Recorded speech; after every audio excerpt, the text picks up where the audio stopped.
Good evening, everybody. In 1988, a brand started. In 1992, that brand got taken to a new level in London, England. On that night, one of the greatest matches ever to take place on British soil happened.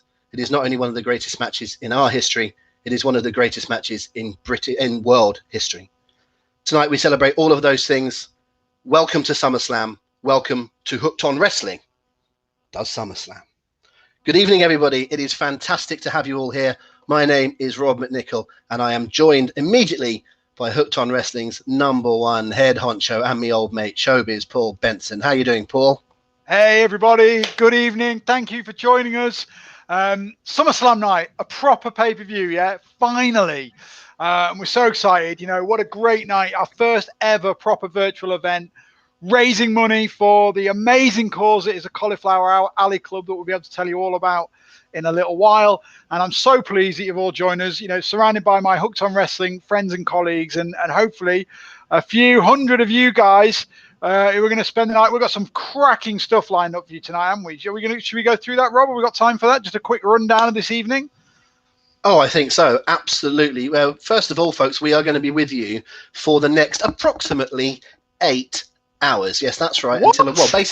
Basically until SummerSlam ends tonight. But the main event, as far as we're concerned, is from now until midnight. We are your pre-show tonight. We are getting you ready for SummerSlam when it takes place. Normally, we would be in some bar or other around the country. Hooked on Wrestling is renowned for putting on the very best in pay-per-view live viewing parties. However, there is a reason that you all know about why we can't do that at the moment. So this is the next best thing. We have a jam-packed, and I'm not kidding, jam-packed lineup for the next 4 hours until midnight with all sorts of guests, features, quizzes, giveaways, prizes, and we're going to be raising some money for a great cause as well. Kick us off, Paul. Where are we starting? Well, we're starting in about 10 minutes' time. We're going to go to Florida in the USA, actually, not far from where SummerSlam's taking place. We've got B. Brian Blair lined up. So B. Brian Blair, formerly the Killer Bees, former WWE superstar. He is now the president of the Cauliflower Alley Club. So Brian's going to come on and tell us a few stories. Dean Ayass is going to interview him.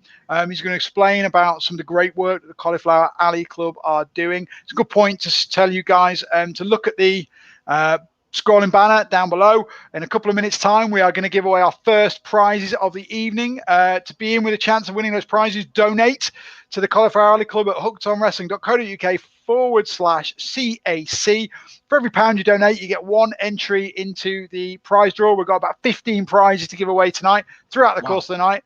We're going to give away the first couple in just a few minutes. From there, we're going to go shoot over. Well, there's going to be some special guests around and about, but we're talking about our main eventers here. We've got Martin Goldsmith, who is the promoter or co-promoter of SummerSlam 92 back in the day. He's got some great stories to tell about how the event came to be, how it came over to the UK, some of the stuff that was going on around it, stuff that you've never heard before. So Martin's going to give us the lowdown on all of that. We also then go over to Calgary, Alberta, Canada.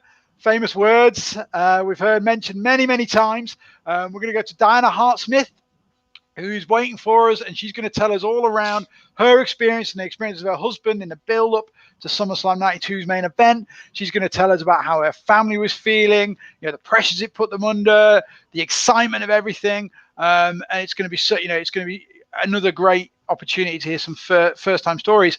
And then our final guest of the evening, close to the end of the show, we are going to go back down to Florida to join Georgia and Harry Smith. We're going to do a watch-along of the SummerSlam 92 main event with those guys. We're going to watch it on Facebook, on YouTube. WWE have the full match up for free on YouTube, so feel free to find that now and get ready. We'll send you the link later on.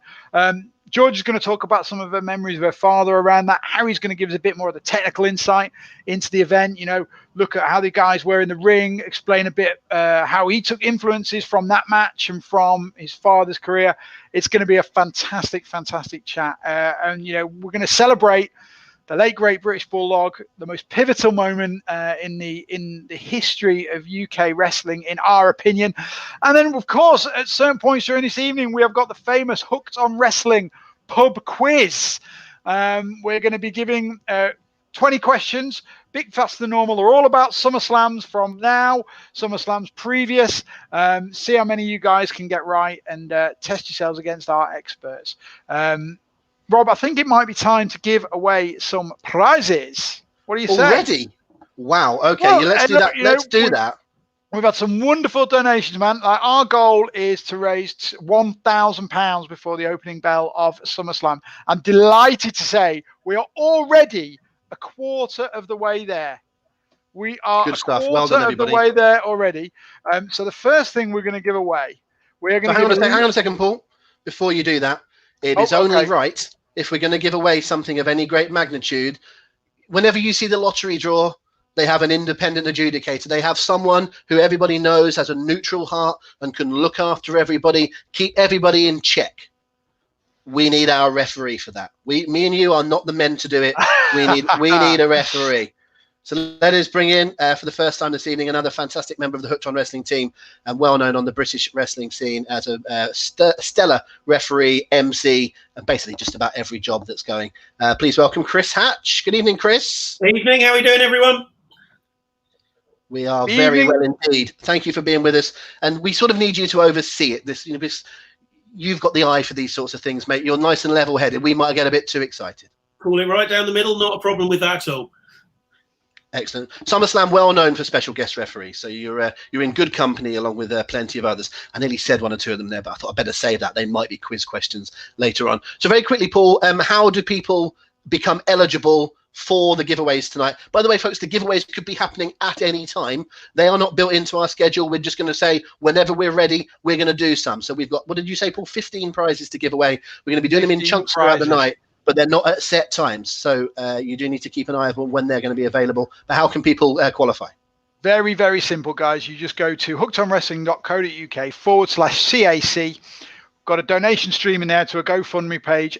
Donate anything you like. Anything you can is appreciated. For every £1 you donate, you'll get an entry into the prize draw. And the more, obviously, donate, the more entries you've got, and the more chance you are of winning. You have of winning. So with that in mind, the first thing we're going to give away is a good old-fashioned Hooked On Wrestling t-shirt. So one of our partners this week, Wrestle Merch Central. You can find all sorts of wrestling stores on there, including ours, Tatonka's, Tito Santana's, the Legion of Doom, various of the new ones coming on stream. So WrestleMerchCentral.com. They're a fantastic new website, so you can find all your independent wrestling merch on there. Check them out. We've got the Hooked On, so you can go on there, you look at the Hooked On Wrestling t-shirts, and you can have any one of those. So that's the first prize, and I will announce now who it's going to using my random selection button, and it's number £1. The pound 175. So the winner of the Hooked On Wrestling t-shirt for the first prize given away today is Thomas Wells. I don't know if you're watching, Thomas, but congratulations, my friend. You have won yourself a Hooked On Wrestling t-shirt. Once we've got this broadcast out of the way tomorrow, we'll be in touch with all the winners. We've got all your details. We'll be in touch with all the winners to make sure you get your prizes where they need to be. Okay. The second prize is donated by the good folk at Wrestling Travel. They've given us a limited edition Rey Mysterio action figure. It's the one, I can't remember which event it's from actually, but it's the one where he's wearing the red, white and blue Stars and Stripes pants. So maybe somebody can help us out and tell me what event that's from.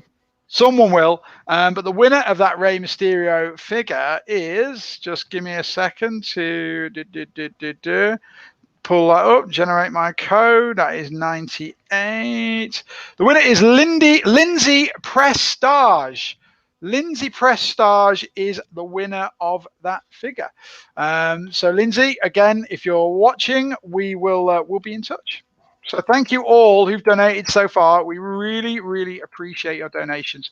It's going to a fantastic cause, which we'll hear all about very, very soon. So with that in mind, I think should we bring in our first guys in the evening? We will, yes, in just a second. Just to remind everybody that you can go to the link that's at the bottom of the screen in just a second, hookedonwrestling.co.uk/CAC. That is our page where you can get involved to donate, not only to an absolutely fantastic, really, really deserving cause, but also it helps you to be in a position to win prizes tonight. And it's essentially, am I right in saying, Paul, that it's essentially in effect £1 a ticket? So if you donate £5, you've got 5 times more chance of winning if you donate £1. So just it pushes you that way. There's all the details on the website on exactly how to do it. So more prizes to give away later on. Let's just say bye-bye for now to both Chris and to Paul, and I will bring in someone else who is going to be interviewing our first very special guest of the evening. Please welcome the Twisted Genius himself, Dean Ayass. Good evening, Dean. Hello there, Rob. How are you doing? I'm very well, mate. It's great to have you along. I've only got one or two things to say because Brian Blair is waiting for us, and he's much more important than I. And I know you're very, very, very keen to get talking to him.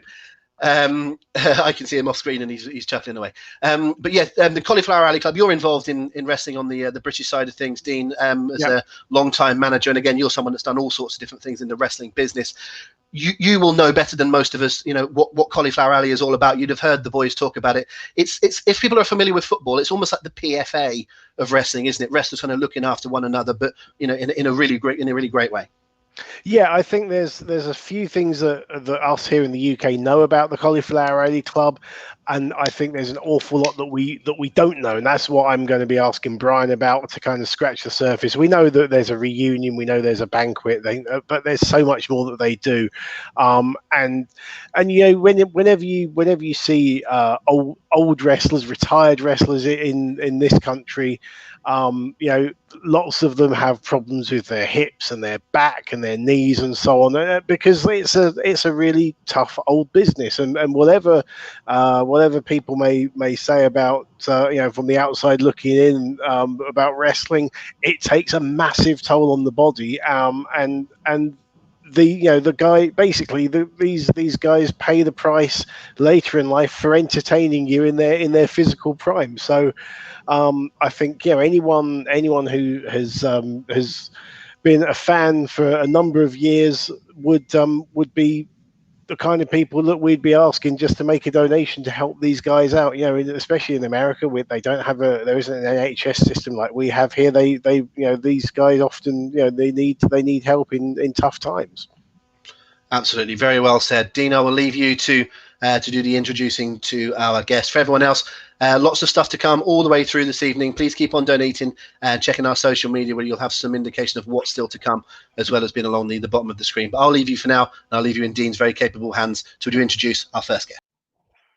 Thank you very much. Well, hello, everybody. Well, long before there was ever a Triple H, there was a Triple B, one half of the Killer Bees, a man who was wearing a mask before millions of us were these days. He was ahead of his time. He has gone from being one of the great legendary WWF wrestlers to now being the president of the Cauliflower Alley Club. And I'm going to be talking to him in just a moment to find out about what he does, what the club does, and how you can help them. So without further ado, let me introduce Brian Blair. Good afternoon, Mr. Blair. Good afternoon, Dean. Thanks for having me. I really appreciate you and Paul putting this together so splendidly, and actually having not only me on, but for such a great cause as you were just explaining to the audience, the Cauliflower Alley Club. Passion in my heart for it. It's great to have you here. So I mentioned earlier, just talking to Rob, the thing that we know about is the Cauliflower Alley Club. They always have an annual reunion. It's a banquet, that kind of thing that you hold each year. Yes, we actually were scheduled to have our 55th, Dean, in April of this year. And of course, the pandemic's all over the world, C-19, which forced us to push it till September. And because we still, for the overwhelming precaution of especially our elderly, we have people of all ages that attend the Cauliflower Alley Club. That's why we give a Rising Star Award away. We have some tremendous honorees each year. Our reunion attracts 3,000-4,000 people. We limit our banquet ticket sales to $750, and we just have a tremendous organization. God bless Kamala, James Harris, who was just a wonderful, wonderful friend of mine. But everybody knows how much James spoke in favor of the Cauliflower Alley Club, because the Cauliflower Alley Club, and it's all volunteer staff, if you will, they all got together collaboratively. Everybody's pulling in the right directions. We have some tremendous members that help. It's like everybody's hands-on and pitches in at the Cauliflower Alley Club. It's a tremendous thing, but it helped James out of a lot of despair, and his wonderful wife, Emma Jean, who I don't cease to stop praying for. Well, I was going to ask about Kamala a bit later, but we've come to him, so let's speak about him now, because he was someone who was beloved here in the UK, because those longer term fans will know that before Kamala even existed, his first time as a headliner, as a main eventer, was right here in the UK as the Mississippi Mauler, Big Jim Harris.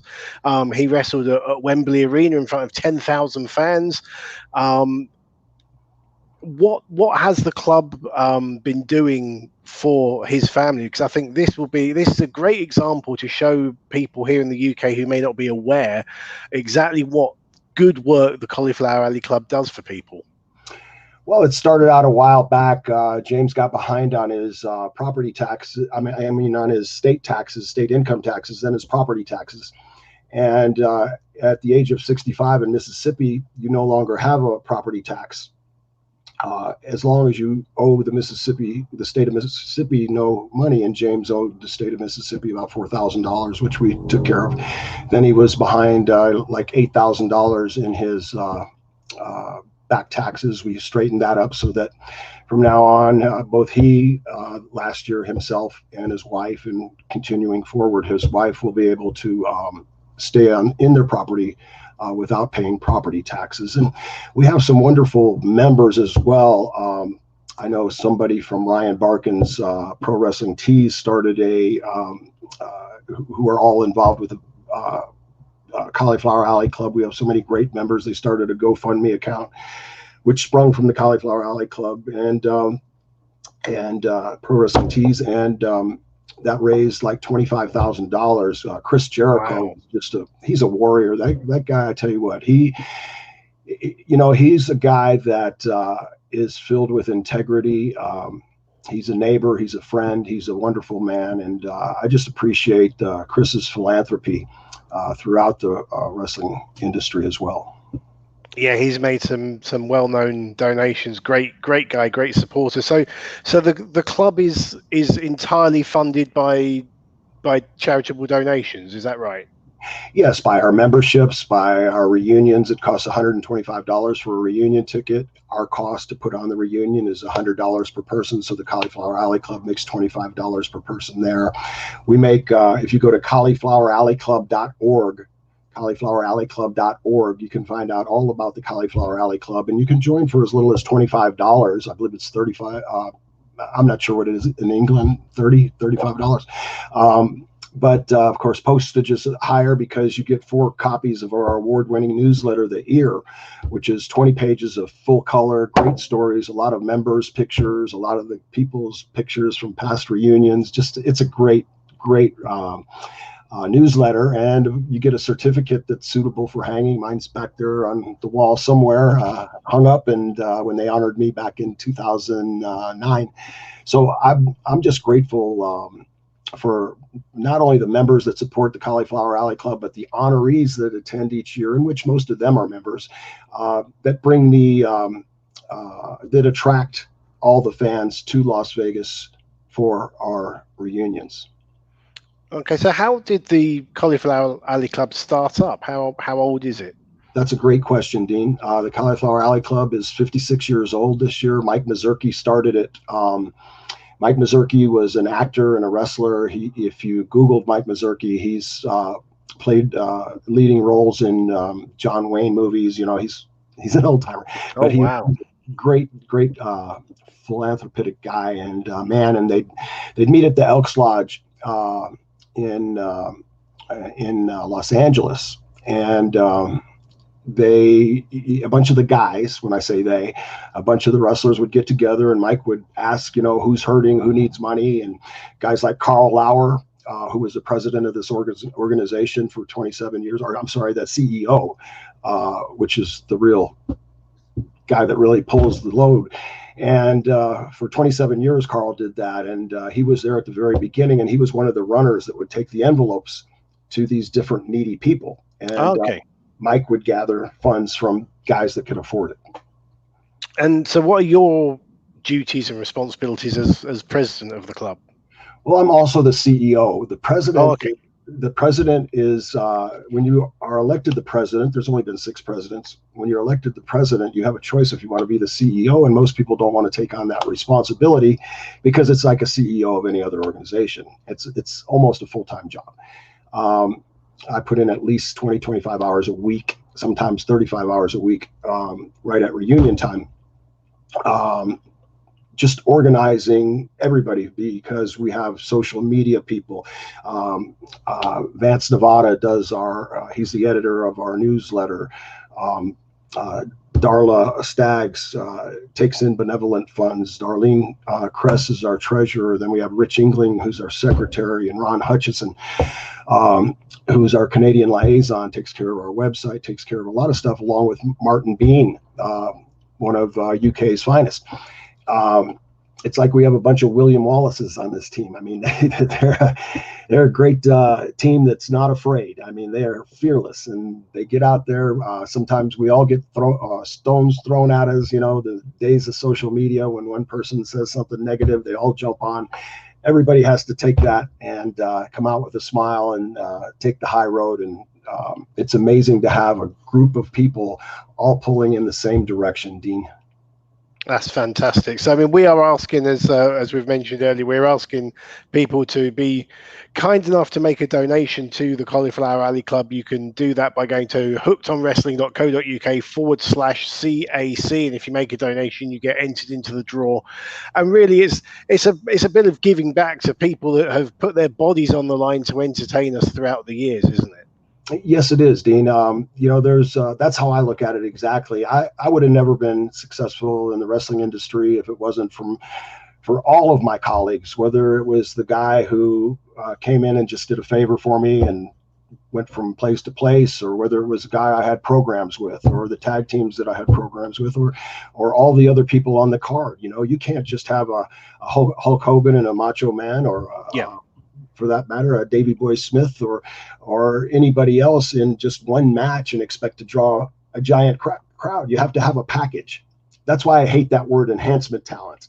I cannot stand that word, because everybody on the card is important, especially the first match. It sets the tone for the rest of the card. So you really want to have a good first match. You know, I've been booking in the industry. I've done everything. I've been in the business for over 40 years, and God knows I've done just about everything except, let's see, what haven't I done? I've refereed, I've put the ring up. I've never been an announcer, so maybe someday I'll announce a match. But anyway, it's just for the fans that enjoy wrestling, for the guys that, I mean, I've had 15 operations. I don't know if you can see the scars on this hand. Oh, wow. Yes, I can. It's going to go way down here. I just had back surgery. I'd get up and show you, but it's pretty nasty. Neck surgery. I've had 15 operations just from wrestling and trying to appease the fans. And I worked as hard as I could, whether there was 100 people or WrestleMania 3 close to 100,000 people. It just didn't matter. That's the way I was brought up in Florida, in the dungeon. Hiro Matsuda, Eddie Graham, they all taught me to work hard. And we try to carry on that tradition in the Cauliflower Alley Club. Again, we're all volunteer, with the exception of the hard costs of running the organization. You know, paper, ink, printing costs, 100% goes to its mission statement of helping the guys that made a living in this business, whether you were an announcer, whether you were a referee, whether you were a wrestler. We help everybody from a wrestling organization that fall on hard times, provided that they qualify. You know, we do a test. If you're hooked on crack or something, we don't give you some money to support your habit. You know, all that goes through a vigorous test, you know. So, and we generally write checks to where they're needed, if you know what I mean, Dean. So if it's the landlord, we write a check to the landlord. If it's the hospital, we write a check to the hospital. If it's a funeral home, we write a check to the funeral home. Okay, that's great. And hooked on crack, nothing to do with hooked on wrestling, by the way, folks. Just one question that we've had put from one of our Facebook followers, Ian Rushworth. He's asked, did you ever have any mishaps when donning the Killer Bee mask? Mishaps. Well, one of the funniest things, I don't know if you'd call it a mishap, Jimmy and I were about to use the mask for the first time on the Hart Foundation, and we were in, we had the masks on. I mean, we hide them in our trunks, and there just happened to be a lot of females very close to our corner, and they kept staring at us, and all of a sudden we jump down and do the mask thing. We come back, and I hear the girl saying, "Oh, it's not really as big as we thought." So it was really embarrassing. They were all pointing at her crotch, so it was funny. At least it was if you were there. So as far as other mishaps, we've put them on sideways before and had to straighten them out so we could see. It's hard when you're in a hurry and you're trying to, switch, and it takes a lot of timing. So, yeah, there's been a few mishaps, but for the most part, all smooth. And by the way, Billy Red Lions, God bless him, he's the one that gave us the idea for that. Oh, okay. Wow. Excellent. And one thing I've just got to ask you as a kind of a guilty pleasure of mine. I'm right in saying you worked for Herb Abrams and the UWF? Yes, I did. What was that like? What's that? What was it like working for Herb Abrams? Because I heard so many stories. It's a bit, as I said, a bit of a guilty pleasure of mine. Well, he was a character, his cocaine and hookers and cowboy boots, that was Herb's thing. And we were all into business, and I helped Herb. I introduced Herb to the guys that got him actually financed for the UWF. And after he burnt through a few $1 million, and the guys realized what he was doing, it wasn't a fun situation. But, still Herb brought a lot of joy to a lot of people through the product.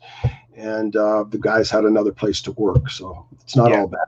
Excellent. Okay, well, I think we're running out of time, Brian. It's been absolutely fantastic speaking to you. Thank you so much for giving up your time.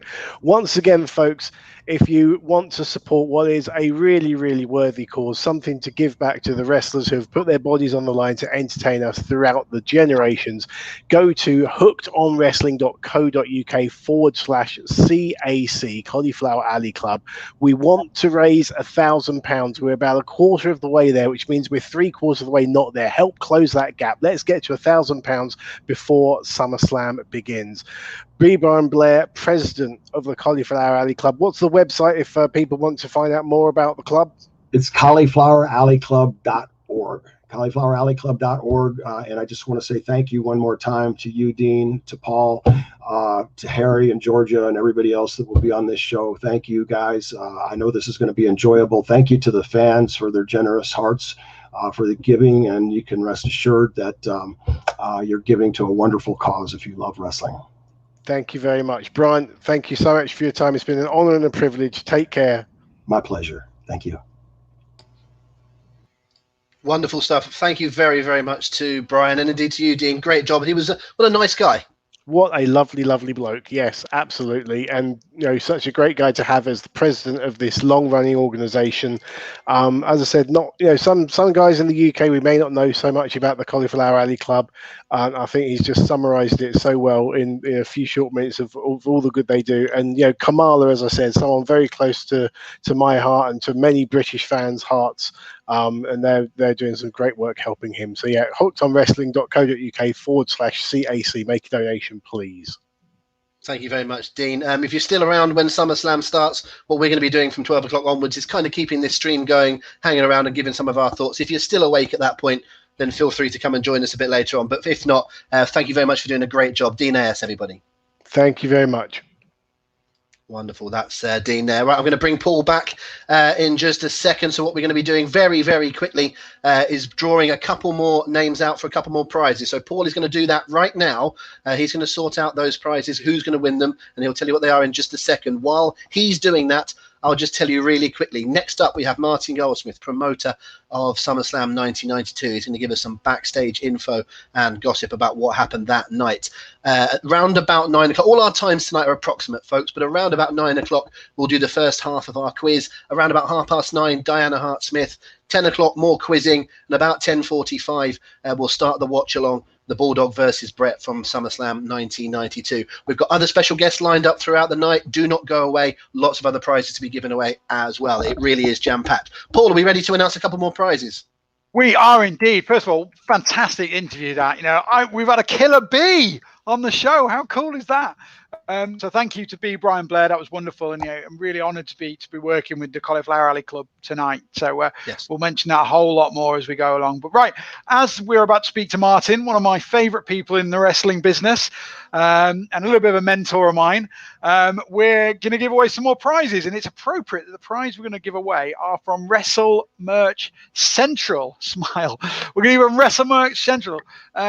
Guys, this is the brand, as we mentioned earlier, it's the brand new wrestling hub in the UK for merchandise for all sorts of different brands and wrestlers, and people like us. We've got the Road Warriors, Tito Santana, Tatanka, Hooked on Wrestling, even Steve Linsky. There is a Hatchamania shirt on there for Christ's sake. But anyway, let's draw 2 T-shirts out before we go to Martin. So the first one, which I've actually just drawn before I went on there, goes to Malcolm Marr. So Malcolm, we've got your name down.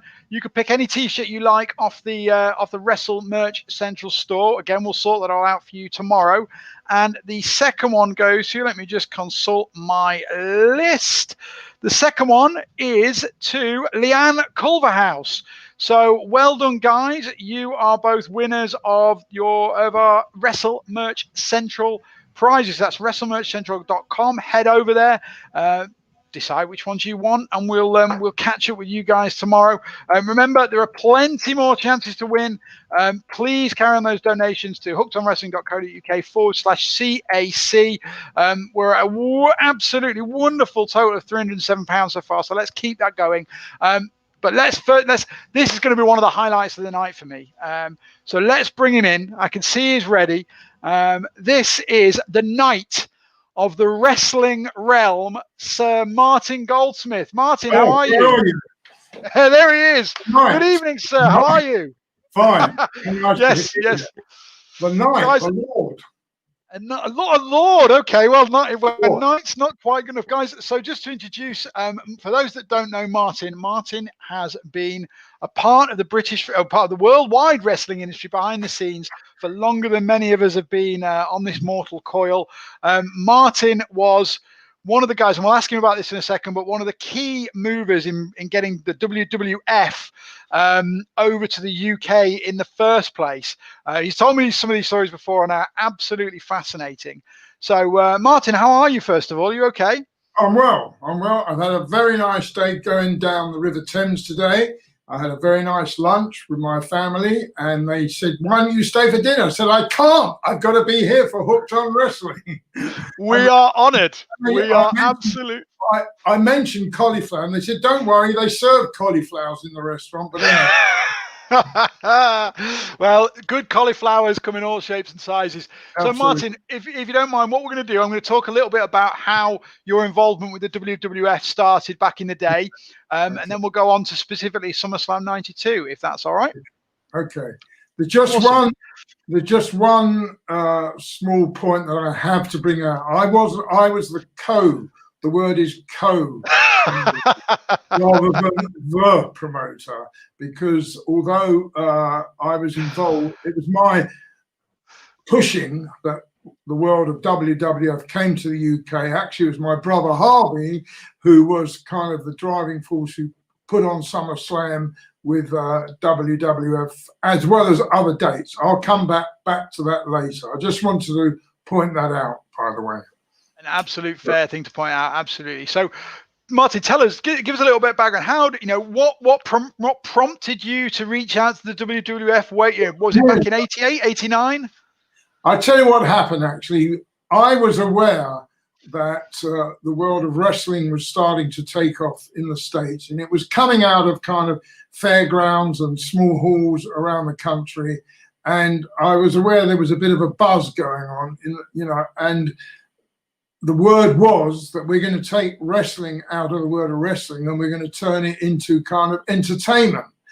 So I was speaking to Harvey and I said, I had been to Florida and I'd seen WWF in action. And so I knew what the actual response from the audience was phenomenal. Although there was a massive audience, there might have been 1,500 people, 2,000. I could see that the characters involved put their heart and soul into wrestling, and there was a buzz going on. So I spoke to Harvey. I said, listen, why don't we talk to World Wrestling Federation? I said WW. He said, what in the hell do I want to get myself involved with the Wildlife Fund? So I said, it's not the World Wildlife Fund. I'll come back to that story a bit later on. It's the Wrestling Federation. He said, well, I know a bit about wrestling because there was a promoter in the UK called Jarvis Astaire, who was a very famous promoter who used to put on boxing and wrestling in Wembley at the time, and as well as other events in London. So he knew a little bit about it, but he wasn't that interested. And then we were touring with Cyndi Lauper, and Cyndi Lauper at the time had made an album, or I think it was called Rock and Wrestling. It was something to do with bringing in wrestling and her songs together.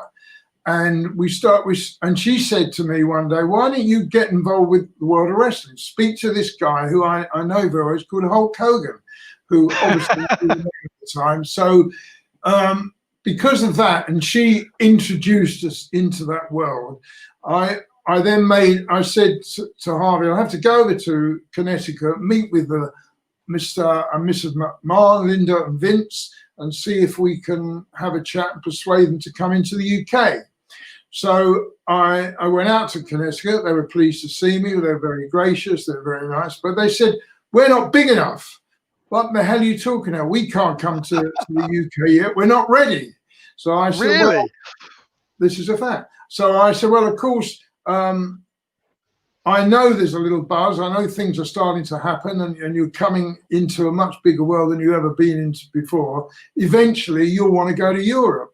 And then Vince said to me, but what I am doing, I'm negotiating with a TV company to have World Wrestling Federation on your television. And that company was called Sky. But before it was Sky BSB. I'm not sure what BSB meant, but anyway. So I said, fine, that's fantastic. As soon as you've done a deal with them, let us know. And that is the start of some negotiations.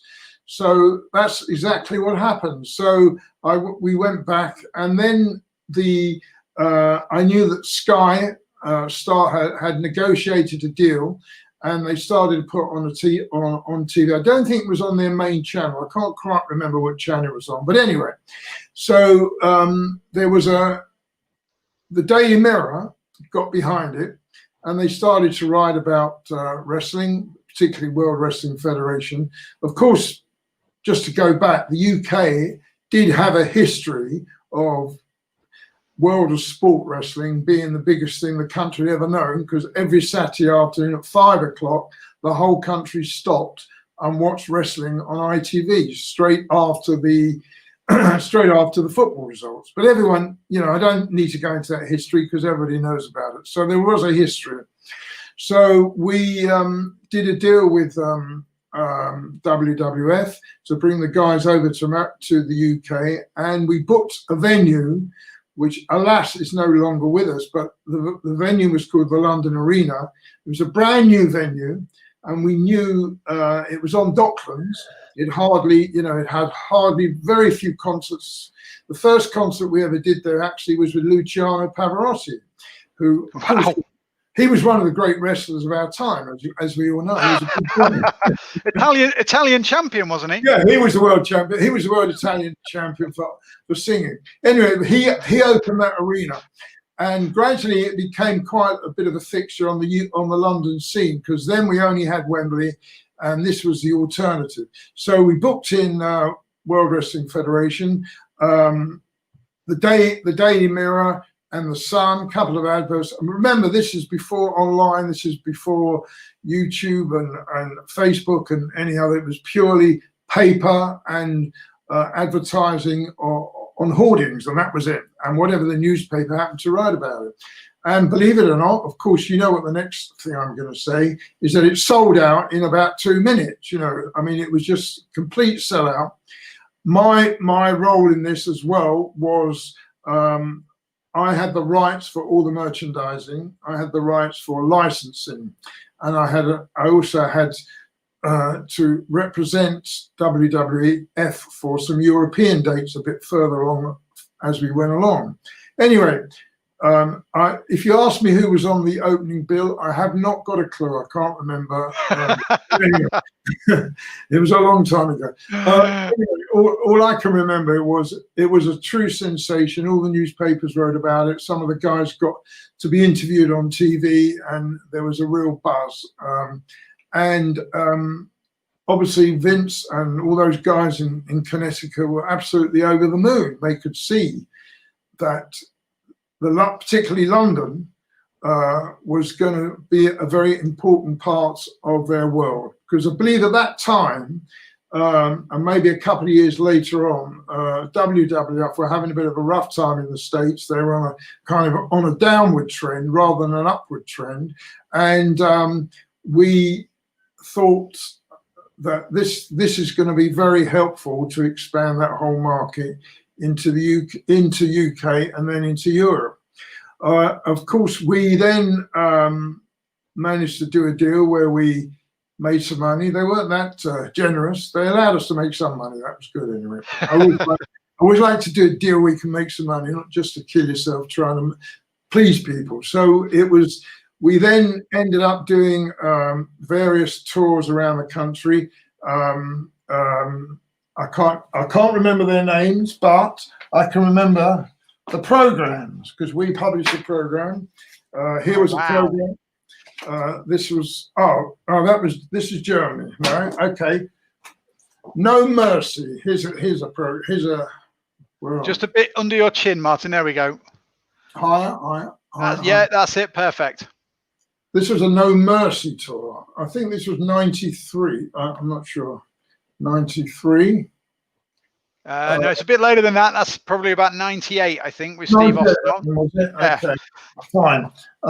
Again, tremendous success. I found the Intercontinental title match, WWF. Summerfest. Brilliant. I love it. Diesel. This is a sign program I just discovered.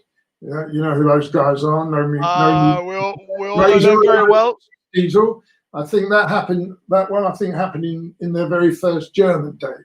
Again, an absolute sensation. Went on TV in Germany. Even though the German they had this strange thing like a censorship hour where you couldn't have any kind of so-called violent events on until midnight. So they used to put on yes, which was not very helpful, as you can imagine. No, quite.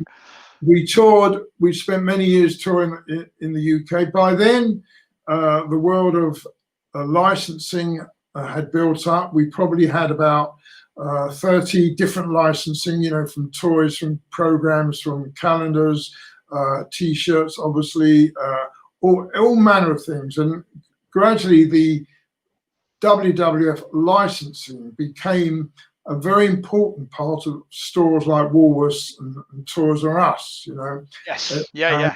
And of course, the fans, God bless them, I always say that WWF and wrestling fans, we don't have to sell them anything. They want to buy. Oh, yeah. Little young 10-year-old Paul Benson can vouch for that, Martin. That's for sure. I'm sure there's thousands of people in their houses at home have got WWF, WWE DNA, everybody else merchandising. That's why those fans are so dedicated. I mean, probably as far as the world of merchandising, the only thing probably ever gets near it is kind of an Iron Maiden or heavy metal. We're up in that level, and it still continues today. So yeah, absolutely. So if you don't mind, Martin, let's turn our attention to what we're here celebrating. So let's turn our attention to SummerSlam 92, because I think it's fairly common knowledge that it was not always intended to be in London, was it? It was originally supposed to be in Washington. Correct. Is that right? It was booked in Washington, I think, for a May date, and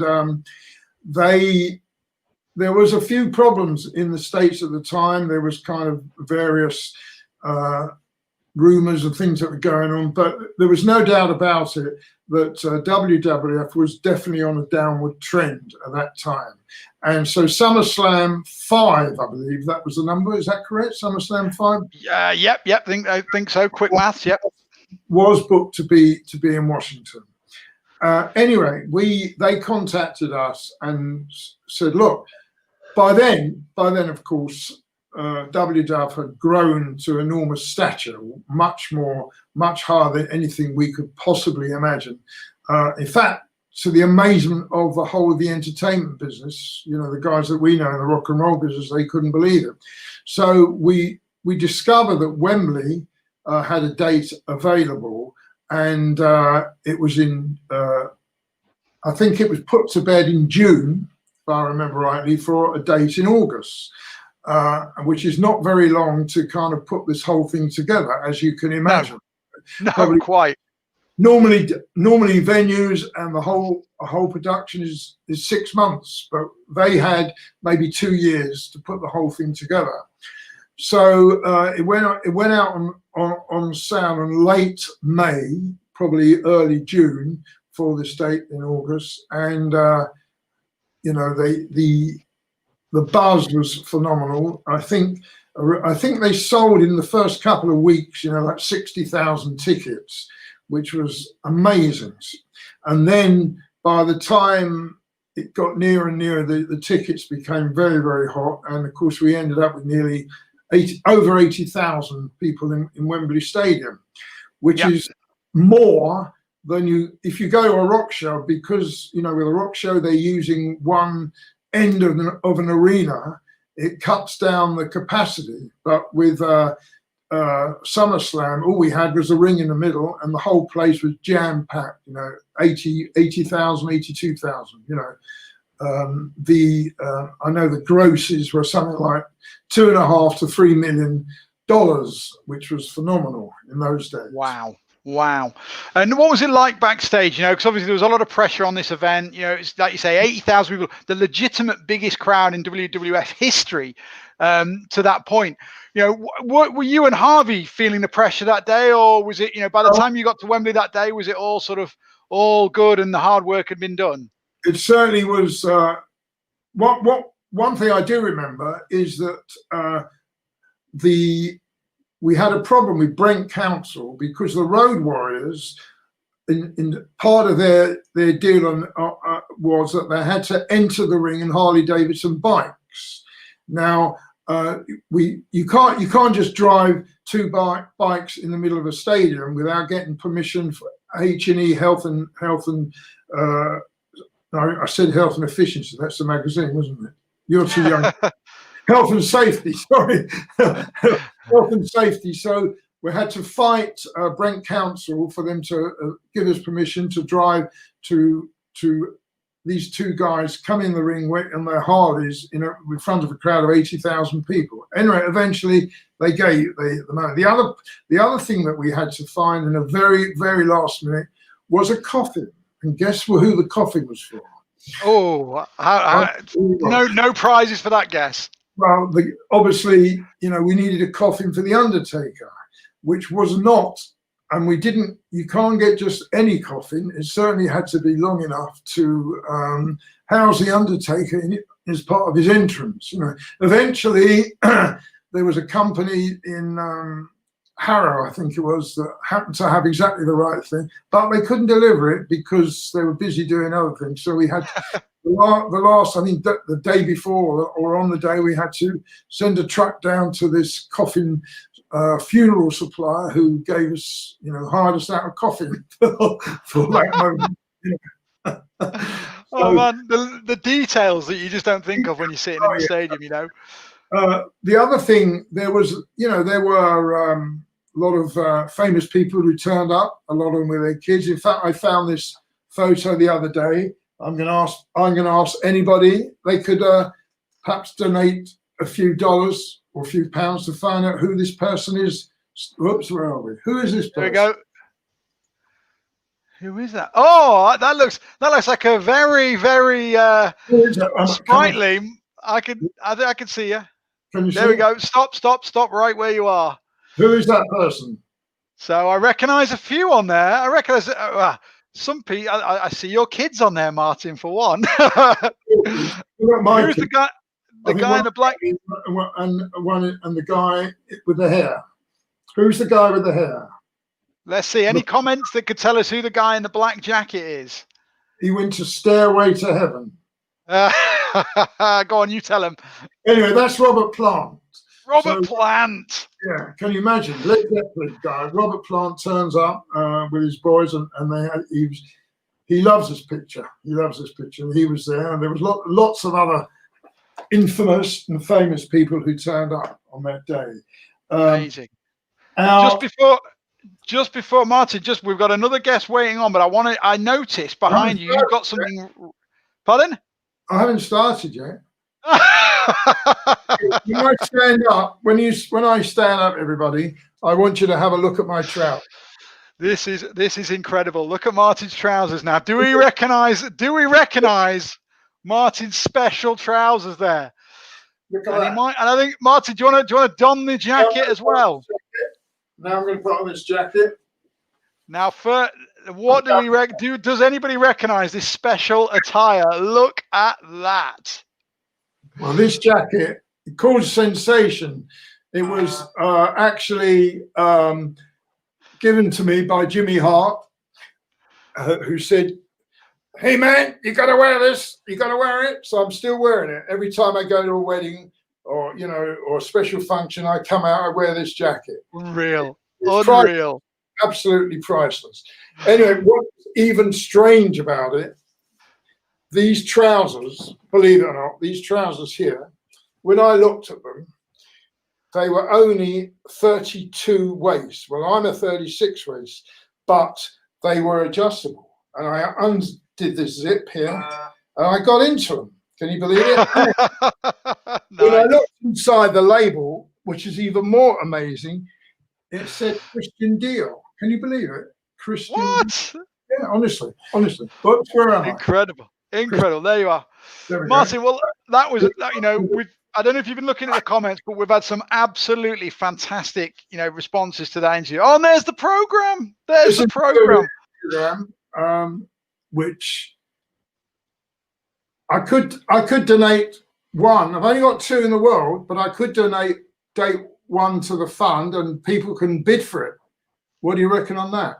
I think that's a fantastic idea. So if you're sure, Martin, if you guys, I've only got two of them, so let's say we start at £50, and anybody is interested, it could go to $5,000 because there's none of these around the world. Send us a direct message. If you want to make a bid, and the highest bid over £50 going to the Cauliflower Alley Club Fund will generously get an original SummerSlam 92 program direct from the co-promoter. So check that out. Martin, that was absolutely wonderful. Thank you for sharing that all with us.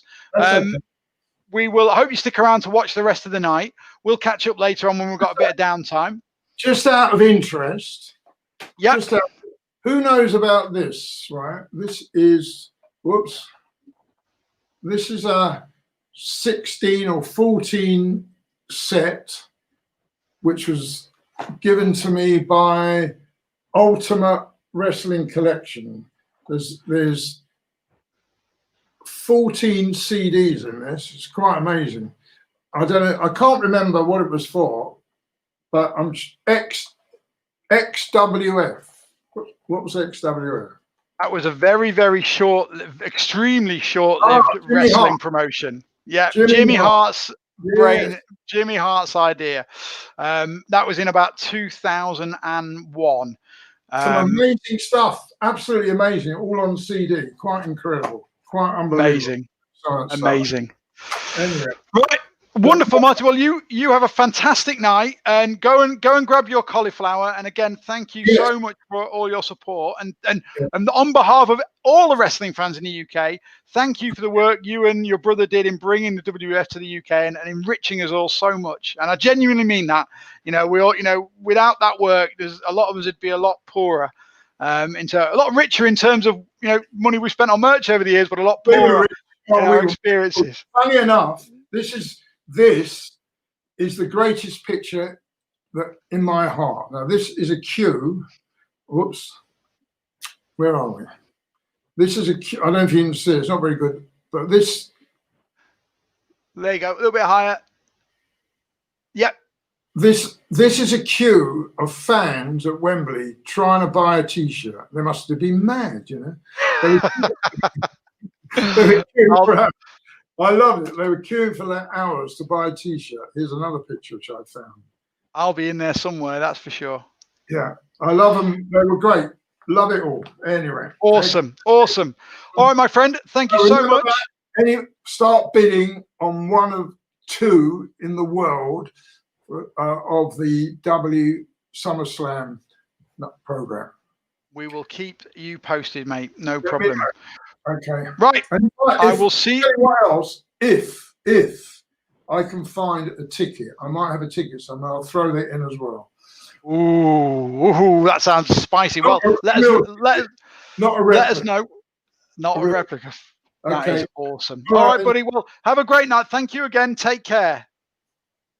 All the best. See you later. All the best.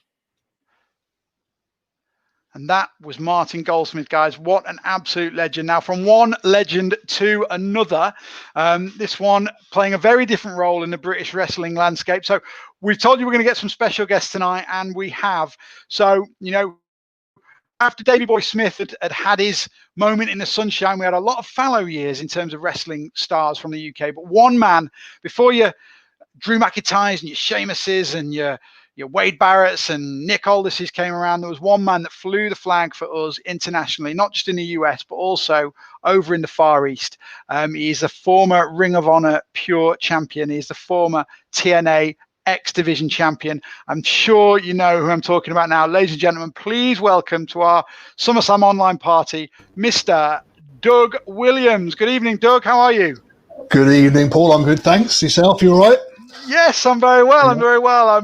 You had a little bit of time to catch up on some light reading while you've been waiting in the studio there.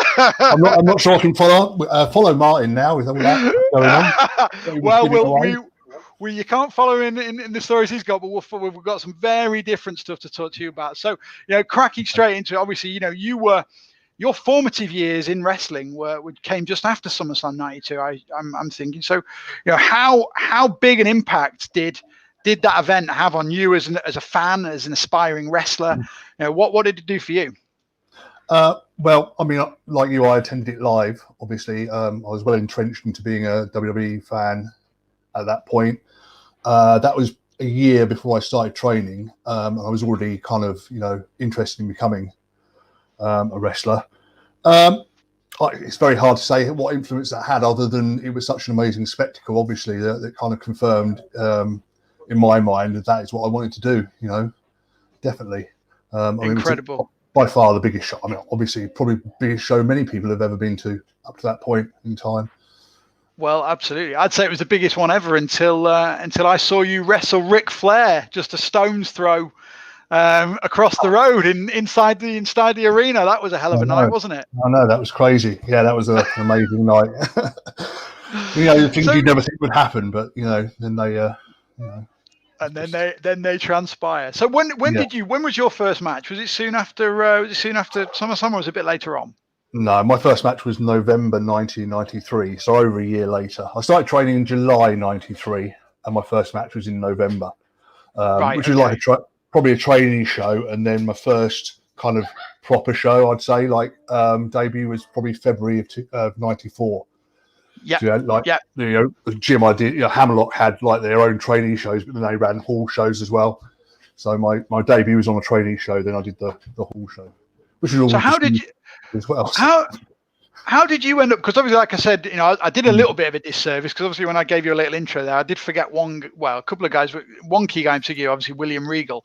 But there was not many of you. There wasn't now there's such a clear pathway for guys and girls in the UK to get Definitely. literally you can be in WWE without leaving these shores. But that wasn't there for you. So how did it come? How did you get out of the UK? It must have felt like a million miles away back in 1993. Yeah, wow, getting out of the UK was tricky, but I mean, all I ended up doing was I made a video cassette, a VHS tape of a few of my matches, and I found a list of independent wrestling promoters in America online, maybe. Yeah, I think it's probably online or like the old dial-up internet.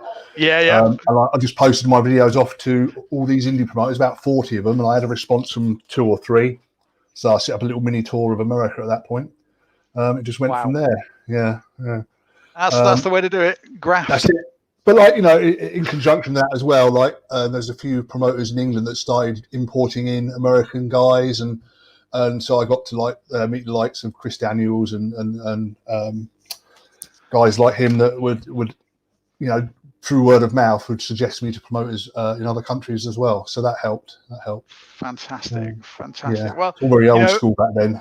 You're not kidding. Well, what was the highlight for you? Obviously, we talked about Ric Flair, but you had so many moments and so many different moments. You did so many different bits and pieces, so many different countries, different types of wrestling, different audience. If you had to pick one moment, what was the highlight for your career? Oh yeah, that's a tough one, isn't it? Really. It's like asking your favorite film, isn't it? It changes weekly.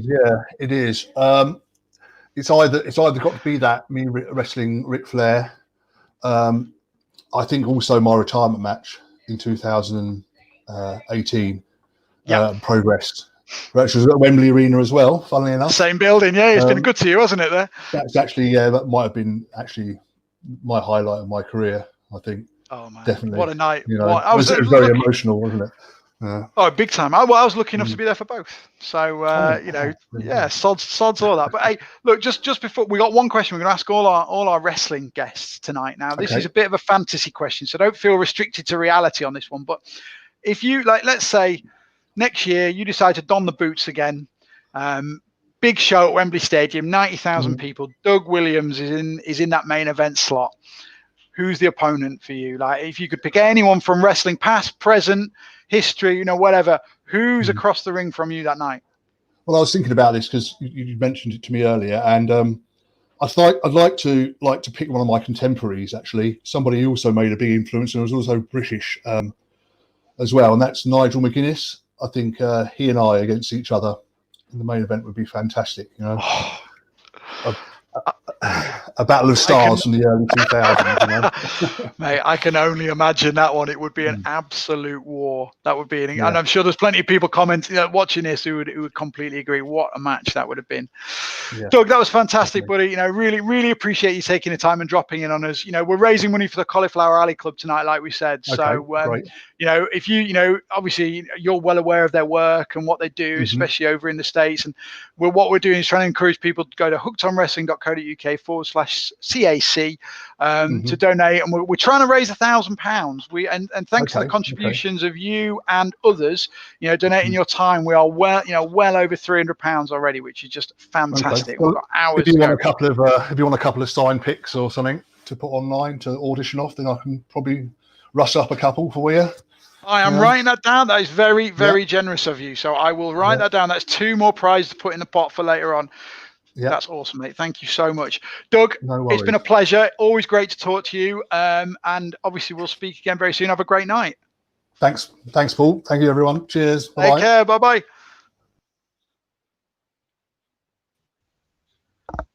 Are you still there, Rob?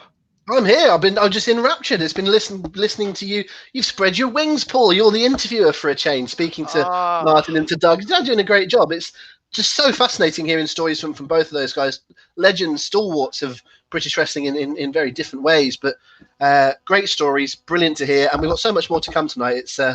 It's a very, very cool evening. I'm enjoying myself immensely. I hope everyone else is. Oh, absolutely. Two amazing guys who've had such an impression on British wrestling in two completely different ways. And, with both, we could have, such a shame. We're so packed tonight. We can't give everyone the time they deserve. But hopefully, and I know he's still listening to this, hopefully at a later date, when we've got a bit more room to breathe, we can get Martin back so we can talk to him in a lot more depth. Because I can tell you now, I've known Martin for about 10 or 12 years, and we heard about 0.1% today of what he's got to say. So let's book that for the future. If Martin's up for it, I'm sure we can raise some great causes then as well.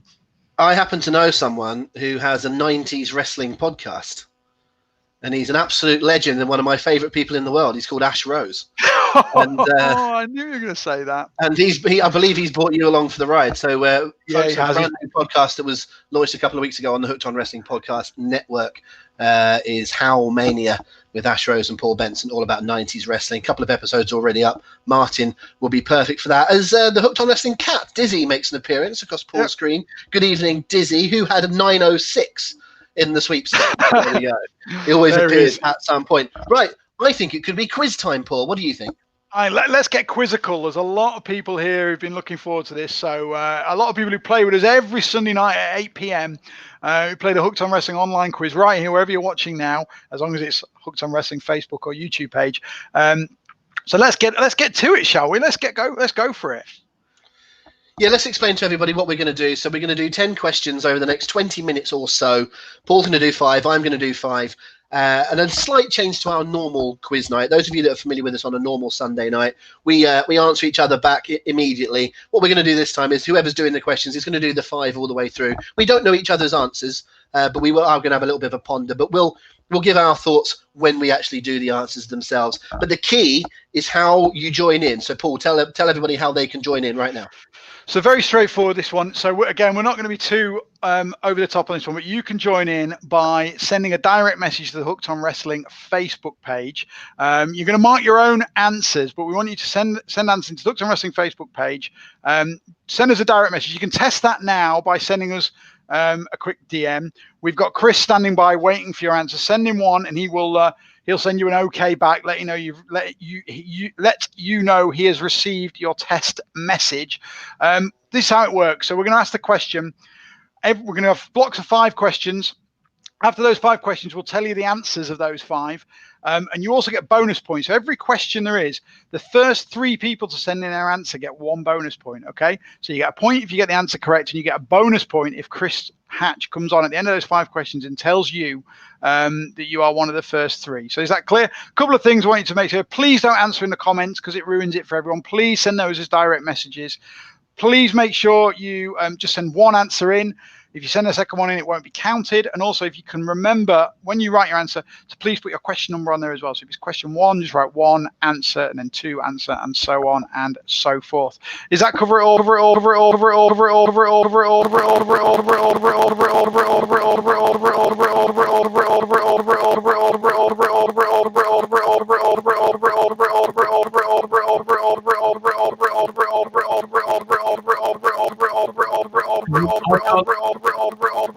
I think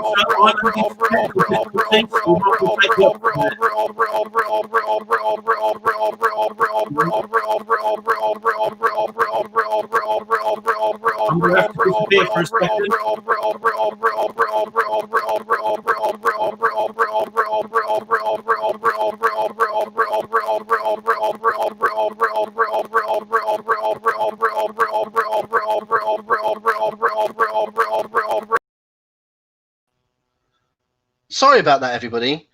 But I thought it was a problem in my ears, and I think it turned out to be a problem with Paul. Paul's microphone has gone mad.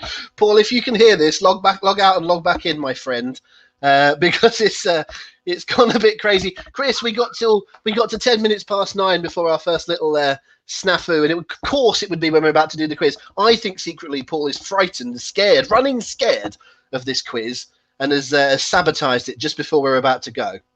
Yeah, it wouldn't surprise me. I mean, the glitch for me was I could hear whether he covered it all. So the answer is yes.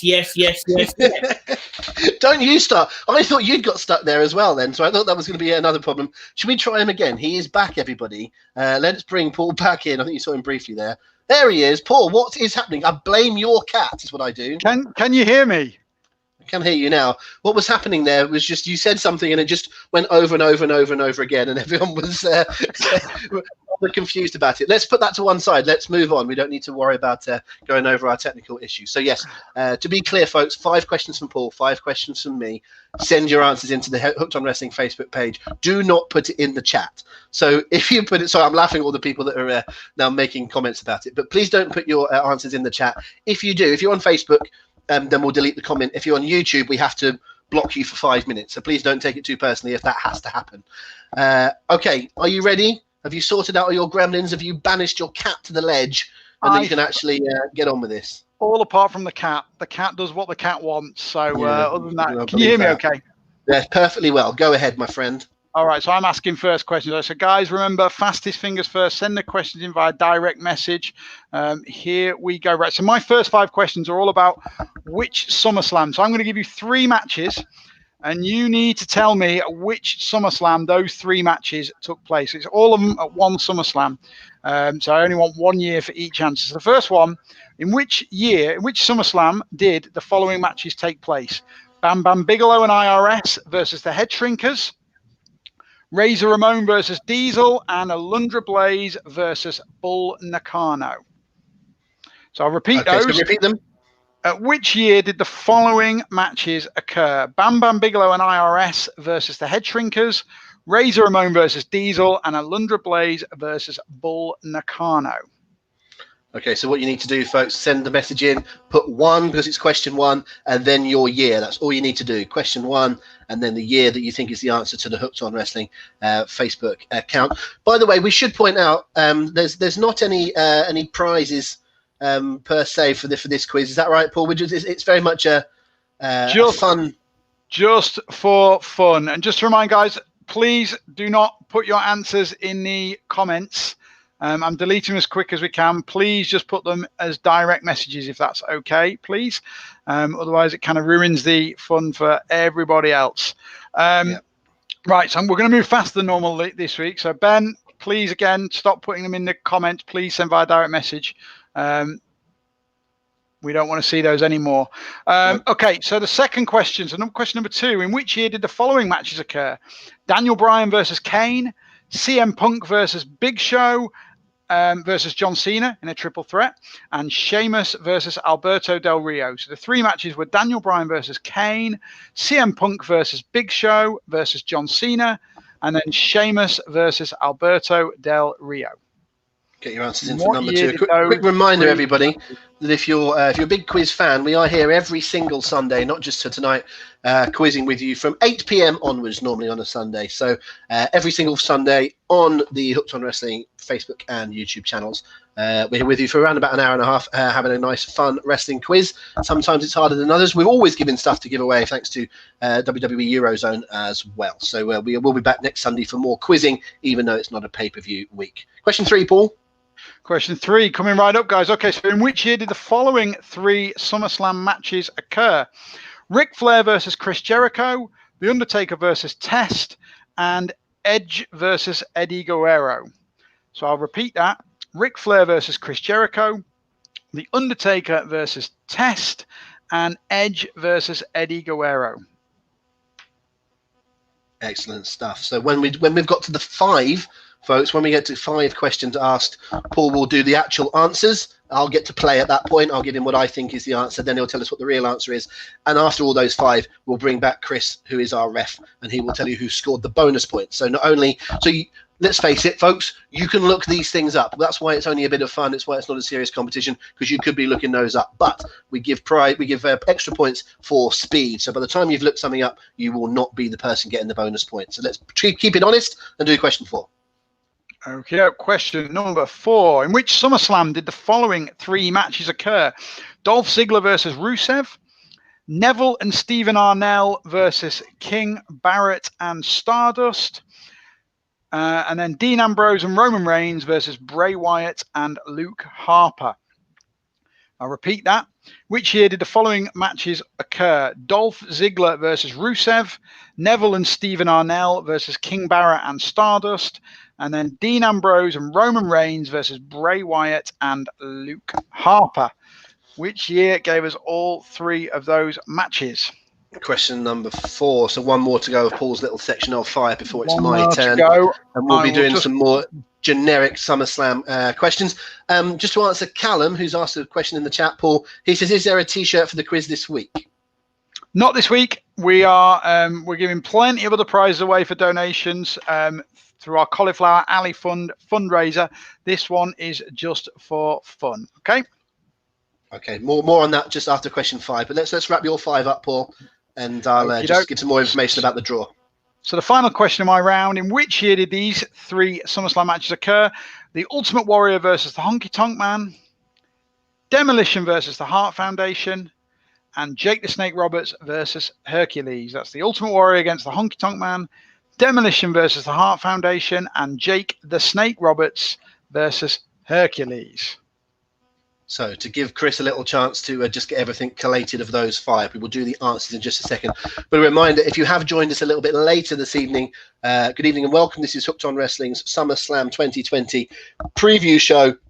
Lots of great stuff to come later on this evening. We'll talk about that in due course. But what you already have missed, if you're only just joining us, is we had a great chat with the CEO of the Cauliflower Alley Club, Brian Blair, and he gave us a rundown about that fantastic cause, which we're raising money for tonight. So at the bottom of the screen, you can see hookedonwrestling.co.uk/CAC, hookedonwrestling.co.uk/CAC. You can go there, find out more information and donate. And what we're doing is we're giving lots of, I think we've given away 4 prizes already. We've got at least another 11 or 12 to go. We will be doing those. We are drawing you out based on your donation. So for example, if you donate £1, we thank you for that. That's really appreciated. You get yourself 1 entry in the draw. If you donate a tenner, then you've got 10 times the chance because you've got 10 entries essentially. You only have to donate to, because it's a great cause, but we're giving the prizes away as a little bit of an extra thank you. And just so you know, guys, those prizes include WWE mini replica titles. They include T-shirts. They include, let me have a look at this price list so I'm not doing. We've got 6 copies of the best of 30 years of SummerSlam to give away. We've got loads of stuff. We've got tons of stuff. We've got about another 11 or 12 prizes. We've got Doug Williams signed photos now. So when we get to 400 quid, we'll give another 5 prizes away. How's that sound? Get to 400 quid, we'll give another 5 prizes away. So we need you guys to dig deep and give us another 80 quid or so.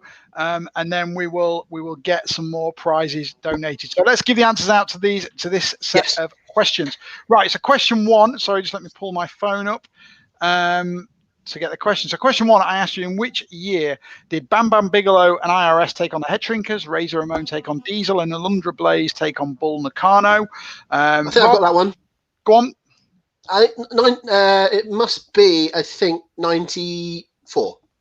Correct. 1994 was the answer there, guys. So give yourself a point if you got that right. Question 2, Daniel Bryan versus Kane, CM Punk versus Big Show versus John Cena, and Sheamus versus Alberto Del Rio. When did that take place? Yeah, I'm struggling. I'm not so confident on this one. I'll say something like 2013. Ooh, as Ken Bruce would say, and I've always wanted to say this live on air, 1 year out. Oh, I'm afraid it was just 1 year out on that one. You're not getting it. You're not getting a Hooked on Wrestling T-shirt for being 1 year out. It was 2012, guys. So if anyone's got there 2012, you get the point. Question number 3: Ric Flair versus Chris Jericho, The Undertaker versus Test, and Edge versus Eddie Guerrero took place in what year, Rob? Sorry, I like the way you say Guerrero. I think that was 2002, one of the greatest pay-per-views of all time, SummerSlam 2002. One of the greatest pay-per-views of all time. It was 2002 is the right answer. So question 4, the penultimate one in the round. We've got Dolph Ziggler taking on Rusev, Neville and Stephen Arnell taking on King Barrett and Stardust, Dean Ambrose and Roman Reigns taking on Bray Wyatt and Luke Harper. The year was, please. Again, I'm not so. You know me. I'm a bit better on the older you go back, the better I am. But I'll say 2015. Oh, he's got lucky. It's 2015. Well done, Rob. Yep, 2015 is the year for that one, guys. If you got that. And then final one in the round, the Ultimate Warrior versus the Honky Tonk Man, Demolition versus the Hart Foundation, and Jake the Snake versus Hercules was in... well, it's an early one, isn't it? I think I'm between 89 and 90. I'll go 89. Oh, it's a T-shirt for you again, Rob. 1 year out, it's 1988. So just a very quick recap. Should have gone earlier. The 5 answers were question 1, 94, question 2, 2012, question 3, 2002, question 4, 2015, and question 5, 1988. So well done if you got 5 out of 5 there. We're going to bring in very quickly. We're going to bring in Mr. Chris Hatch for the bonus points. So Chris, we're bringing you in now, guys. Bear in mind the points Chris is reading out is your additional bonus points. So take what you got in terms of right answers and add whatever Chris says you got to that to get your round 1 score. So Chris, my friend, take it away. Cool. So we've got someone who's off to a flyer. We've got Leanne Culverhouse 5, Adam Ferran 3, Chris Marden 3, Martin Richards 1, Mick Conley 1, Thomas Hall 1, and Ricky Johnston 1. Well done, guys. Congratulations. There's some cracking scores there. So, Chris, thanks for those, mate. Are we keeping track okay? You doing all right? Yeah, not a problem at all tonight. Right, brilliant. Well, we'll see you in 5 questions time. I'm going to apologise in advance because we are now bringing in the quiz meister general, Rob McNichol, to set some. If you thought those questions were gettable, what do you mean apologise? What are you talking about? How dare you? I'm a better quiz setter than you, is what you're saying. That you shouldn't apologise at all. You should be laying out the red carpet. Just to double clarify, folks, on those points that Chris just awarded. For example, if you know by listening to Paul's answers that you got 3 of the 5 right, but Chris said your name and he said 1 point, that's a bonus. So you take the 3 that you scored for getting 3 out of 5, and he's giving you a bonus point for being quick. So if you got 3 and he said 1, he's not telling you that you only scored 1. He's telling you that you add 1 to your 3. I hope that is clear. And speaking of hoping it's clear, I will go tell you what my round is for this evening. So I had my first one anyway. These are questions 6 to 10. These are all kind of general SummerSlam questions, but I can tell you, since we had Brian Blair of the Killer Bees, and we have coming up a long chat about the British Bulldog, all of these questions, all of these answers, I should say, begin with the letter Q. No, they don't. They begin with the letter B, of course. So all of these answers begin with the letter B. So, for example, if Paul Benson was one of the answers, he isn't, but if he was one of the answers, he would begin with a P, as far as I'm concerned. So it's first letter of their first name first. Of course, sometimes it's a gimmick. It's the first letter of the whole answer. Okay, so it's not necessarily the first letter of the surname. The first one only concerns a place. So number 6, this is question number 6. In which city did SummerSlam 2006 take place? In which city did SummerSlam 2006 take place? That is question number 6. Remember, all of my answers in this section of 5, when we come back for more quizzing later, then there'll be something different. But for this particular section of 5, 6 to 10, they all begin with a B. Oh, so by your rules, it can't be Adam Bomb, can it? No, it wouldn't be Adam Bomb. Although you've got an Adam Bomb mention. Oh, who had 923? We will start doing, I bet someone somewhere will institute a Hooked on Wrestling Sunday night drinking game before too long. When will Rob ask a convoluted question? When will Dizzy appear? When will Paul say Adam Bomb? When will Rob drop a name? There'll be lots of different games that we can play, I suppose, every Sunday. Right, then question number 2. Bomb Adam is what Adam Ferran suggests. That's what it looks like in the phone book, anyway, if you look him up. Here is number 7, and it regards someone who is 0-7. Jeff Hardy. Of all the matches that have taken place at SummerSlam, including pre-show and dark matches, Jeff Hardy has the worst record of all the men. He is 0-7, to use American parlance, at SummerSlam. Who, with 0-5, that is to say they've wrestled 5 matches and lost all of them, has the next worst record. So Jeff Hardy has the worst record of all the men that have wrestled at SummerSlam in history. He has wrestled 7 matches and lost all of them. But we are asking who has the second worst record. They have wrestled 5 and lost all of them. And it begins with a B. How you feeling there, Paul? You confident on that one? I sense you were confident on the first one, but not so much for the second one. How did you guess? I haven't got a clue on that one. But just to go let you know what. Straight after we finish these questions, we'll give you the answers, and then we're going to go straight into our next special surprise guest of the evening. And then we have got, straight after that, we have got the wonderful Diana Hart Smith, who's going to be joining us live from Calgary, Alberta, Canada. So please do stay tuned for that. Right, let's have question 3. We've given them enough time. Question 8, indeed, if we're doing them in the right order. My apologies. There's another one. Drink 3 fingers. Paul gets the wrong number. Number 8. So very similar question to the last one, though. So this time, of all the women who have wrestled at SummerSlam, who has the worst record? They have wrestled 4 matches and lost all of them. So of all of the women that have wrestled at SummerSlam, who has wrestled 4 matches and lost all of them? A reminder that this is including dark matches, pre-show matches, and indeed it could be a singles match, a tag match, a battle royal, any sort of match that it could be. So number 8 of all the women that have wrestled at SummerSlam, who has the worst record at 0-4. Okay. See, all mine do is get you thinking. This is the thing, Paul. They might be hard. They might be harder than yours, but they're enriching everybody. They're testing the mind. It's good for you to have this. It's brain training of a Sunday night. Rob McNichol, good for the soul. Oh, what a one! That's the title of my new album. Right, let's have question 4, buddy. Question 9. Question 9.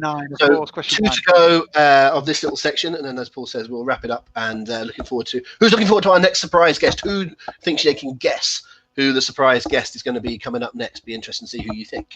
Number 9. Who is the only person to work 4 SummerSlam matches, all tags, with 3 different partners? And I'll give you a clue. They are currently on the roster.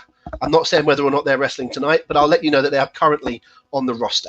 So number 9, who is the only person to have worked 4 SummerSlam matches, all of them tag matches, and they have had 3 different partners. How about that? So that's the question number 9. They are currently on the roster, and a reminder that it can be, I don't think any of these are actually dark, but I think they certainly can be pre-shows. So who's the only person to work 4 times at SummerSlam, all tags with 3 different partners? This is so hard. Currently on the roster.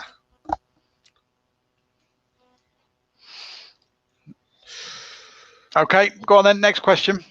Okay, next question. What I'm going to ask you to do, Paul, is after I've asked my final question, is you can give everyone the first little clue into who the next guest is going to be. While I will need to queue up the video. So number 10. Who was this is a straight up question this time. Who was the first woman to win the women's title at SummerSlam? That is to say, they took it off of the current champion. They went into the show as a contender and they left it the champion. So who was the first woman to come into SummerSlam as the contender and leave it as the champion? That is my question. My last question for this section, question 10 overall. Excellent. Okay. So go on, give everyone a clue. The clue for the next person who's going to be on one of our special guests. So he, let me. We're going to go. Okay, so an expat, no longer residing in the country of their birth. Spent time working for more than one wrestling organization in the country they're in now, and currently has a rather interesting piece of wrestling hardware to their name. That's enough clues. Don't give That's enough. That's enough.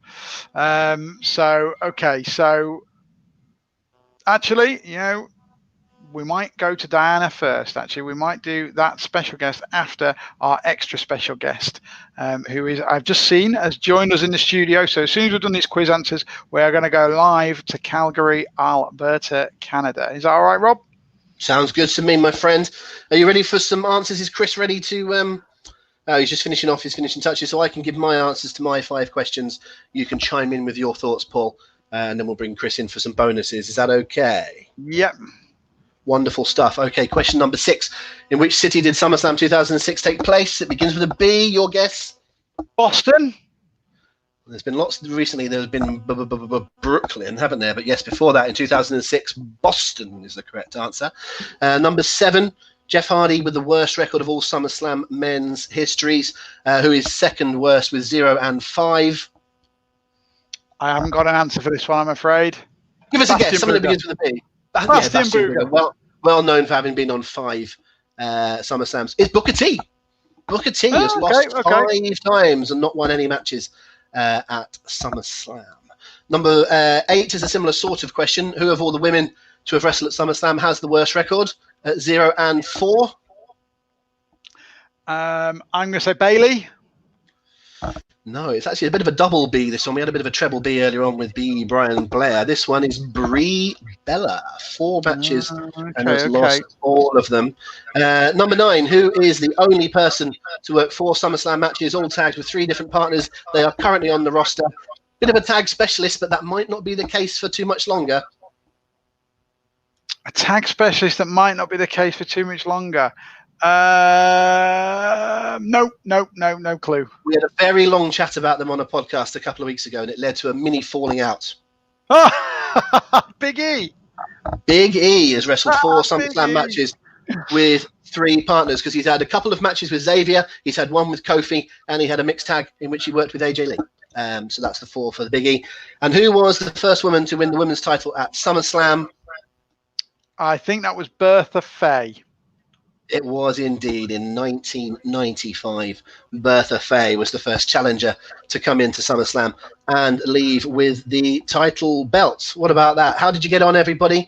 Let's count up your scores, and we'll bring Chris back in. I believe we'll do that right now. Chris, here he comes to tell us the bonus points.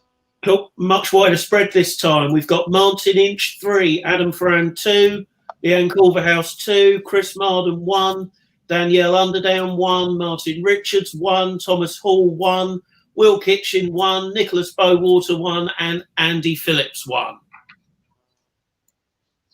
Okay, so some really impressive. Safe. Yep.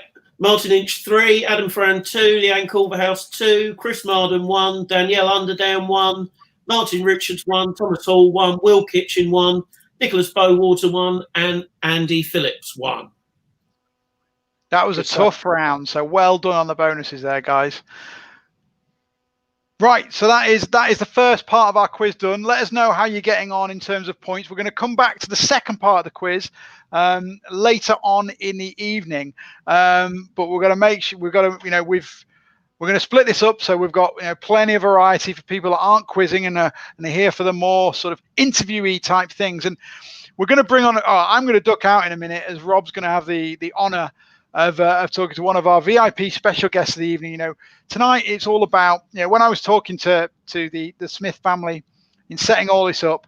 What I said is the main event of SummerSlam 1992 is something that none of us have forgotten, and wrestling history hasn't forgotten it either, but it really hasn't been celebrated like we all think it should be. It's never really sort of given the pedestal it deserves. So tonight is all about shining a light on that wonderful night, 28 years ago.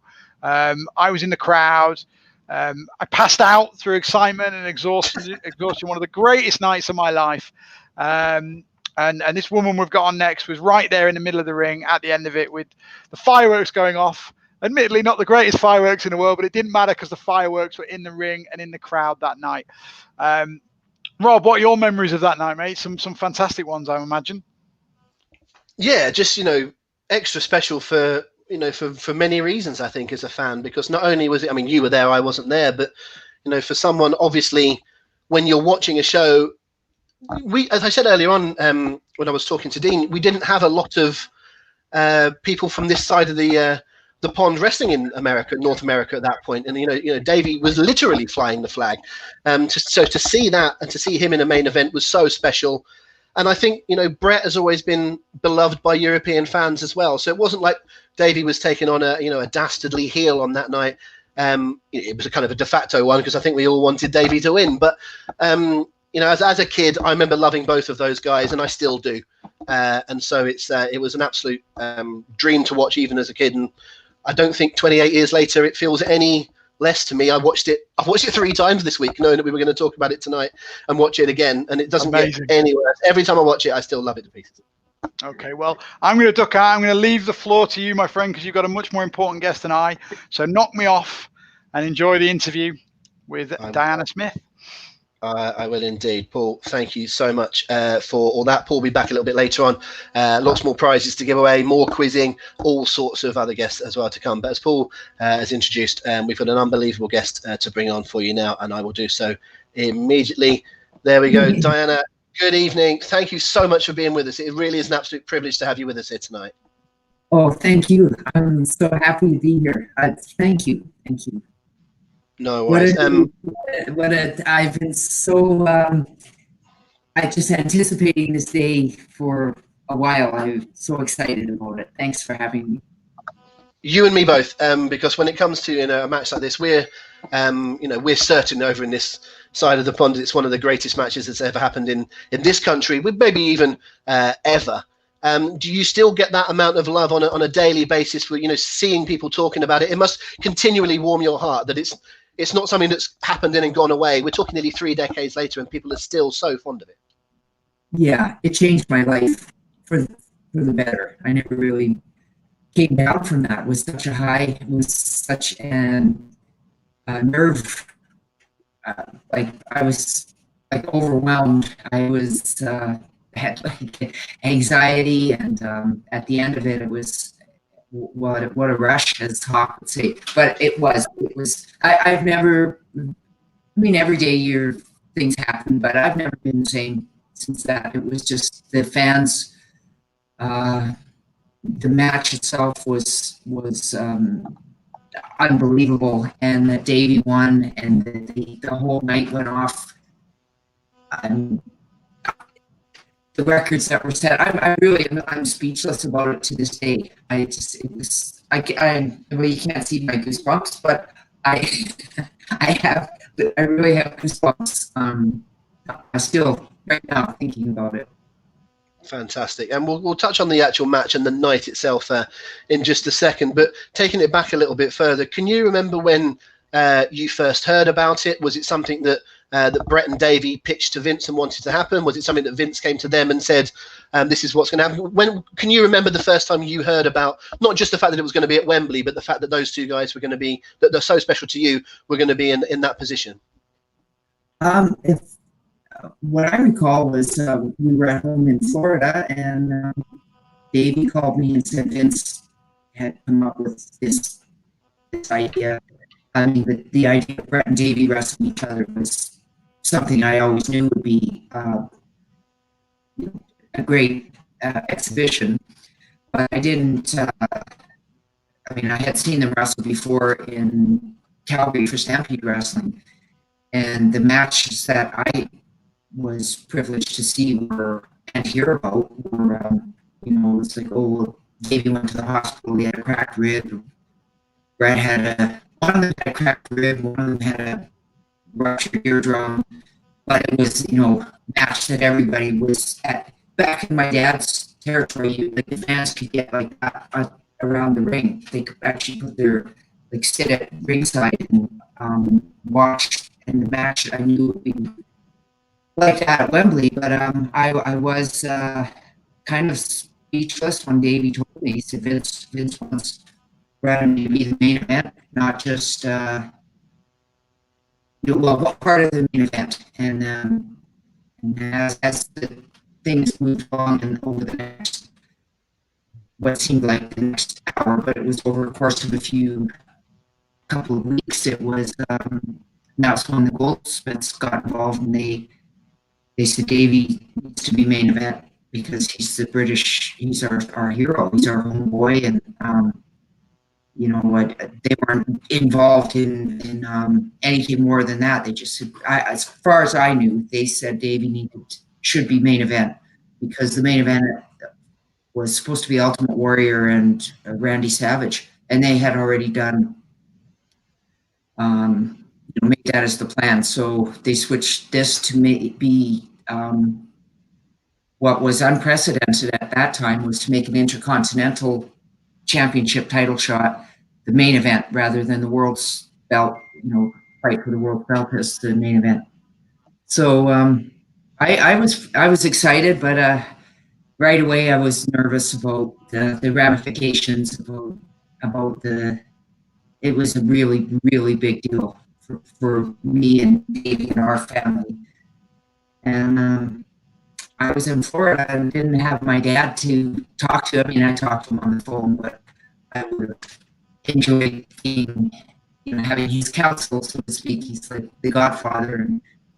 And so I was sort of like a nervous bird for right up till when it happened and then everything. I overthink things and what could go wrong and there were things with Dave's health. He had this really serious stuff. He hurt his knee and he had the flesh-eating disease in his left knee, and that was a big deal for me. He wasn't allowed to work out or do anything for like 4 weeks before the match. They didn't know much about the flesh-eating disease then. It was in the United States, it was unheard of, really. And they said you can't work out. You can't do anything to stimulate the blood in the knee because that's the infection will. If you do like a steroid machine or something, the infection's gonna go to the knee, and that it's gonna feed off it, and it starts eating your flesh. And so they said you can't take hot showers because that will stimulate it.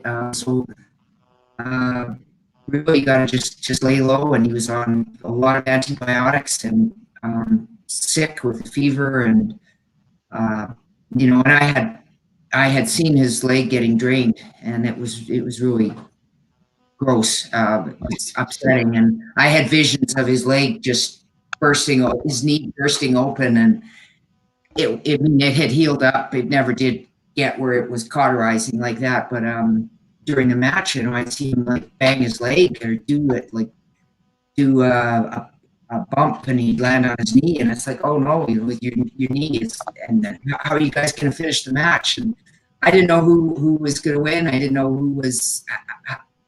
I didn't know anything. I just other than they have to do this because there's so much riding on it, and it was so important to Davey, and what an opportunity WWF at that time had given him to prove himself, because their very first pay-per-view after Hulk Hogan had he left to do some other things, and a lot riding on it, and now you're going from whatever. I don't know that he was supposed to wrestle. I don't know who he was supposed to wrestle. I believe it was going to be Shawn and Bret first. That was right. The Intercontinental Championship match, and it was going to be in Washington at the Cap Center, and then Vince. Well, actually, an interesting little footnote here. Davey had mentioned to Vince McMahon, just in conversation, that Bank Holiday weekend is the same weekend that you doing SummerSlam.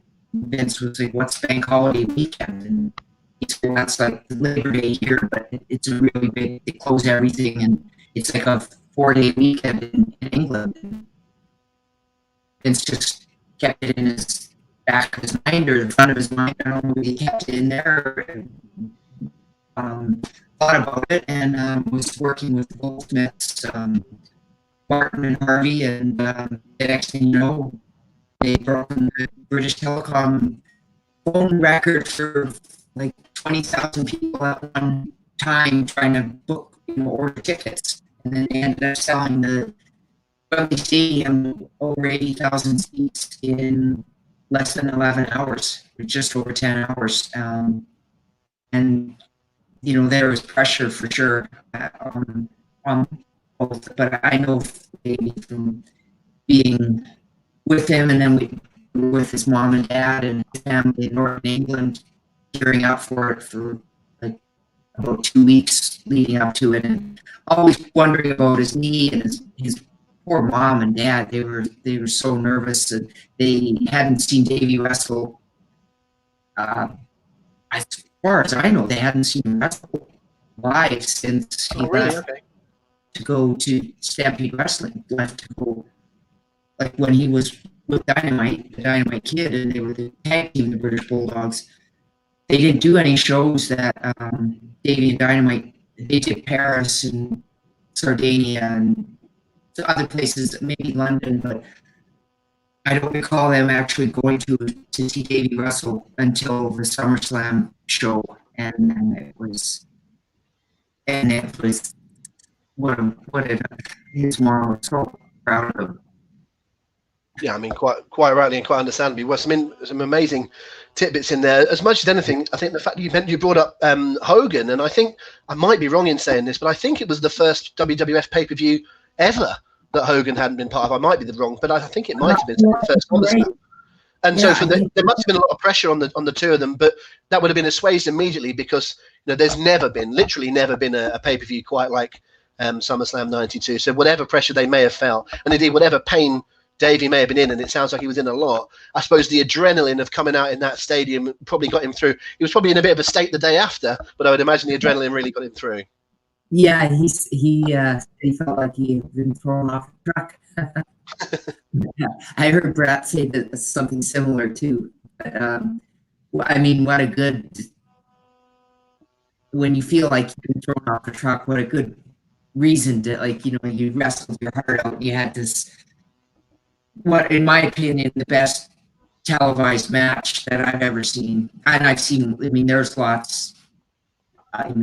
Bret and Shawn Michaels and Kurt Angle, and there's some fantastic matches out there.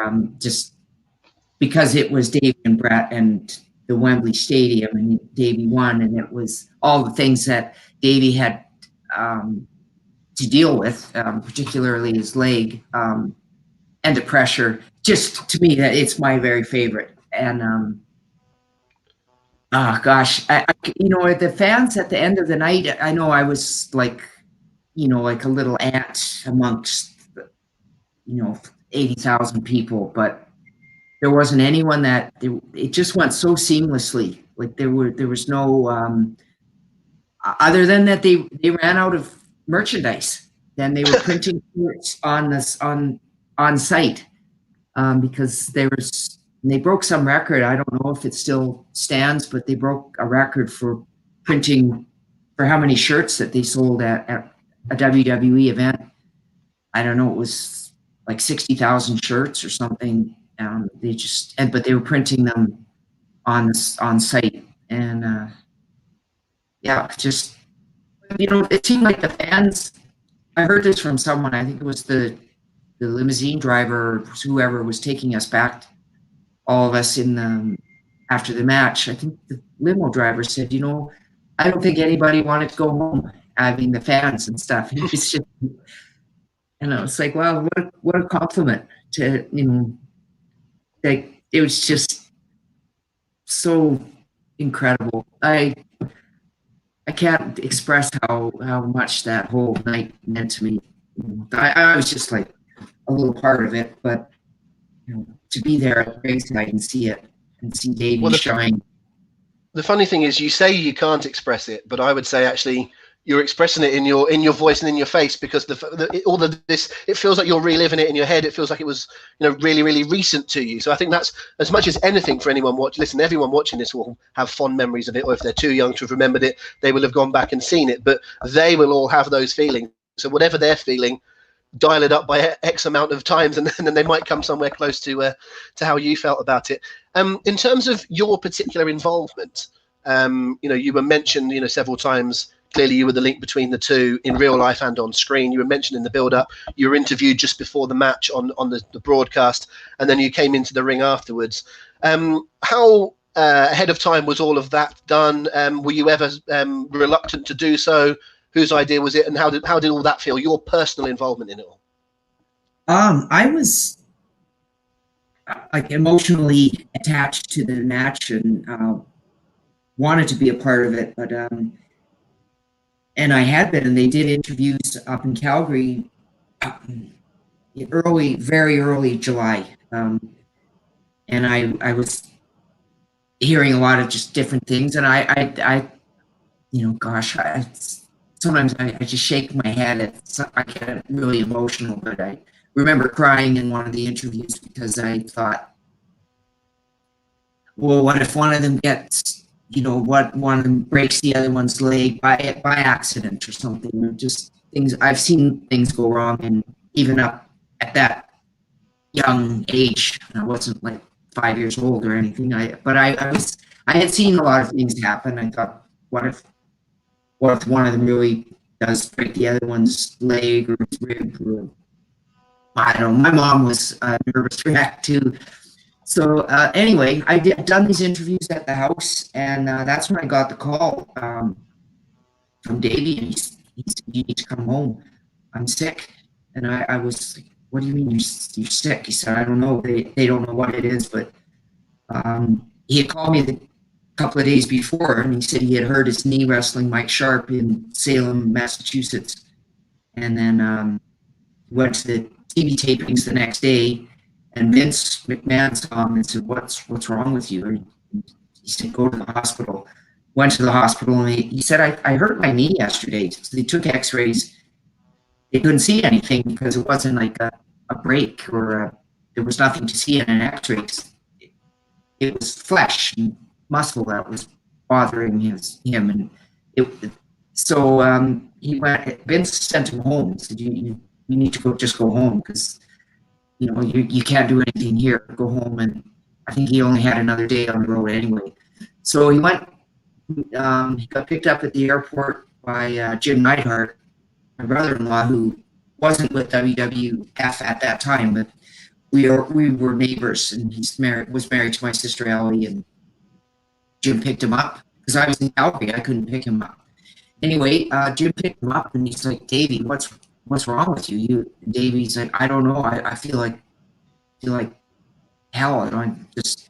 So Jim took Davey to his chiropractor, he's a really, really smart guy. I mean, could have been a doctor and anything, but he was in the American track team with Jim in college. His name's Dr. Price. Knows all about athletic injuries, and so it's on their way home from the airport. Jim took Davey there, and Dr. Price did x-rays again, and he said, "I don't know, but you really, you should see my friend Dr. Blackburn in Spring Hill," which is like an hour and a half from where they were.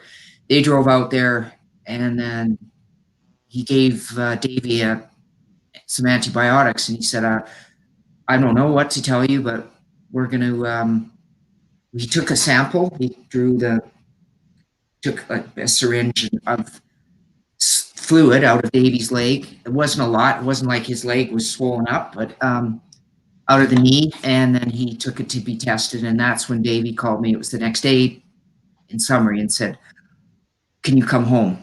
And I was like, "But we just got here, and Harry and Georgia are with my mom, their Grammy and Grampy," and I had no idea it was as bad as it was. So we all flew home, and it was then just like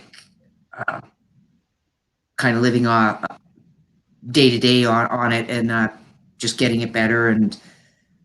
But I was really just thinking all along that I was a part of it because I had done the interviews, and then there was, and I understand because I'm Diana Hart. I am like the sister and the catalyst to this whole thing, but they decided somewhere in between Davey's injury and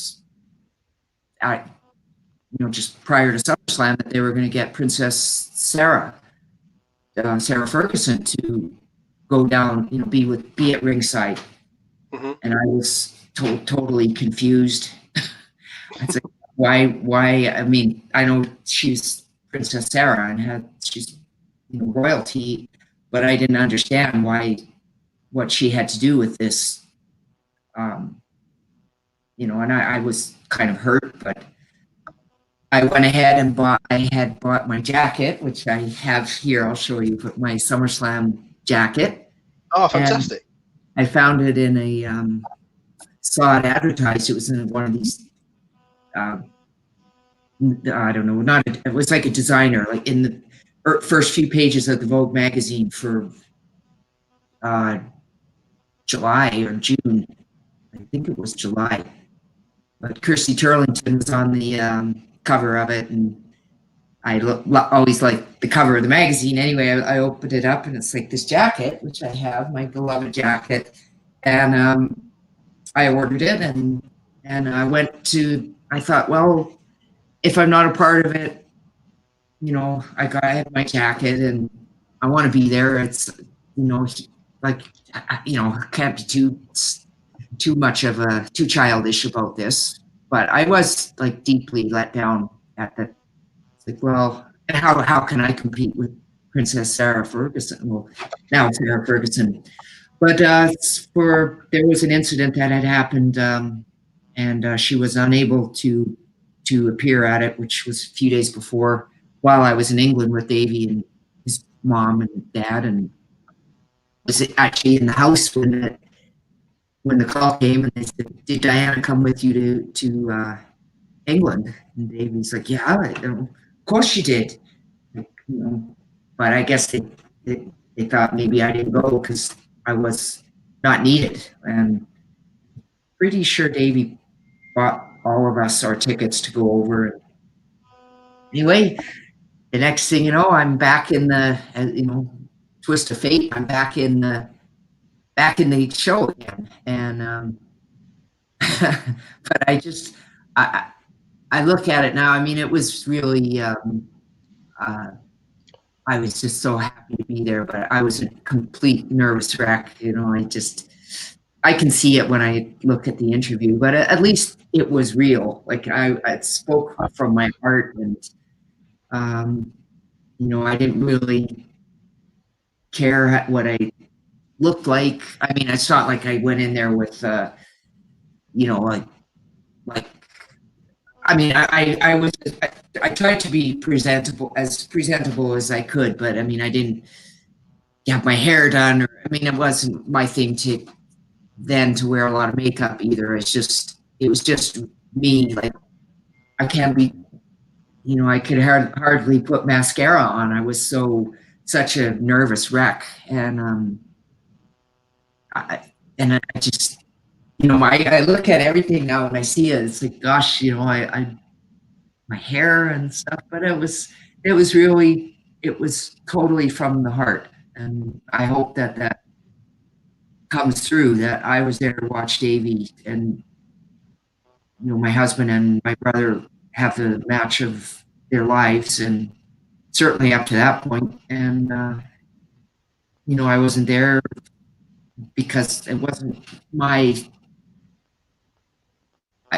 spotlight, it was their spotlight, but I was so happy to be a part of it and get to go in the ring after, and I didn't really know what I was going to do if it was Bret who won.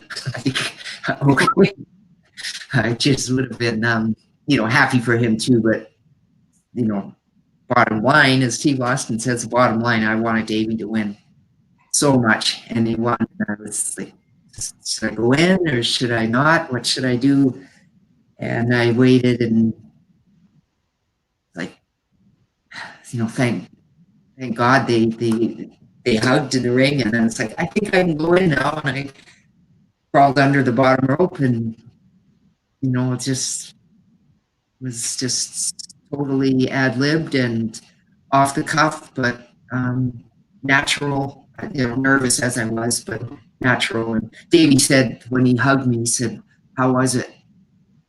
It's like, oh, I don't know if you can tell, but we were hugging, and I was telling him how great it was, and he was asking me if it was good, and you know, he needed some reassurance after, because, you know, anyway, he was what a champion. Well, the great thing about all that is that you know, from everything from you feeling nervous about being on the TV to, you know, feeling natural after the match, you know, that's all real. And I think when wrestling blurs the line, you know, we all know that there's a scripted element, but there are real things, real emotions, real feelings. And I think that was one of those matches, one of those nights where all of that emotion came across. And you talked earlier on about the nature of the match and how good technically they both were. We all know that that's true as well, but there have been lots of very technically gifted people that can't capture a crowd, and there are lots of people with a great sense of spectacle that can't wrestle a lick. These two had both, and that was the wonderful thing about that night, was that, you know, we saw that kind of match. I'm going to need to wrap. I could talk to you all night, but I'm going to have to wrap up shortly because we've got other things to get on to. But I've got one more question, but maybe you want to just show everyone the jacket. You can answer the last question in the jacket. We've already had Martin Goldsmith on tonight showing us the Jimmy Hart jacket from that night. Maybe we'll have to do a poll. What's the better jacket, Jimmy Hart's or Diana Hart's? It's up to everybody. My let's see, my SummerSlam, you know, belts. Where's my belt? Oh, here it is. Still looks great. I'll just wrap up with this then, just to well, first of all, to thank you for joining us once again, and for everyone that's watching, stick around, because inside the hour, Harry and George will be joining us to do a bit of a watch along of the match as well. But just finally, Diana, what about Davey's personal feelings on that match as time went on? I know it's very hard for wrestlers to take it in immediately because they're quite quickly back on the road, back on the gym, working again or recovering or whatever it might be. But as the years went by, when he looked on that, did he always look at that as his finest hour? Did he feel as fondly about it as you do and as all of us do? Yeah, he said that was his crowning moment, and I mean, everything taken into consideration, he said that is one of his other very emotional match that he had was with Eddie Guerrero. He said that was in his heart, just some things that he and Eddie had gone through, and he said that was one of his most, touching matches. But that match with Bret was at SummerSlam was his very favorite, and funny, not funny, but it was also my father's favorite match. And he said he wouldn't have changed one iota of thing about that.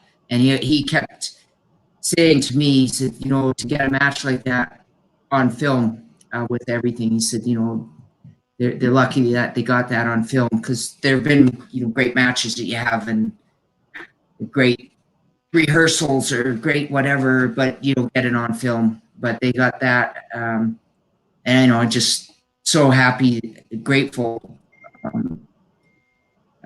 appreciative of WWF and Martin and Harvey Goldsmith and the fans. You know, and I was always be so proud of Davey for that, his family. It was just, I mean, to me, it was just, if I could freeze time and go back to that, you know, how great would that be?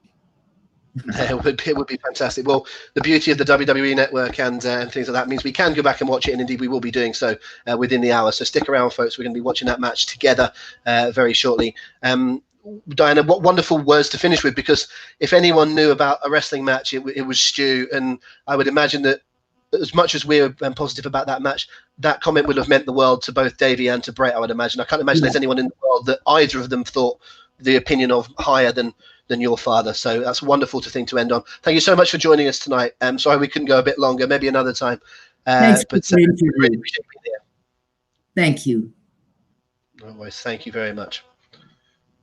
Diana Hart, everybody, an absolutely brilliant thing. I'll bring back Paul in if he's ready. Paul, first of all, everyone. I was so enthralled in that. That was fantastic of you, Dana. I know you can still hear us.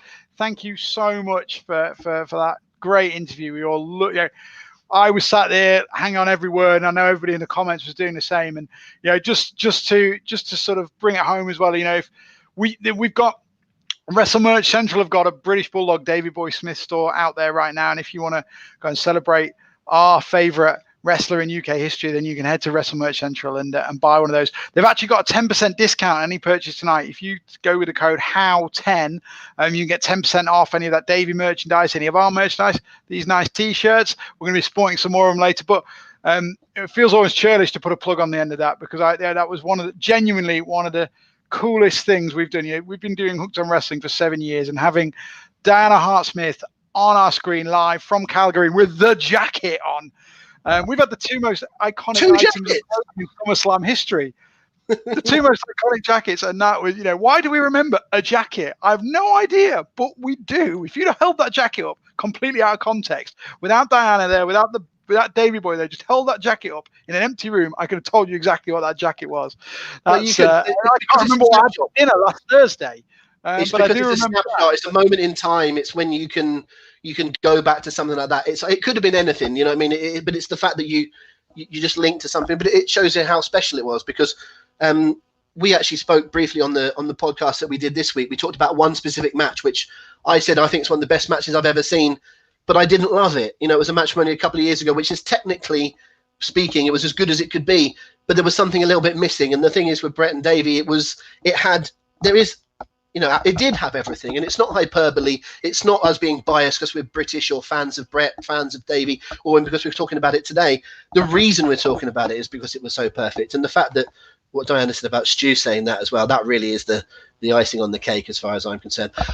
But we do need to move on. We will be watching that match. We'll be explaining how we're going to get into that later on, folks, in terms of watching it. So you might want to start getting your WWE networks ready, and we're going to post a link to a YouTube where you can watch it. We can't broadcast it ourselves. You need to go and find it, but we will be telling you when we're pressing play and when we were going to start it. So get it ready, and when we've got Harry and Georgia on, we will time it all and we'll give you a countdown. So you'll get there. It won't be a problem, but it might be worth starting to think about getting that ready.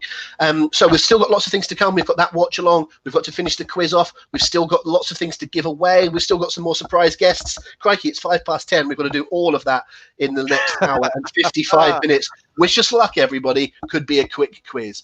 What are we going to do next, Paul? Are we doing surprise guests next? Let's get our next guest in, mate. Let's get our next guest. Now, full disclosure, guys, a couple of these guests were filmed earlier today, and it was just earlier today, just before we came on air. But we just wanted to give ourselves a little bit of breathing space in terms of a mix between live and tape guests, so we weren't keeping too many people hanging on for any late running or changes of orders and everything else. So we did pre-record this next guest, but it was very, very close to airtime. So I'll let Rob do the introduction because it's yours truly doing the interview. Yeah, indeed. Let's see if anyone. I don't know if anyone's actually guessed yet from your clues from earlier on, but Paul told you that it's. Was there one guess correct? Was there, Swaka? I will give them a little bit of credit for that. So just a reminder, folks, we've got a nice surprise guest coming up. We're talking to them about a few different things. Straight after that, back into part 2 of the quiz. We'll conclude that. We'll give away some more stuff as well, and then approximately 10:45, give or take a few minutes, we'll be going with the watch along with Harry and Georgia, and then we still, after that will finish just after 11:30. We've still got time for hopefully another surprise guest and some more giveaways. So still plenty to come. Make sure you continue to go to hookedonwrestling.co.uk/CAC. That is where you can donate to our fantastic cause tonight, the Cauliflower Alley Club. And it is also, the more you donate, the more chances you have of winning prizes yet to come. Give us a quick rundown of what's still to come, Paul, prize-wise. Prize-wise, so we have got new to the list 2 signed Doug Williams photos. We've got some SummerSlam anthology DVDs, 30 years of SummerSlam, courtesy of WWE Home Video UK. We've got a couple of Hooked On shirts. We've got WWE Euroshop. And we've kindly donated 2 awesome official replica mini title belts for you guys to win.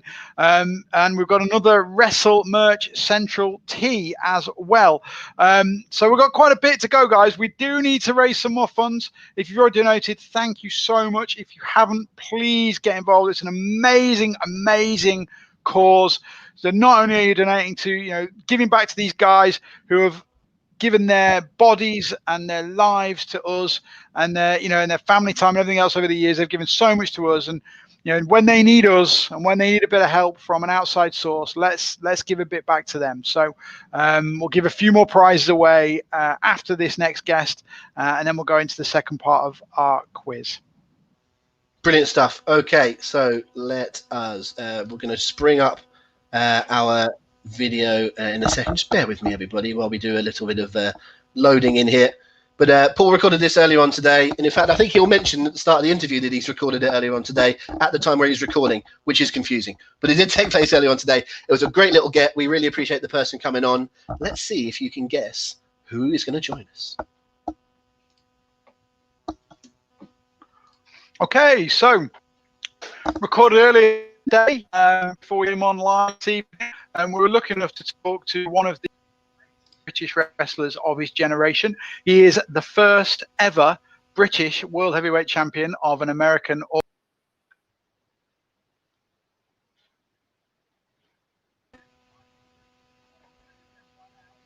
Nick Aldis, how are you, Nick?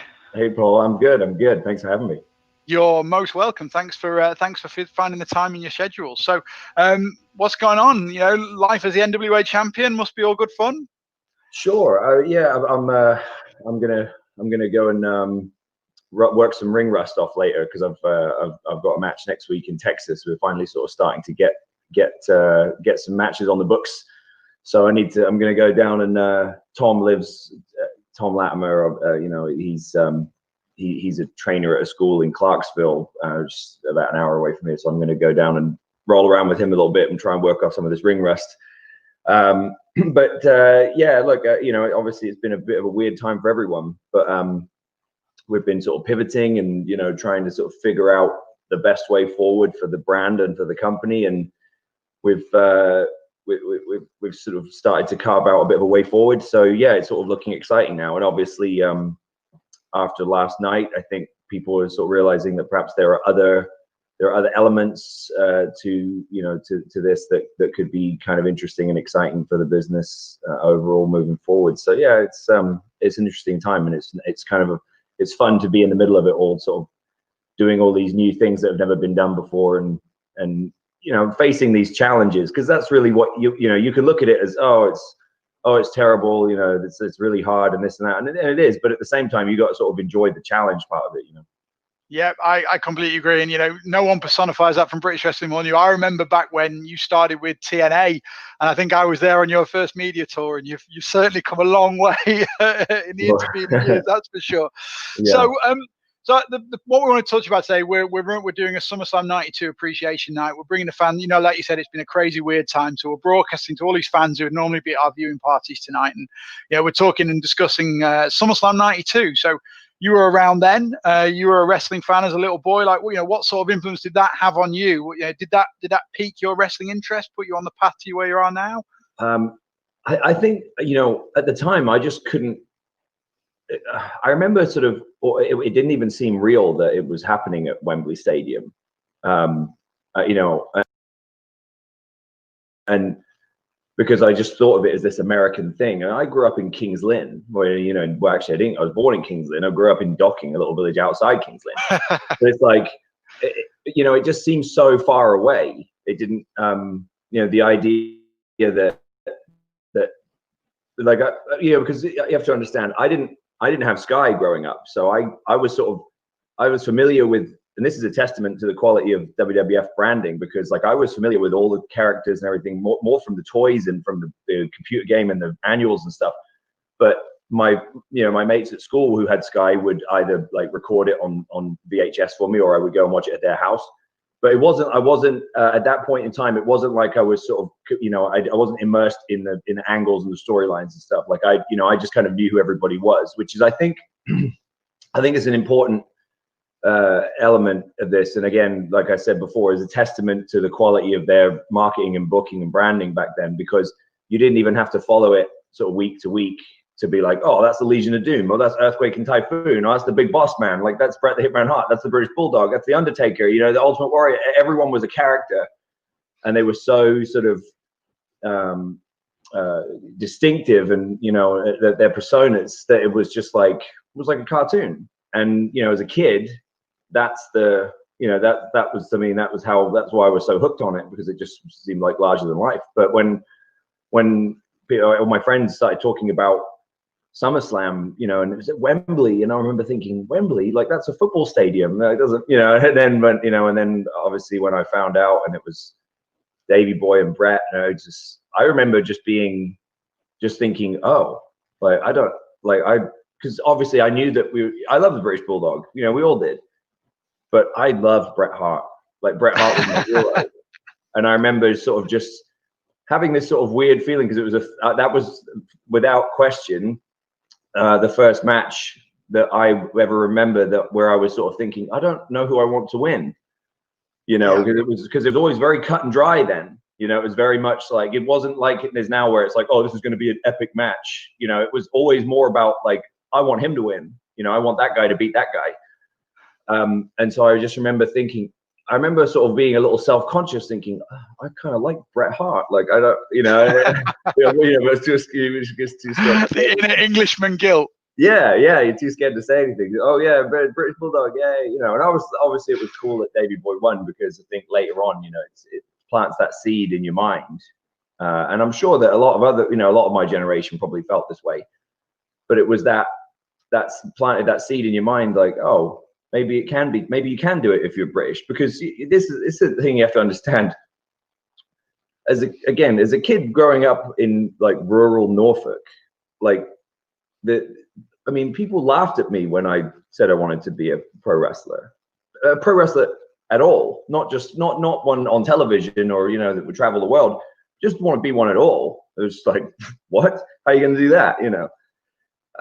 And so I think, you know, and then even getting into the business, there was always this sort of slight, at least when I came up, the generation before me sort of had this sort of mentality that, you know, well, that kind of thing doesn't happen for British wrestlers. That's for Americans, you know, and you know, because there was always sort of the token British guy. Do you know what I mean? They had like Regal, of course, and then before that it was Davey Boy, and it was kind of, I mean, obviously we had like Dave Taylor, and there'd been others, but for the most part, you know, there was sort of one definitive sort of British character at any one time. So I think, you know, there was always that kind of culture almost installed in the generation before me that, well, you don't get your hopes up. And I think our generation, like, and I'm the sort of younger end of it, but like Stu and Drew, and I would even include Sheamus in this, even though he's Irish, and, you know, and myself and others. So I think we just looked at it differently and went, I think we can, you know, I think we can make it, you know, I think we can go over there and make a name for ourselves. So some of that probably does go all the way back to Davey Boy and Wembley Stadium, because obviously he was on that night. I mean, that was the main event, and he was the guy. Yep. Yeah, for the first time, obviously, as well. I know it's right at the start that you mentioned action figures and the WWE action figures back in the day. I'm willing to bet big money you're the first man from Docking in Norfolk to have their own action figure, right? Probably, yeah. I mean, I don't know. I mean, you know, I'm sure that you never know. It might be one might have been modeled on someone else from Docking. Maybe. Yeah, I mean, and look, I mean, I've had a couple through my career. I had a couple with TNA, and I had one with Gladiators. But this one's very cool. The new one coming out with Cella Toys, just because, well, one, they're a British company, and they're a startup company, and it's you know, and it's a couple, and they're just you know, they're just kind of going for it, and I really sort of admired that about them. And they approached me, and they want me to be their first ever toy, you know, which is like, that's, you know, and look, it's a startup, and it's, you know, and it, like I said, it's a mom and pop shop, but it's like, it's still very flattering that of all the people that they decided to approach, you know, for a licensing deal for their first sort of action figure, they decided to come to me. And it's been a pleasure working with them, and you know, we got the deal done really easily, and the interest seems to be really good. So I mean, I all I can say to everyone who's pre-ordered, I appreciate it. And now that we've got the US distribution with Body Slam Clothing Club, it's like that's really sort of put rocket fuel in it. And yeah, from what I understand, I think the first wave of US pre-sales sold out. So I think they're going to have to try to sort of maybe increase their order. I don't know, but it's yeah, it's very, very cool. And if anyone wants it, you can go for the UK. You can go to cellatoys.net, and that's for shipping in the UK and Europe. And then for the US and North America, it's bodyslamclothingclub.com. Awesome. Hey, look, one final question before we talk about everything else you're on about now is, right, think of this, right? It's Wembley Stadium. Chuck reality out the window for a second. So, you know, it doesn't have to be something that's practical or real. You're headlining, you're defending that NWA World Heavyweight Championship in front of 90,000 people. Who's your dream opponent? You know, it doesn't have to be someone who's current, doesn't have to be even anyone who's alive. Who's your guy? I probably Rock or Bret Hart.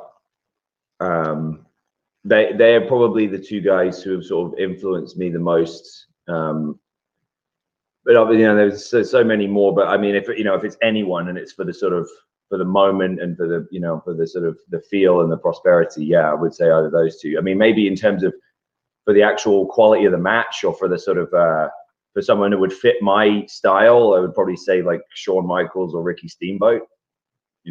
Someone who could really like work that great like babyface style and sell and fire and come from underneath. Like I think that but I think if it was at Wembley, then hopefully I would be somewhat of the babyface. So maybe Bret, because Bret was such a ring general that he can kind of lean either way and still make it great.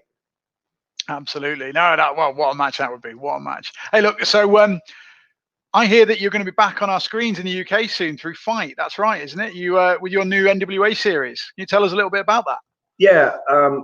So we've had a relationship with United Wrestling Network that comprise Championship Wrestling from Hollywood, Arizona, Memphis, and that's run by David Marquez, who many of the people who have seen Power would recognize as one of our interviewers, one of our broadcast team.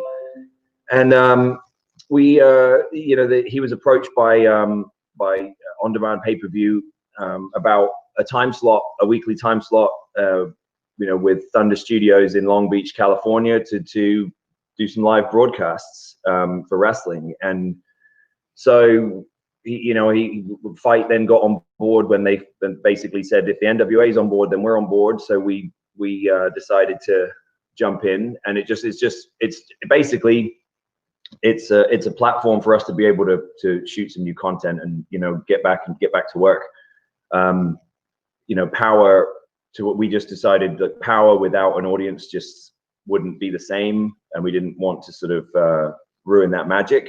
And we're not in a position like WWE or an AEW where we're sort of obligated to provide that content. So we sort of sat it out for a little bit to see where things were going. And this is a good way for us to build to some marquee matches. So it's going to be a bit more. If anyone who was sort of familiar with the 10 Pounds of Gold series that we did before NWA Power, it's gonna sort of revert more to that, in the sense that it'll be more of a sort of prize fight build sort of style, where there'll be sort of certain key matchups that we'll be kind of booking and promoting, and sort of building towards those, as opposed to kind of episodic television. In the current climate, it just seems it's kind of difficult to implement that, and it just gives us a chance to shoot more original content for our YouTube and for our Patreon and everything like that. Whilst we're there, because I mean, Thunder Studios, world-class facility in Long Beach. So yeah, we're excited about it, and it starts on September the 15th, and it'll be broadcast live on Fight and on-demand pay-per-view here in the States. And then, as we go forward, I guess we'll start to book and plan and schedule stuff as it happens, and then hopefully we'll get into a bit more of a kind of consistent programming schedule again for the NWA and all our fans, because they've been very patient and we appreciate them for that. Well, you've made a lot of new fans in the last year. We see the general hubbub about what's hot and what's not, and there's so many people who are raving about what you and the NWA are doing. So roll on September the 15th for that one, that's for sure. And we all saw what happened on AEW Dynamite last night. Yours is not the only NWA licensed title belt out there. We saw the Thunder Rosa turn up, challenging for the AEW Women's title. Could that be the last NWA title holder that we see in that organization, or maybe we keep our eyes peeled for more? Well, here's the thing.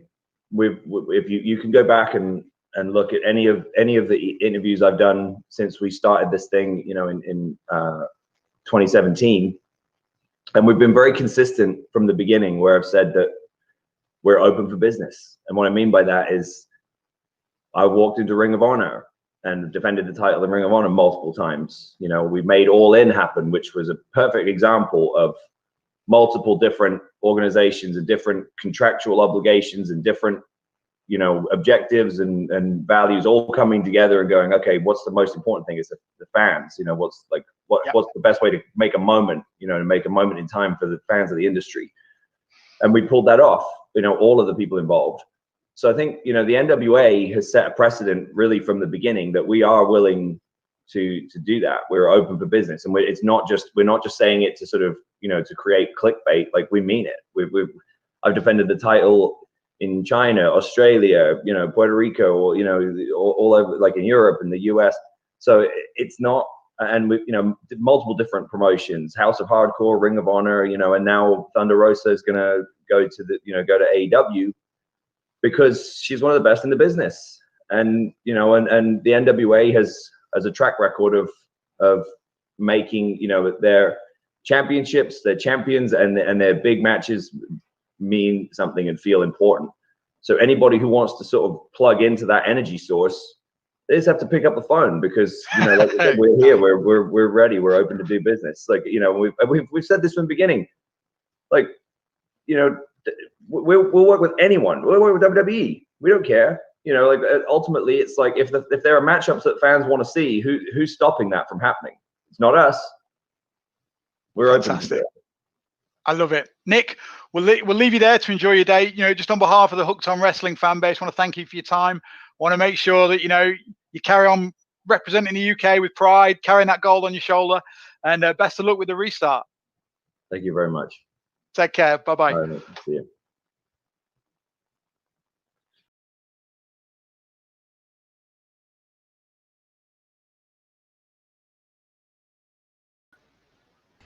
We're still muted there, Rob. You need to take your mute off. Well done, my friend. I told you not to mention snafus. Well done. That was another good job. I hope you enjoyed listening to Nick's thoughts. And it was yet another excellent get for us here tonight. And by the way, folks, I make it 1 hour and 34 minutes until the pay-per-view, and still at least 2 special guests to come, as well as Harry and Georgia, who will be along very shortly to do the watch along on Bret versus Davey. How are we going to get it all in? Your guess is as good as mine, my friend. Just noticed that you've had another costume change. Mick Conley in the chat says, Benson, more costume changes than an Oscar Awards ceremony. What have you got there? Talk us through that one. Mate, this is my Wrestle Merch Central Tatonka t-shirt. The Native American Tatonka. It's the weirdest looking buffalo that I've ever seen in my life, but it is an awesome t-shirt that you can get, and you can get 10% off at WrestleMerchCentral.com with the promo code HOW10 on anything in their store. So yeah, it's my first and probably last costume change of the evening. Okay, I'll have to have a dig around and see what I can find to try and upstage you in the final segments. But speaking of that, I think it's time for some more quizzing. We're going to do our next part of the quiz. We may split the quiz up into a couple more parts. We might have to do 5 questions now, then some more guest action, then the watch along, and then come back for the quiz, because we've got so much to pack in. We might have to split it all up, but we will see how it goes. Stay tuned either way. If you didn't see the first part of the quiz, that's okay. Don't worry, everybody. It's just for the fun. These are just on a little segment. So the fact that you've missed something doesn't necessarily mean anything. This is all for a bit of fun and just for a giggle. Remember to send your answers in. If you are playing along, we are keeping a tally of what you're scoring, even though it is just for fun. Send your answers to the Hooked on Wrestling Facebook page. It's a private message to the Hooked on Wrestling Facebook page. Please don't put your answers in the chat, because it spoils it for other people, basically, and we'll have to sort of delete those comments or so forth. So please, don't let us do that.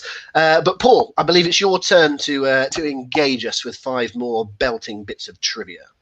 Yes, indeed. So without further ado, we will go into my second round, our third round in total. These are all questions that are based loosely around this year's SummerSlam. Okay, so loosely about the happenings of tonight and how they've come about and all sorts of stuff like that. So this is what, are we on question 11 in the quiz altogether? This is question 11. Okay, question 11 then. SummerSlam looks to not have a cinematic match on the card tonight. You know, the cinematic style ones. Mm-hmm. What was the last WWE pay-per-view not to feature a cinematic match? We all know what the cinematic style matches mean. You know, the stuff that's not in the traditional wrestling ring that they've been doing this year. And what was the last WWE pay-per-view that did not have one of those style matches on? No, interesting. Good question. That they sort of, because of the whole lockdown and watching things differently, they've taken a bit of a turn in all of our brains, haven't they? So that's a good question. Noted. Let's have the next one. Okay. Next question. So that's question 12. Apollo Crews will face MVP for the US title tonight. Mm-hmm. But who did MVP lose the US title to the last time he held it in April 2008? Apollo Crews will face MVP for the US title tonight at SummerSlam. But who did MVP lose the US title to the last time he held it in April 2008? That's a good one. Martin Richards asked about, does NXT count? Presumably meaning your question 11. No, we're talking about WWE main roster. Yep, that's right. To be clear on that one. Crikey, you got me on a couple of these, Paul. I'm not very confident here at all. I can hazard a guess at that one, but hopefully on question 13 you can give me something a bit more in my wheelhouse. Oh, well, you're a bit shaky there audio-wise, Rob, but we'll go into question 3. Question 13. Yeah, you're really crackly. Randy Orton versus Drew McIntyre is expected to be the main event of tonight's SummerSlam. But who was Orton's opponent the last time he was in a SummerSlam main event? And by main event, as always in our quizzes, we mean the last match on the card. So Randy Orton versus Drew McIntyre is expected to be the main event of tonight's SummerSlam.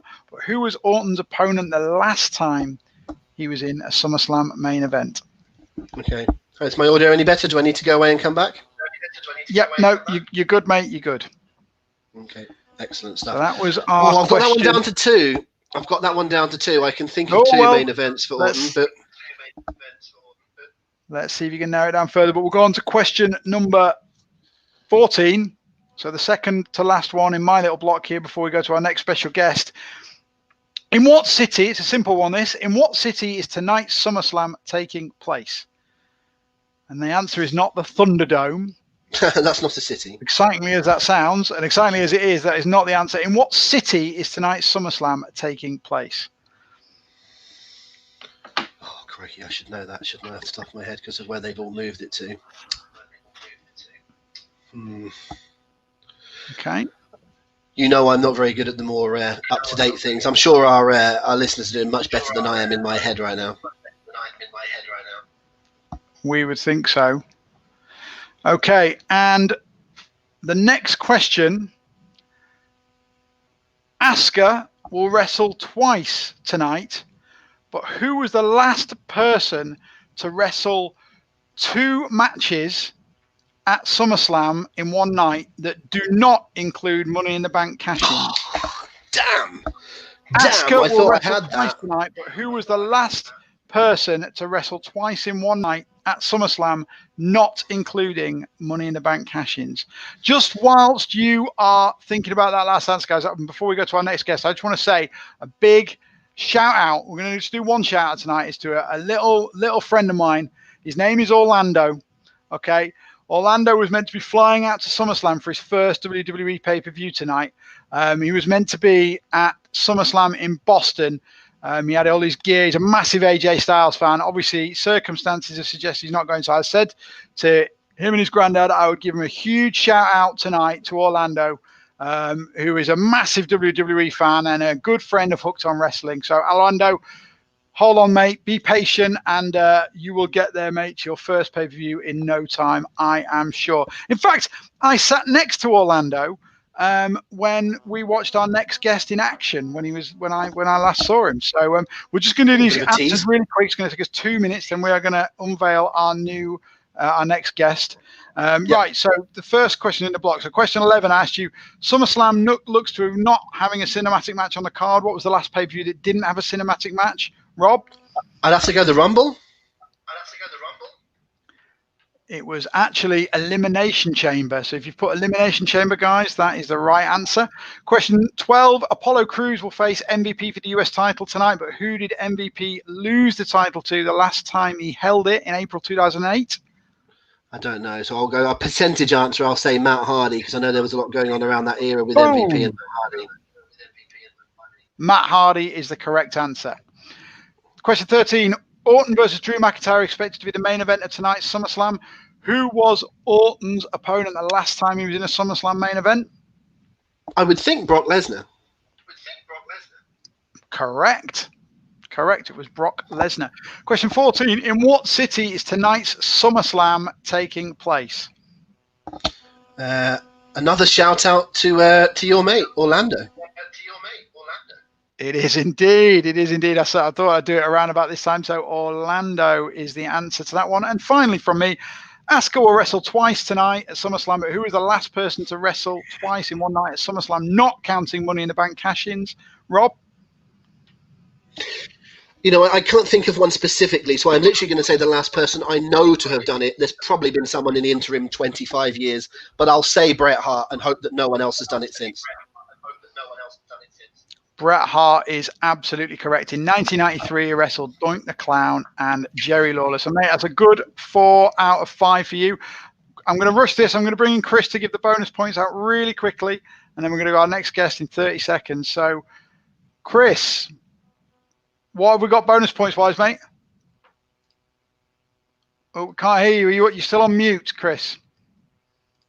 This is what happens when you try and go quickly. Adam Fran 4, Andy Phillips 2, Chris Marden 2, Nicholas Bowater 2, Martin Richards 1, Nick Conley 1, Ricky Johnston 1, Thomas Hall 1, and Francis Reyes 1. Wicked, mate. Just one more time, if you wouldn't mind. Yep. Adam Fran 4, Andy Phillips 2, Chris Marden 2, Nicholas Bowater 2, Martin Richards 1, Mick Conley 1, Ricky Johnston 1, Thomas Hall 1, and Francis Reyes 1. Well done, guys. Chris, we'll see you soon, mate. Take you out of the equation now. Rob, I'm going to take you out as well while I introduce my next guest. So if you were watching NXT TakeOver 30 last night, just before the main event, I think it was, you'll have seen a fantastic promo that announced that NXT UK will be back from its hiatus on September the 17th. We can't wait. It's been way too long since we've seen those guys in action. So we've got one of the stars of NXT UK with us right now. He's a guy that terrified my 6-year-old son when we saw him in the main event at NXT York, when he brawled right past us. We have got with us a great friend of Hooked on Wrestling. It is the Welsh Dragon himself, Eddie Dennis. Evening, Eddie. How you doing? How's it going? Good. Yeah, good, mate. Good. How's things? How have you spent your longer layoff than planned? Same way as everyone else, I guess. You know, a lot of time at home with my fiance. A lot of working out in the garden. I started out just using bands and doing push-ups, and by the end of it, I pretty much have an entire gym in my shed, which I drag out and put on the AstroTurf every day. So yeah, same kind of stuff as everyone else, I guess. Trying to rehab a separated shoulder, which I guess is a little different. Yeah, quite. But I understand, that that separated shoulder is now rare 100%. So you're going to be back in action now, right? Yeah, I mean, it's kind of hard to know whether something is 100% until you've sort of landed on it, which is the one thing that I haven't done. So I've lifted plenty of stuff up and down a bunch of times, but until you land on your head, it's very hard to know how professional wrestling's going to go. But judging by last night's announcement from Triple H, I guess I'll find out soon. Yeah, you certainly will. And obviously, one other thing he said on that post NXT conference call was that the show is going to emanate from BT Sports Studio, or BT Studios over in East London there. So that's going to be a different one. That's going to feel a bit old school, isn't it? Coming from a TV studio. Yeah, it's super exciting, to be honest. I've seen some of the stuff that BT Studios have put on for the boxing. The setup looks absolutely incredible. So I can only hope and pray that the setup is looks similar for us. I'm super excited for it. I think it could be a wicked move for the brand in general, to be honest, moving forward, especially as sadly I think that COVID is something which is going to affect live events in this country for longer maybe than some people anticipate. So the fact that we could get ourselves a home base which is safe and secure to produce a television show from is a massive boost to everyone who's a part of the roster. Well, we can't wait to see it. Like, my little boy was delighted when I told him the news today, because, like I said, he's, you are literally his favorite wrestler, joint with Trent Seven. You share the podium. nice. You haven't got it to yourself just yet, but he was, to see him, it was a real step back in time for me. We're talking about SummerSlam '92 a lot tonight, and seeing his face when I took him to York earlier in the year, and you were playing the heel, and he was genuinely scared of you, mate. It was proper old school stuff, and it was so fun to see. Like, we don't have that feeling anymore as adults, unfortunately. Wish we did, but like, seeing that was just something else. So, like, thank you for being such an awesome baddie when I know in real life you're anything but. You're welcome. Obviously there's some kind of pent up frustration of years of looking after children in schools that have sent me a little craze that makes it easier to tap into that when needs be. Well, what better way to get that out? So I'm just going to let you go in a second, but I'm asking all our guests tonight. Okay, so fast forward, the COVID pandemic's over. NXT UK, right? It's got sold out Wembley Stadium. You're in the main event. You're defending the NXT UK title. You've managed to defeat Walter, easy, squashed in 5 seconds. Imagine, right? Let's not base it in reality. You can face anyone you like from wrestling's past or present, whether they're with us still or not. Who would be across the ring from you? Who's your ideal opponent at Wembley?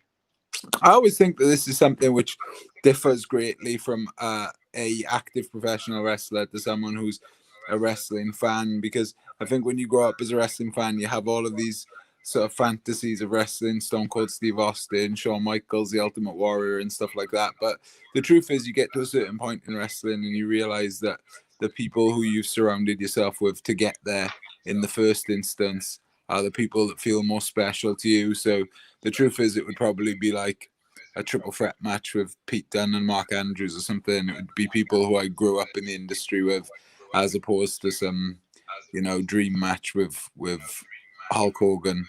So yeah, it'd probably be the people who were there when we were wrestling in a field in front of 4 people to come full circle and to wrestle them in front of 80,000 people in Wembley Arena would probably be my choice over anyone else,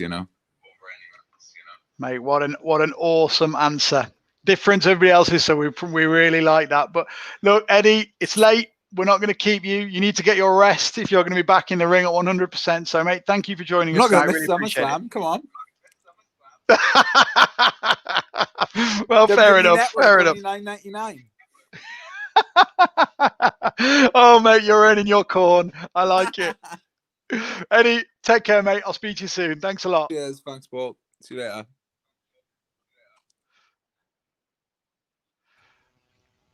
What a guy. What a dude. Fantastic. Another great get. Another surprise to everybody. And yeah, he's just so laid back, isn't he? So cool. But what a great answer at the end as well. Of course, he's going to stay out for SummerSlam. He's company man. He can do a little power nap now for an hour and be back with it again. But yeah, listen, he's a great star, and it's good to hear that news about NXT and how things might be rolling along. Right.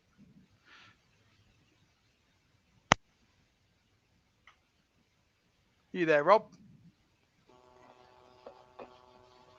Oh, we might have lost Rob for a second, so I'm just gonna fill some time here. 1 second. I'm gonna give away a quick prize. I'm gonna take an executive decision. I am gonna give away I'm gonna give away a Hooked On Wrestling t-shirt. Okay, I'm gonna give a Hooked On Wrestling t-shirt to one of our entrants. So I'm just gonna see who we have got and what numbers we've got on our prize list at the moment. Bear with me. I'm going to get my randomator up. But where is it? There it is. So the winner of a Hooked On Wrestling t-shirt is it is Nick Wood. Nick, congratulations. You have won our next prize of the evening. Thank you so much for donating. You can all still donate at hookedonwrestling.co.uk/CAC. That's our Cauliflower Alley Fund. It's such a great cause. We really, really want to encourage as much money as possible to be raised for that. So, Rob, are you back with us? Yes, costume change and everything. Look at this, look. Let me stand up so you can see this one properly. Look at that, baby. Direct from Wrestle Merch Central. 1 second. I'm just sending our next guest a quick message to you. Let's fill some time for me, Rob. Fill some time. Have a chinwag. Happy to fill some time. Folks, we are around about 1 hour and 17 minutes away from SummerSlam. We still have to come our watch along of the SummerSlam 1992 main event with Harry and Georgia. That's going to be fantastic to get their insight on the match. We can watch it as live.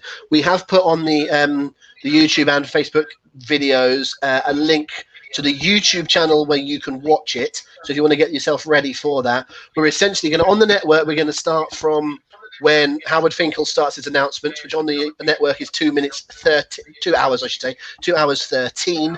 And then we will play that for 5 minutes or so as we do the entrances, because we don't want to miss out the entrances.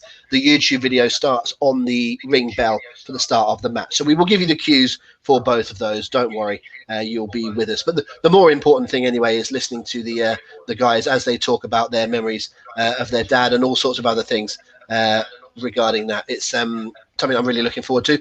We do still have 5 more questions of the quiz to fit in, which we might do in a second based on whether or not Harry and Georgia are ready for us. So bear in mind that we might do that one quite quickly. We've also still got lots more prizes to give away. And as Paul said, hookedonwrestling.co.uk/CAC is where you can donate, find out more about Cauliflower Alley Club. And the more that you donate to that particular cause, the more entries you will have in the draw tonight. And we do also have one more special guest lined up to have a little chat with as well at some stage. So we are going to do, I think we'll do the rest of our quiz, will we, Paul? We'll finish that off. I've still got 5 questions to do. So we'll finish off my 5 questions. They are just general SummerSlam questions. They're not anything with a theme. Don't look into any sort of clever little hidden themes or anything like that. Just 5 general knowledge questions about SummerSlam history. Paul did some more modern stuff. I've delved into the history bag. Are you ready, Paul? I am indeed. I'm ready and raring. Okay, good stuff. And just a reminder to everybody, please send your answers to the Hooked on Wrestling Facebook Messenger private message, please. Don't put it in the comments in the chat. If you do, we'll just have to remove them. There is no prize for the quiz. It is all for fun. But we hope you're enjoying it so far. And these are the final 5.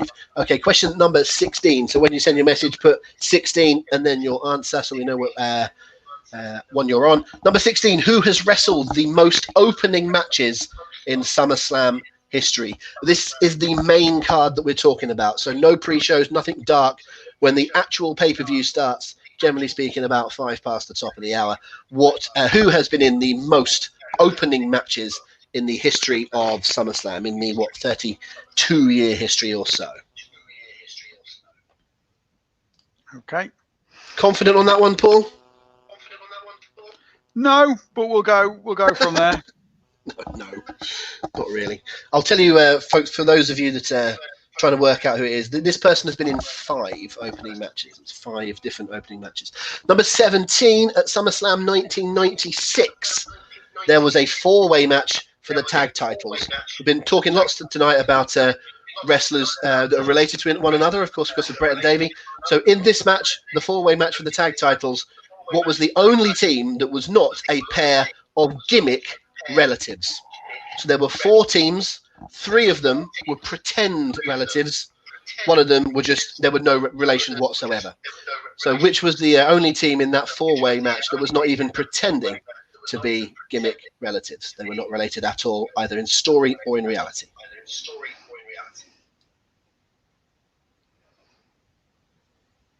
Okay.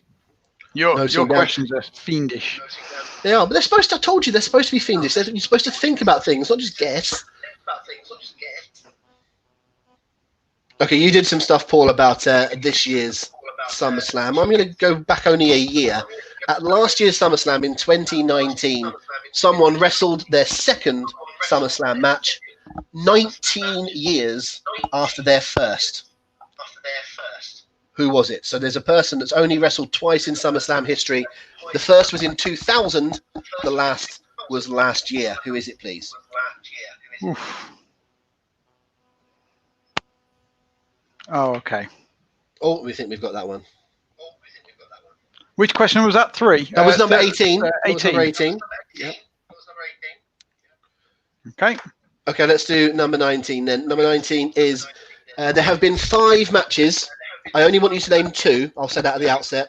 There have been 5 matches that have happened at SummerSlam twice. That is to say, the same 2 opponents have faced off at 2 different shows. Can you name 2 of the 5 encounters that have happened twice? Ooh. And they're at a good range of 2 of the eras as 5 well. matches that have happened twice. Yeah, I only need you to name 2, though. For the point, you only need to name 2. If anyone tries to show off by doing all 5, that's your call. But we will only accept the first 2 that you say. So even if you got, say you got the first one wrong and then the other 4 right, we wouldn't give you the point because you'd screwed up from the start. So we need 2 of the 5 matches that have happened at SummerSlam twice. That is to say, if I wrestled Paul Benson in 2003 and then I wrestled him again in 2007, that would be one of your answers. Yep. Yep. Okay. Okay, let's round it off with number 20, the last one of these. When was the last year that the Intercontinental title was on the line in a match that did not include The Miz or Dolph Ziggler? When was the last time there was an Intercontinental Championship match when the belt was on the line at SummerSlam in a match that did not include Miz or Ziggler? All we need is the year. You don't need to tell me the match or anything like that. You just need to say the year in which the IC title was on the line without Miz or Ziggler. Okay, so yeah, not a clue on that one, guys. So there's some toughies there. They're meant to be quite tough. We got a couple right, so let's get through the answers on these ones, and then we are going to welcome our last set of super special guests for the evening. We've got Georgia and Harry standing by. So Rob, do you want to lead us through these last 5 answers? Certainly. Number 16, who has wrestled in the most opening matches in the SummerSlam? They've done it 5 times.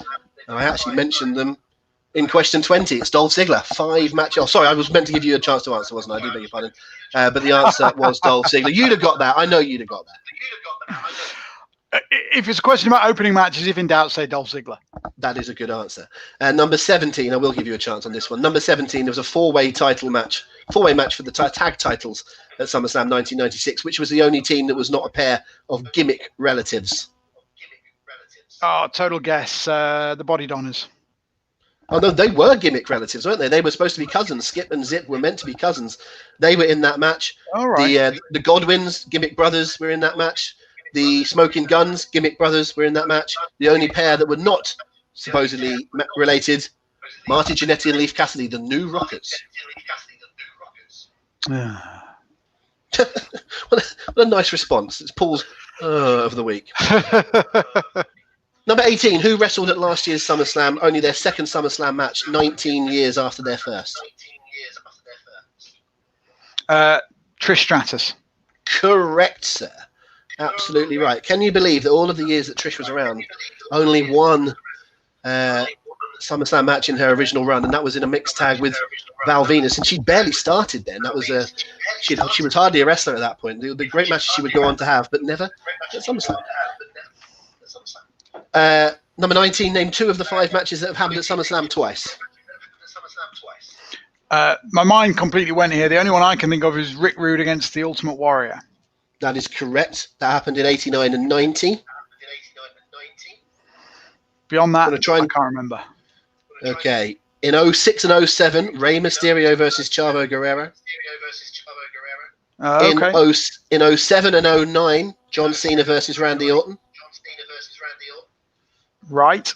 In 2010 and 2015, Randy Orton versus Sheamus.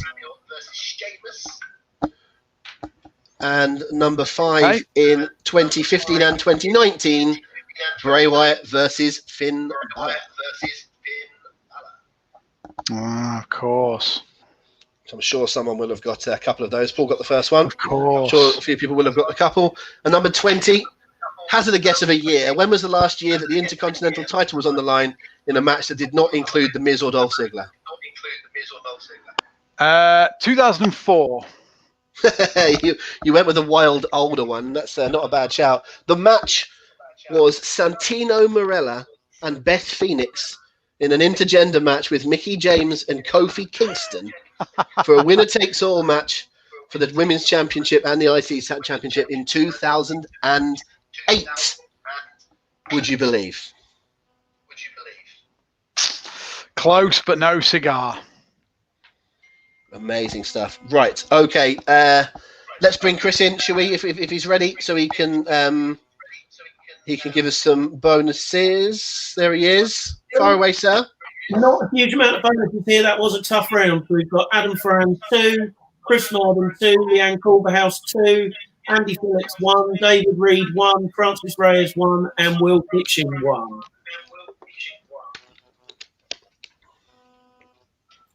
Do you want to just do them again, Chris? Yeah, I'll go through them again. Adam Ferran 2, Chris Marden 2, Leanne Culverhouse 2, Andy Phillips 1, David Reed 1, Francis Reyes 1, and Will Kitchen 1.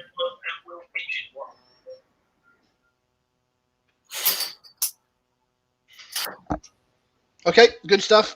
Chris, thank you for your sterling work.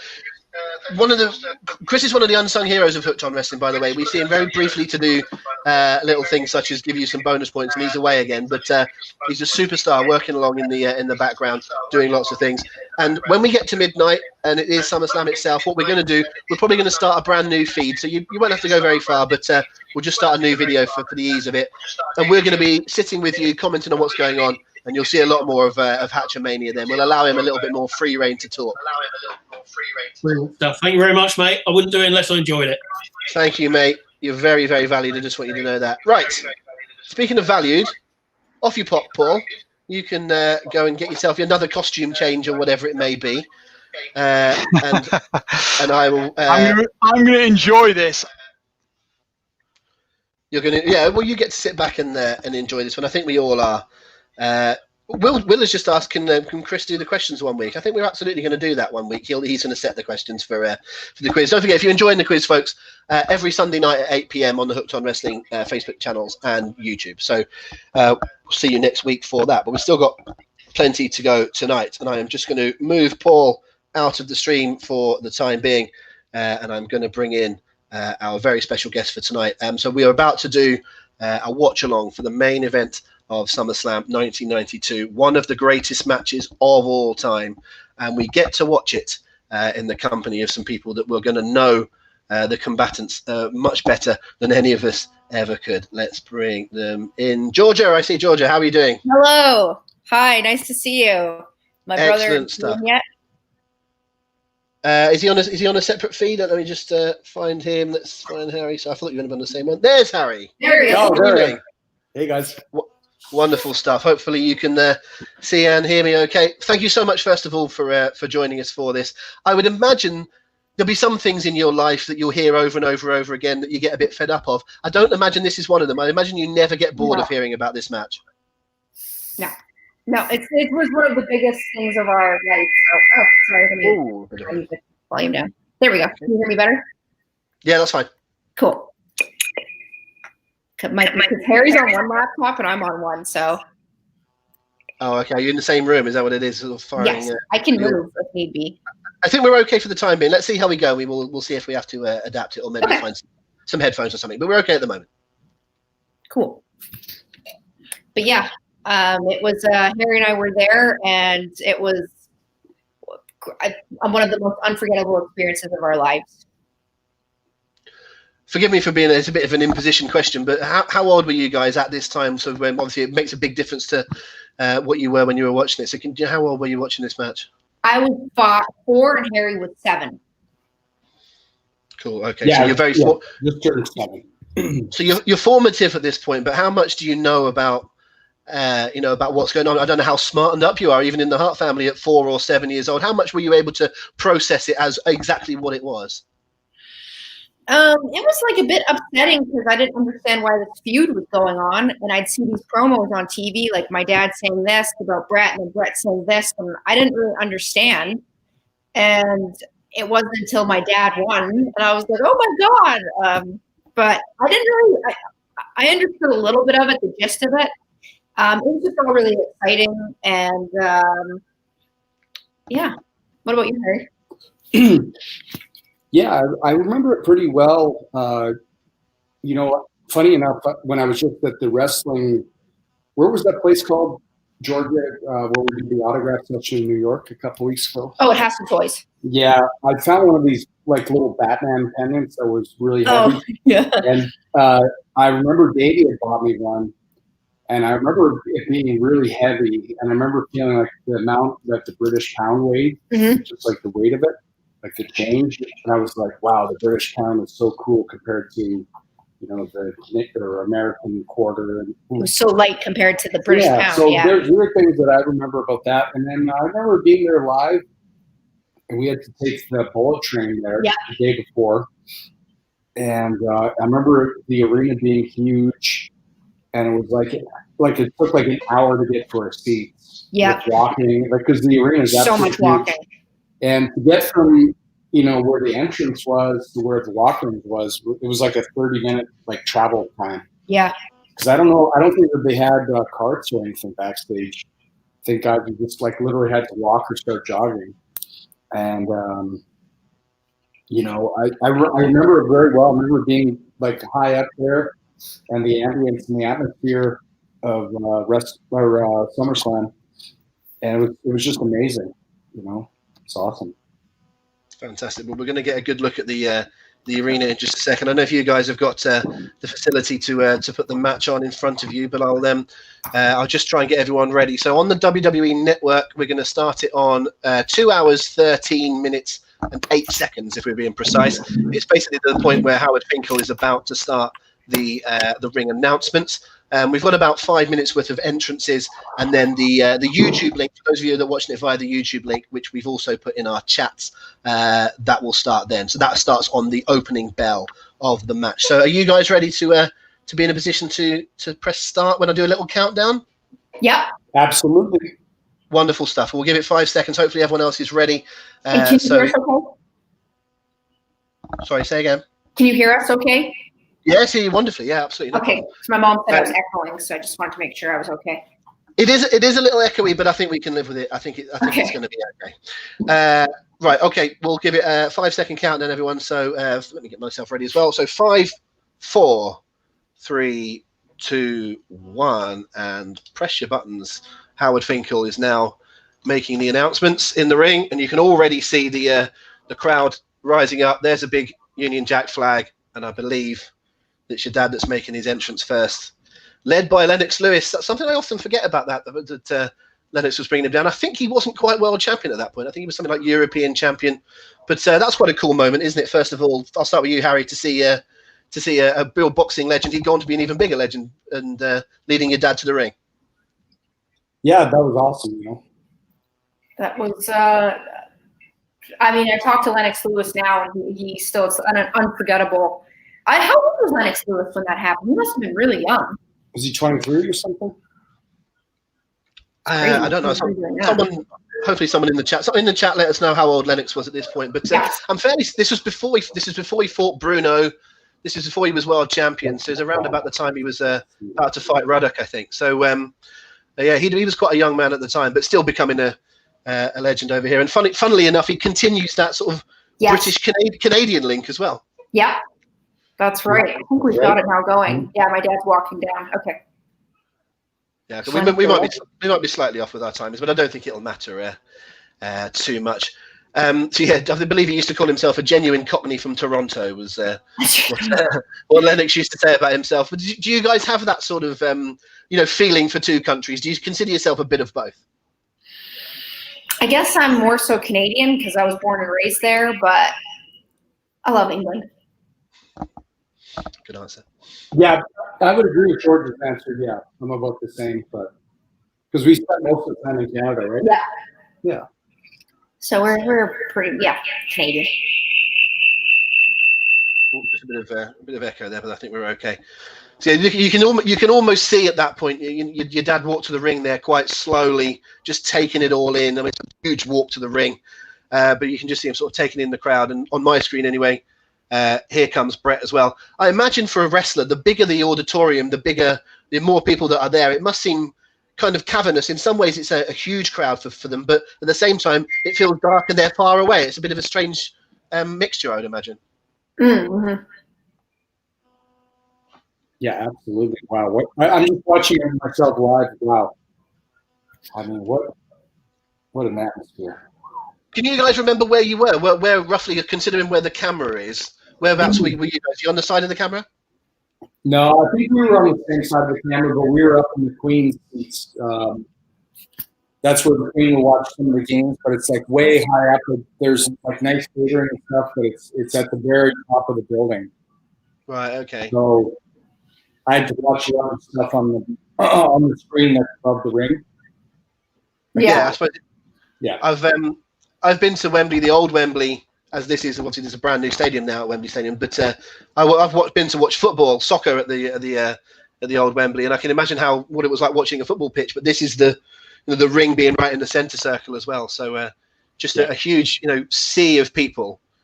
I imagine wherever it is you wrestle, I'll direct this to you, Harry. Wherever it is you're wrestling, the crowd will play a part, whether they're on top of you and there's 200, or whether you've wrestled in like big domes and whatever in Japan. Is it stranger in a sort of atmosphere like this rather than being in an arena?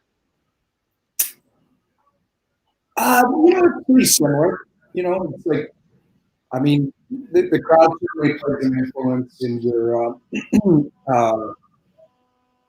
performance and stuff like that, and the ambience and the atmosphere.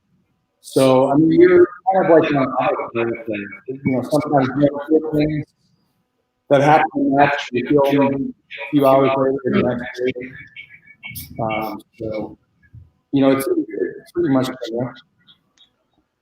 Okay, we are just about getting to the point where those of you on YouTube can now pretty much press play on your screens, because the two guys are now in the ring. The referee has signaled for the bell, and the lads are circling in the ring. So if you're watching on YouTube, press play now, and you'll be roughly along where we are watching it along. So two men standing across from each other in the ring. I imagine at this point that they know what's to come, they know what's in store for them. They've got a long time. This is really sort of soaking it in. I wouldn't say it's a slow start because it's action throughout, but they don't go at it fast paced today. It's very technical to begin with. They're just kind of really working themselves into the action. Yeah, well, you have to imagine there's 80,000 fans there that want to see these guys wrestle. So, I mean, we started off like hot right off the bat. Where do they go from there? But it's like, with the storyline and everything, they were all kind of both babies at the same time. So they have to start at slow kind of pace and feel each other out, and there's obviously tension. But, they've got to feel it off the crowd too, you know what I mean? Absolutely. We spoke to your mum earlier on. We spoke to Diana about her, how she was feeling at the time. With you guys being around as well, not just how she was, but how the whole family was. Did you get a sense of how different it was? Again, you were very young at the time, but do you get a sense of how different it was to everyone else? Were they acting a little bit different watching the match? No, not really. No, not really. It was just high stress. Everybody was just stressed. I remember.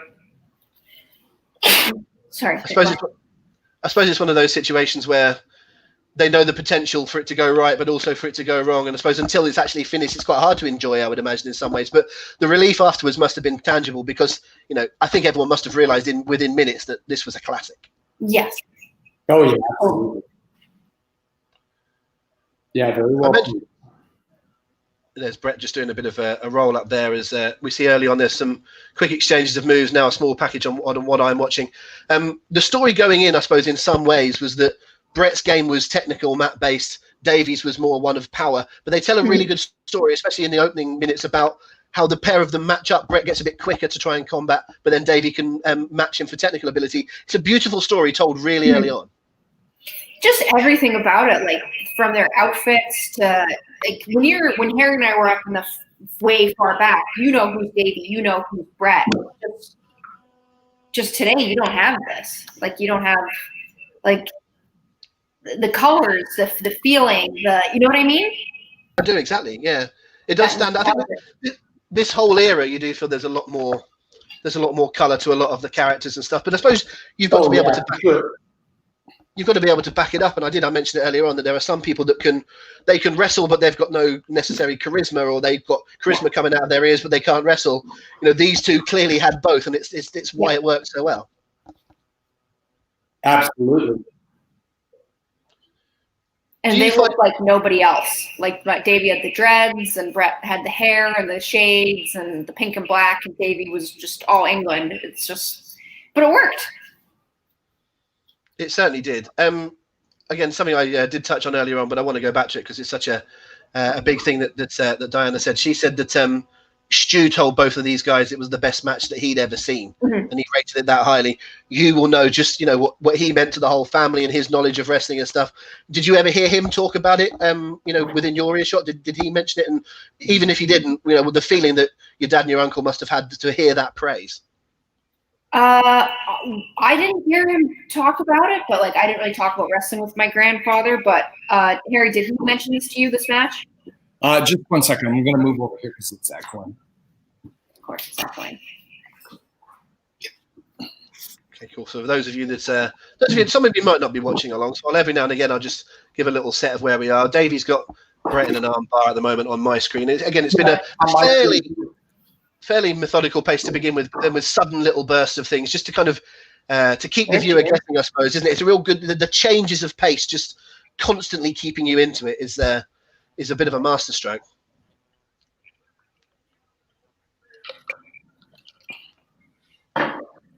Something else that your mum mentioned earlier on was about how injured Davey was going into this match and how it was far from plain. He was from a staph infection in his knee when he gave Iron Mike Sharp a power slam, one of those superstars taping, like '92, and he had recovered. But I remember his knee was so swollen with the infection. There was a bunch of skin flaking off his knee. It was really bad. I mean, he wasn't able to really train before this match either, at all. I suspect that I suppose there's only so much it can do, but adrenaline, would have been so high because of the importance of this and with the crowd and all that kind of thing. That would have got him through to an extent, but I would imagine he's still working with a bit of pain here. Oh, absolutely, 100%. Before we came here, he was at my grandfather's house and he was in bed with this. He was in a lot of pain. Well, I think it's a real testament to what we all know. I mean, that's only come out, in later years since there's been books written about it, or people such as yourself have talked, and the fact that no one would have even noticed it, it just says so much to how tough. Well, I suppose what it's like. I bet you've had similar situations, Harry, have you, when you've had to. You still got to get the boots on and get through everything, even though you're in a bit of pain. Oh, absolutely. You got to do it, right? So in terms of where we are now, so it's been fairly even up till now. I don't know how long we are into the match, but sort of probably 6 or 7 minutes. It's been fairly even. Bret at the moment, he's just signaling to the crowd at the moment that he looks a bit frustrated with them because they're booing him a little. Obviously, that will be that played up for the crowd. Did Bret expect? He must have expected going in that he was going to be not the heel necessarily, but at least more booed than Davey, of course. Well, yeah. I know that sounds a silly thing to say, but Bret was obviously his character at that point was such a virtuous, babyface hero. This is years before the little sort of wrinkles came in. It must have been slightly different for him at this stage. I mean, Davey was going to win. You couldn't have him lose. Like that little kid said, right? The British is going to win whether he wants to or not, right? Oh, I love the fact that you brought that up because that's such a. I think someone tracked it down not long ago. Figure about that kid or something. Too? Yeah, they did.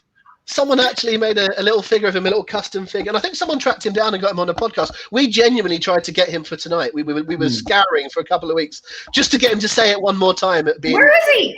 Oh, I don't know, and I will have to. If anyone knows, by the way, tell us where whether you'll like it or not. Kid is out there, but a really funny moment. Yeah, do you like the shirt I've got going on here? Look, managed to get the old Hart Foundation Bulldog era shirt going on from WrestleMerch Central. Nice. Yeah, very accountable. Did you see Harry's shirt? Yep. Yeah, excellent. Yeah, fantastic. It's very on brand, but I like it. Is there a place to get that? Where can we get that one? That is it's on my dad's Instagram, but it's for the British Bulldogs English Rescue here in Florida. So all the money that we get from those shirts go towards that. So they might be all sold out now, but the info's on my dad's Instagram. the picture and everything if you guys are interested. And we also have a new shirt that Wrestle Merch has made today for my dad and Bret in celebration of SummerSlam 1992. So check it out on WrestleMerch.com. It's available at WrestleMerchCentral.com.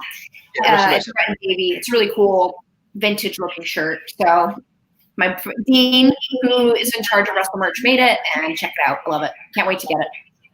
Yeah, good job, Dino. I'm sure he's watching at the moment. So good stuff there. Right on my screen, I've got Bret being sent into the ropes, just doing a knockdown and a tackle. So we're doing still some fairly basic things early on here, but I say that basic. I would say that in a nice way, and then a nice flip there with Davey knocking Bret through the air, and you see the crowd behind. I think they're still sort of waiting to come into the moment. But again, this is all praiseworthy stuff because you don't want to hit everything too early and too soon. It needs to be all about the crescendo.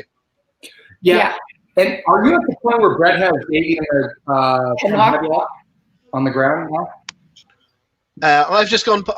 Well, Bret's just hit him with a really strong feet to the face after the Irish whip to the corner on my screen. So I might be slightly ahead of you, but not by much. But at this moment, it's interesting that quite often you'll see in a sort of regulation match, one person's on top for a long time, then there's a switch, and then the other. This feels like that no one's got any momentum so far. The fans are really, really being kept guessing at this point, which is a great thing. Nice. Yeah, they are. They're in total suspense. Kind of like a seesaw event here, but both kind of baby faces guys here. Nobody's really kind of gotten the clear momentum, but they're waiting for that one mistake to switch things around.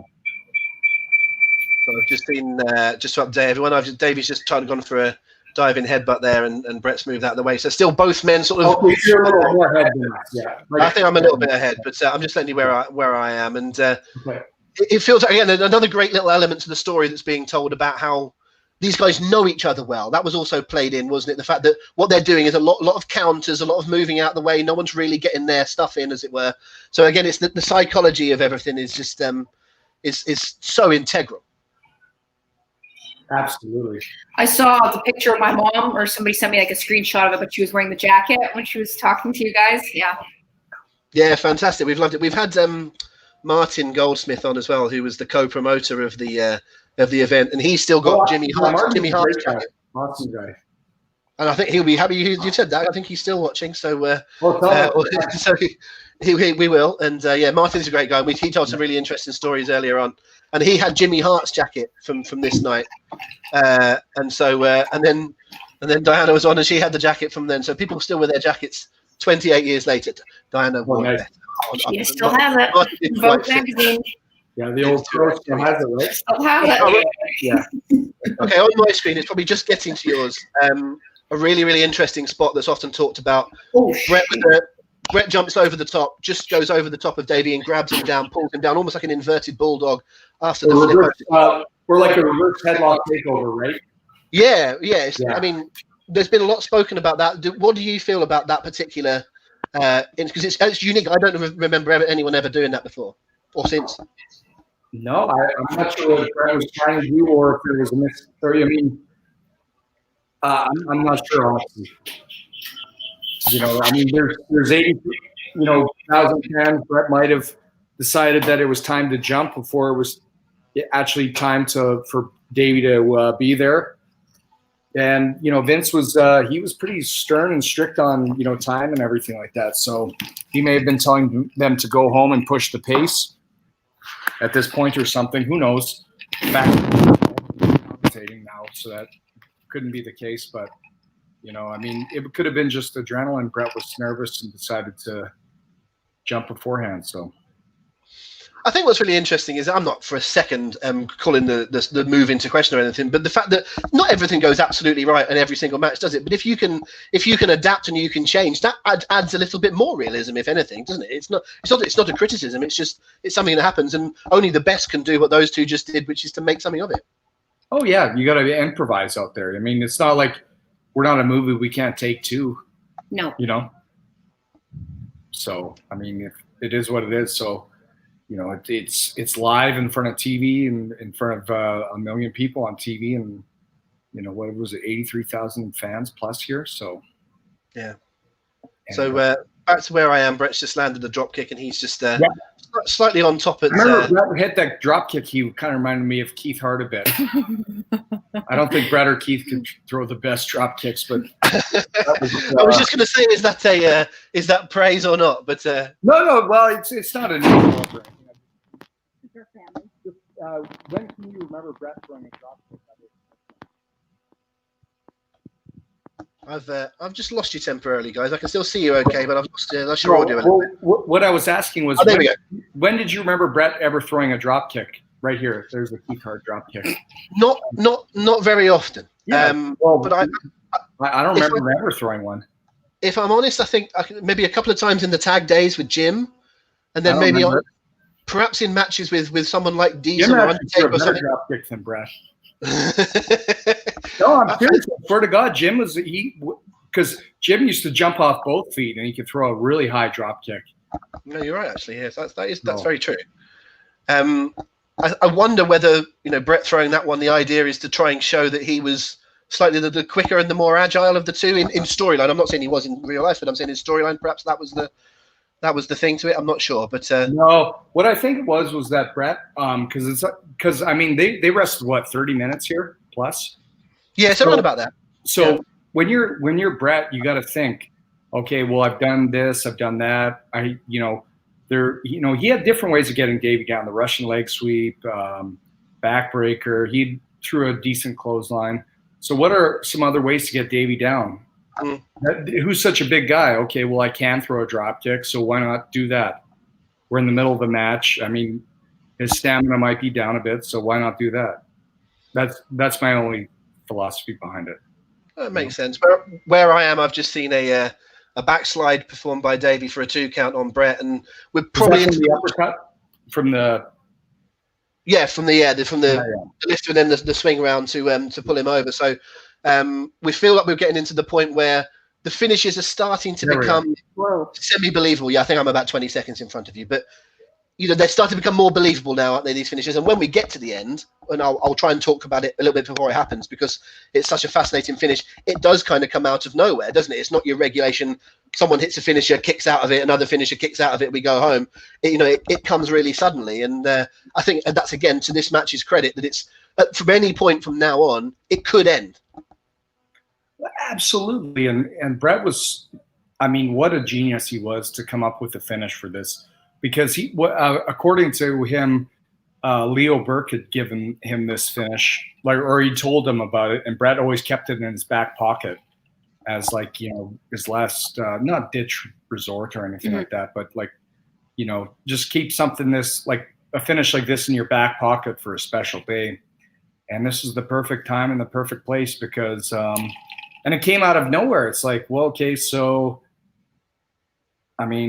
anybody that's seen this match before, obviously they know that Brett's kicked out of Davey's power slam.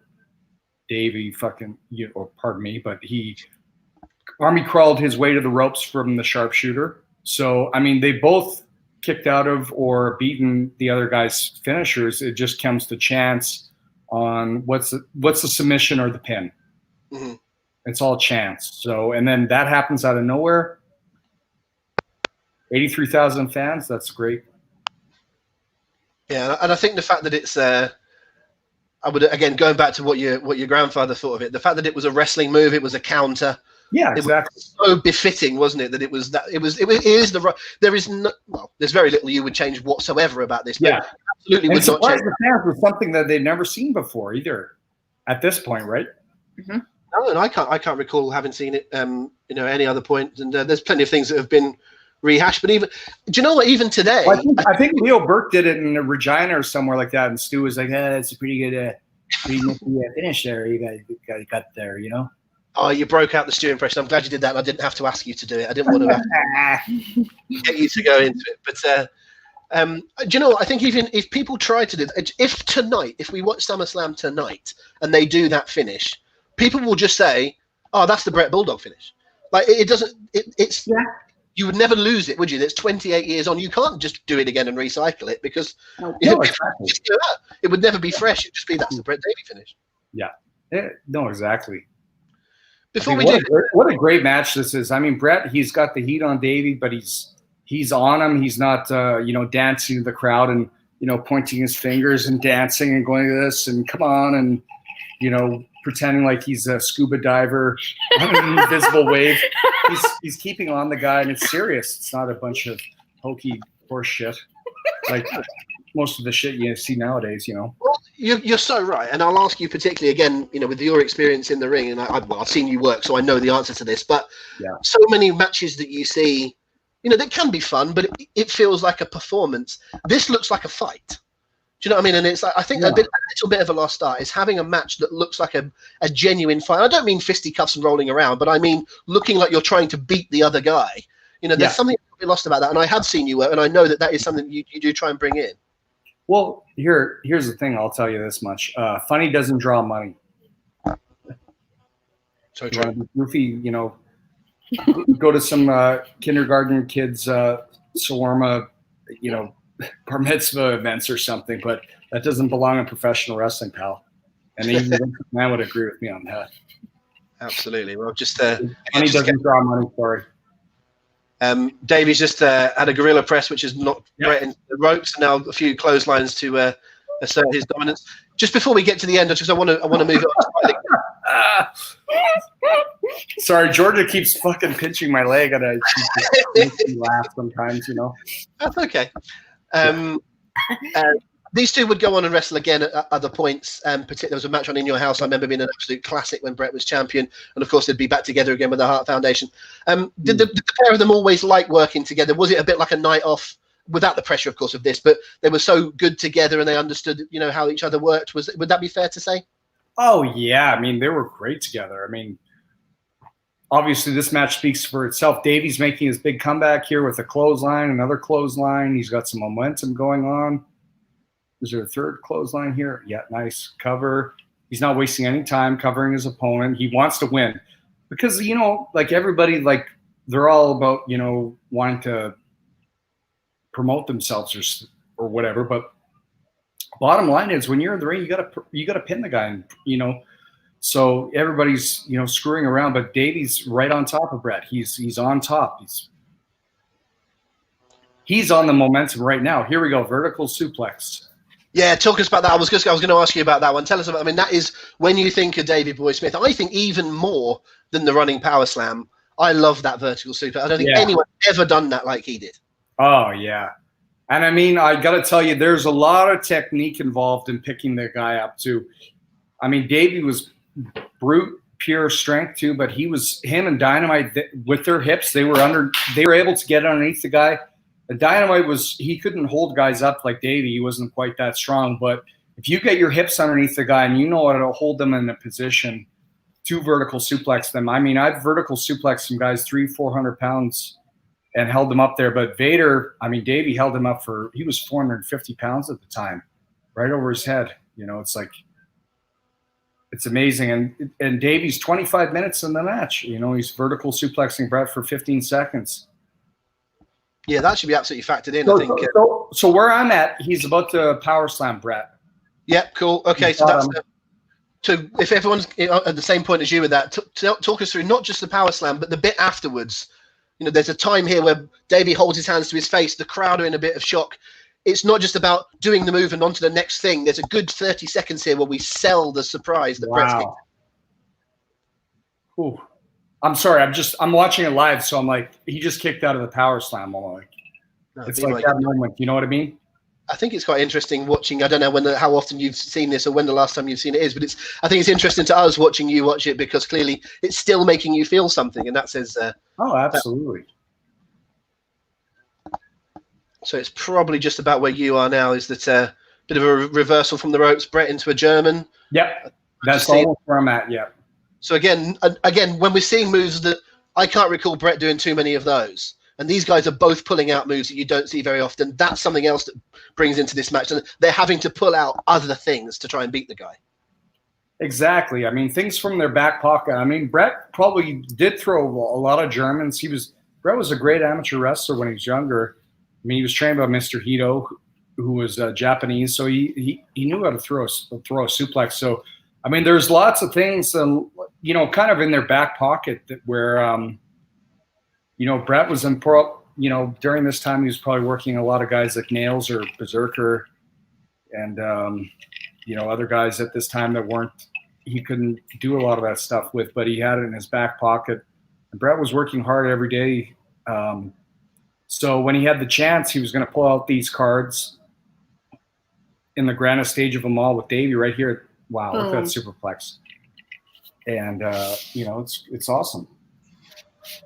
Again, great to say, and just perfectly done as well. I mean, I don't like to talk about things from a technical perspective because I've never set foot in a ring. You're the guys that do it. But to my eyes, you know, that's just about as perfectly done as you can do it, isn't it? Yeah. Yep. Excellent. Yeah. And right here, it's like, who's going to win? I mean, he's already kicked out of the power slam. Here we go with the cue. Oh. Imagine you're just at the point where where they've clothesline one another. With the double clothesline, yeah. Pardon me, I've raised the volume a little bit. Okay. Just to hear.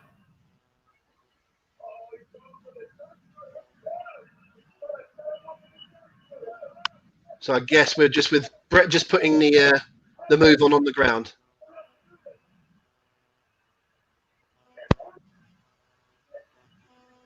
So we're not a million miles from the end here. We're getting towards the end. We're getting to and right here, I mean, you know, you got to imagine how much pain Davey was in at this point, because he legit had that staph infection. It was in his right knee right there. You know, he had a bandage covered, you know, underneath his tights and stuff like that. And you know, how painful that was that for him, and in the sharpshooter right there, even if it was for 10, 15 seconds. And Bret he had it on pretty good, cinched in, like, you know. Well, I think that's another thing is that perhaps people would say, oh, you know, they're just, you know, they're playing with one another, but that genuinely hurts, you know, put that move on. At that stage of the match, there's a genuine pain there. Oh, absolutely. Here we go. Let's just enjoy the ending. Boom, boom, boom, woo! And the crowd. Yeah.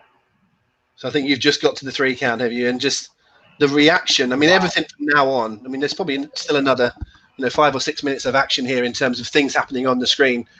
And then this is as well executed, if you pardon the expression, as the match itself. Because if you'd just ended the show here and gone, oh, Davey won, thanks very much, it just wouldn't have had the same impact. The way that the pair of them are great, and then your mum comes in and is great as well. And even the announcers, they sell everything here about just how important. Look at that crowd, are just absolutely, you know, going crazy still. Oh, they're booming. And you know what was one of the great things about this match too, was that going into this, Vince McMahon didn't know what the finish was going to be. He knew that going over. He just said, "Surprise me." Wow. Talk about trust. Yeah.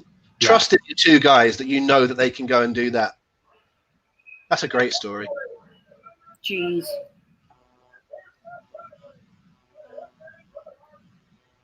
And Vince, I can hear it in the background of your screen. Vince's voice as well is it's iconic with that era, isn't it? You can have a discussion about how good or how not good he was on commentary or whatever, but he's so iconic to that era, and you know who that is immediately, don't you, when you hear his voice? Yep. Wow, what a match, eh? Just, I mean, absolutely outstanding. And again, I'm at the point where, you know, they're sort of teasing the handshake. I know you're going to be a little bit before that, but they're just still selling the moment and how important it is to everybody. Can you believe my dad was 29 here? He was turning 30, but like, imagine being 30 years old doing this. Goodness me. And having that moment. And I mean, what a great moment for, you know, for the whole family and for everyone involved and whatever. But for you guys as well. I mean, my dad never achieved anything quite like this, but my dad was a professional athlete, and I'm proud of him every single day. When anyone ever brings up my dad and says, I remember watching him play football, it gives me chills, and I'm still proud of him. And you must just feel this all the time, the love for Davey. All the time. I mean, you look at his Instagram, you look at his website, you look like he's a legend. Like he's not here, but he's never going to die. It's crazy with like this legacy he's left behind. Like, look at this. It seems like this match gets more and more and more popular every year. Well, I suppose the good thing about things like the network, and even, dare I say it, things like this is, I wonder if anyone's watching this with us for the first time. You know, they might not have been before. There were wrestling fans coming along all the while. You know, new people get to watch this all the time because of things like the network. I personally love going back and watching stuff from the 70s and 80s that I've never seen before. You know, and I can imagine other people will still be discovering. Yeah, exactly. Like new fans when they watch this. I've had, fans that are 22 years old. They tell me they watch this and wrestling changed their life and they became a fan because of this. And I'm like, really? Wow! Like you said, it's crazy. But I believe that to be absolutely true. You know, sometimes people might accuse me of saying something because you guys are here, but the whole reason you're here is because we wanted to celebrate it, not because we're doing anything just to be nice. You know, I'm saying genuine thoughts, and I'm echoing. I know that people are watching this and agreeing with me. So your mum's in the ring there. When we spoke to her earlier on, she was talking about the emotion of it all, and I mentioned how you don't need to fake any of this, do you? You don't need to be in real. This is all real. What you're seeing now is real, isn't it? Absolutely. Wow. I'm just stunned. I'm just watching now with the fireworks and everything. That's fine. It's just finished on my screen, so I'm guessing you've got another 30 seconds just wrapping up the fireworks and the smoke. Again, something else Diana mentioned earlier on. She said she met people that said they didn't want to leave that night. They didn't want to have to be trudging down Wembley Way and getting the tube or getting a taxi or whatever. They just didn't want to be leaving. It was such a memorable occasion. Absolutely. I mean, it was amazing. Wow. Well, that's what everyone has got to follow that, everyone who's wrestling tonight and trying to do it in front of no people, in front of some screens in Orlando. And I'm sure it'll be a fun show, but I don't think no one's ever going to come close to that again, I don't think, in terms of the not just the match, but the emotion. You'll never replicate it. Talk about lightning in a bottle. Well, absolutely. Beautiful. I mean, that was, I would say it was the greatest SummerSlam match of all time. You know? I mean, There's a close couple seconds though. I would say Rey Mysterio versus Kurt Angle from SummerSlam 2002, and when Shawn Michaels wrestled Triple H that night. Same night. Funnily enough, we do a podcast here on Hooked on Wrestling called How to Be Great, and this week's topic was the best matches in SummerSlam history. We always get it down to a top 5. And 3 of our top 5 were the 2 you've just said, plus of course. Wow, there you go. Our top 5, the 3 that you named. Yeah. So you need to go to hookedonwrestling.co.uk/vote, and you can vote in the poll. I think I know what's going to win, and I think it might be what we've just been talking about for the last 45 minutes or so. Guys, we need to move on. We need to wrap up our night before 12 o'clock, but it's been an absolute joy speaking to you. And I'll leave you the floor. So anything you want to finish off with, any final words, both on your dad, on the match, on anything, I'll let you have the final word. Thank you very much for having me on. I was glad to share the memories and relive Davey's great match, iconic match with Bret Hart on here tonight. And I'm curious to see what SummerSlam has to bring tonight. Thank you very much for having myself and Georgia on. And thank you. And wonderful. we wherever you are, Davey, we love you. And numero uno, number one. So true. That's so true. God, you're gonna tear me up here. I'll get us back on and say once again, WrestleMerchCentral.com. And you can see some of that fantastic merch that's been put together. And we do have, let me just find my code. If you're ordering tonight, folks, we do have a code of promo code HOW10, HOW10 is going to get you 10% off that store if you put in that promo code. So HOW10 at WrestleMerchCentral.com for the Bulldog store. Thank you very much, guys. We'll speak to you again another time. Hi, domo arigato, arigato.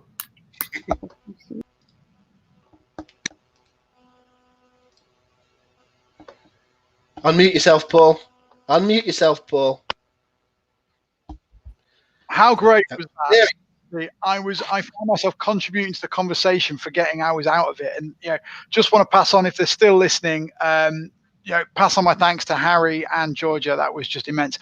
Tonight is one of the proudest things I've ever done with Hooked on Wrestling. We've had some amazing parties over the year, but to bring this together and hear Diana and Harry and Georgia talk about Davey Boy like that just brings an absolute lump into my throat, because you know how special that occasion was for me personally. I've talked before on the podcast about how it was the event that brought me and my father together after, my parents divorced. And, it was one of the most monumental nights in my eyes. You said about having a tear in your eye. I literally had lump in my throat and the bottom lip going when all this is going. It's just so amazing. So thank you guys. Thank you so much. It sounded so gimmicky when I said that, and I thought I was going to do a Ric Flair promo with a tear in my eye, but I had genuinely got a little bit choked there, especially when sort of Georgia sort of waves to her dad wherever he is. And no, it's really, really cool. And I'll reiterate what I said. It'd be really, really easy. Listen, sometimes you interview someone and you say you big them up and you tell them how great they were and whatever. And sometimes you're doing it to butter up the interview. That is not the case tonight. We have done this because we're so in love with the match. We've so much time for the pair of the guys that are involved in that match. And particularly on this particular occasion, that's Davey's night, and it deserves to be Davey's night, and it always will be. We're in a bit of danger of getting a little bit trite and sentimental, Paul, but I think it's justified on this occasion. Yeah, absolutely, mate. And I almost don't want to move on, but I know we have to because we've got to give some prizes away for the Cauliflower Alley Club Fund before we get to midnight. But definitely, this is something we need to revisit on another occasion and just put some more depth, put some more meat on the bone, because this has been sensational. So let's do a couple more prizes. Yeah. Well, I was going to say. We'll do. I'm going to do about 4 prizes. Okay. There's been some amazing donations so far. We're going to do about 4 more prizes. Then what we'll do is we'll do the rest whilst SummerSlam is on and starting. So because we've only got 20 minutes now to let it start, so I don't want to spend all that 20 minutes giving away prizes, guys. So we'll do a few during our watch along. We'll do it right at the start, get the pageantry out of the way, then we'll do it right at the start. But I'm just going to give away. I'll definitely give away the main prizes now, and I'll give away a couple more teas and stuff like that. So just bear with me while I get my randomator up again. Thank you so much for donating, guys. It's not too late. hookedonwrestling.co.uk /CAC. We're going to keep it. We're going to keep the funding open. We're going to keep the donation line open even beyond tonight for another couple of days.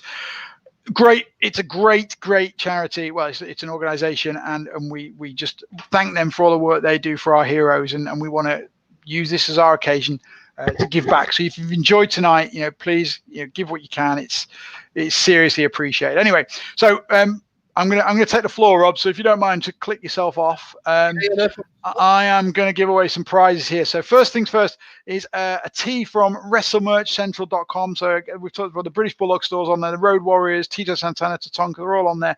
So you can go on there and pick a shirt of your choice. And the winner of this shirt is Sarah Golding. So Sarah, congratulations to you. I'm just going to write that up as we go. That is the last WrestleMerch Central t-shirt we're giving away today. Excuse me if I'm slightly stilted, but I'm trying to do a few things at once. Okay, so the next prize is 6 of these. So I'm just going to give a couple away now, and then we'll give the rest away during SummerSlam. But WWE Home Video UK have been kind enough to give us 6 copies of the 30 Years of SummerSlam DVD. It's a wonderful DVD. If you're a wrestling fan, you can see all of this. So I'm going to give away 2 copies of that now. So I'm just going to do a random draw now. So bear with me 1 second.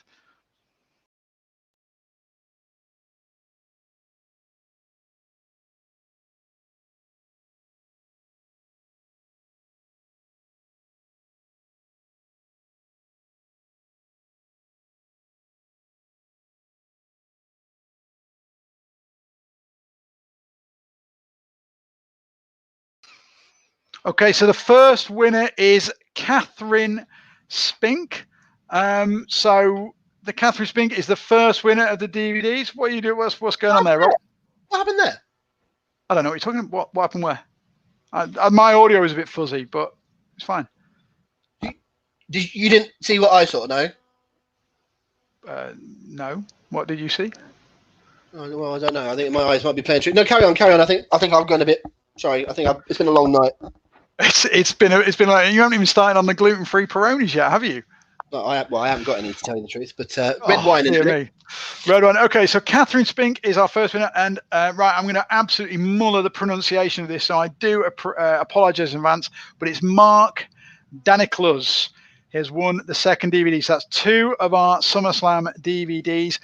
Guys, we've got plenty more of those to give away. I'm going to give away the WWE mini belts now. We're going to give, and then we're going to give the rest of the prizes away when the pay-per-view starts. So first of all, we are going to give away the WWE Attitude Intercontinental title belt. This is courtesy of the kind folk at WCW, WCW, where's that coming from? WWE Euroshop, who've given us 2 title belts. You can go there. There's always some great offers and some fantastic merchandise on there. They're a big supporter of what we do here at Hooked on Wrestling. So, we thank them for that as always. So the winner of that mini belt from the Attitude Era, the IC title, is Martin Blaney. So well done, Martin. You will sort of lose out in the morning, like we said, or tomorrow. So you are going to win that mini Intercontinental title. And then our Attitude Era World title. I've just drawn a number, and I think this might be someone's second prize of the night, if I'm not mistaken. They're going to win the Attitude Era World title. I am mistaken, actually. It's a new one, Todd Dalrymple. And again, apologies if I have mullered that pronunciation, but Todd Dalrymple has won the WWE Attitude World title from WWE Euroshop. So guys, that's going to be all the prizes we're going to give away for now. We're going to give a few more away during our SummerSlam feed. What we're going to do, just for midnight, we're going to stop this feed, and then we're going to start another feed for SummerSlam. We're going to be a bit more casual. We're going to get the beers out, so the language might go a bit coarser. So what we're going to do for that one is it's just going to be on the Hooked on Wrestling page, because we're broadcasting tonight on some of our partners events. We're broadcasting on Wrestle Merch Central. We're broadcasting on the Facebook page for the awesome guys at Wrestling Travel, who again have been massive supporters of ours over the years, and vice versa. We don't want to besmirch their page with our casual ties undone a little bit look. So after midnight, we're just going to be on the hookedonwrestling.co.uk's on Hooked on Wrestling's Facebook page, which is facebook.com/Hooked on Wrestling, or our YouTube page, which is youtube.com/Hooked on Wrestling. Mate, we've almost got through. We've got one more special guest. A very short clip, actually, rather than a special guest. 2 more guests. We have 2 more guests. Well, we do. So let's go front. Let's save the longer one till last. But let's go with our little clip. We've got a little voicemail. We've got a little message from someone who couldn't be with us live tonight.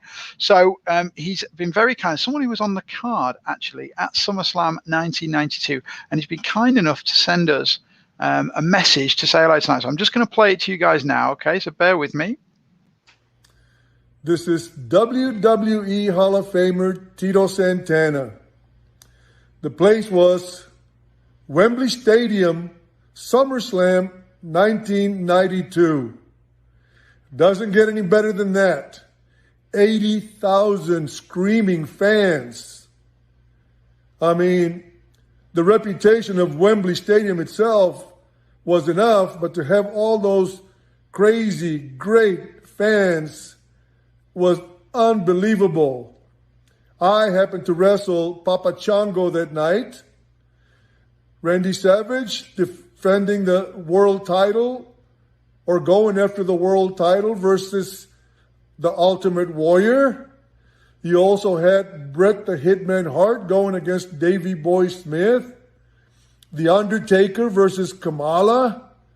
That's only to name a few names. Anybody who was anybody was there that night. I also want to say hello to all my fans at Hooked on Wrestling Online SummerSlam Celebration. Thank you guys for continuing to be my fan, Tito Santana. Arriba! Yes! Oh, man alive. This is the best night ever. Oh, Tito. We need to go with our next surprise guest, and it's going to basically take us right up until midnight. So we need to do that right now. We will be back with you folks just to say a little cheerio and tell you how you can get with us on the feed from midnight. But let me just get our final guest on here.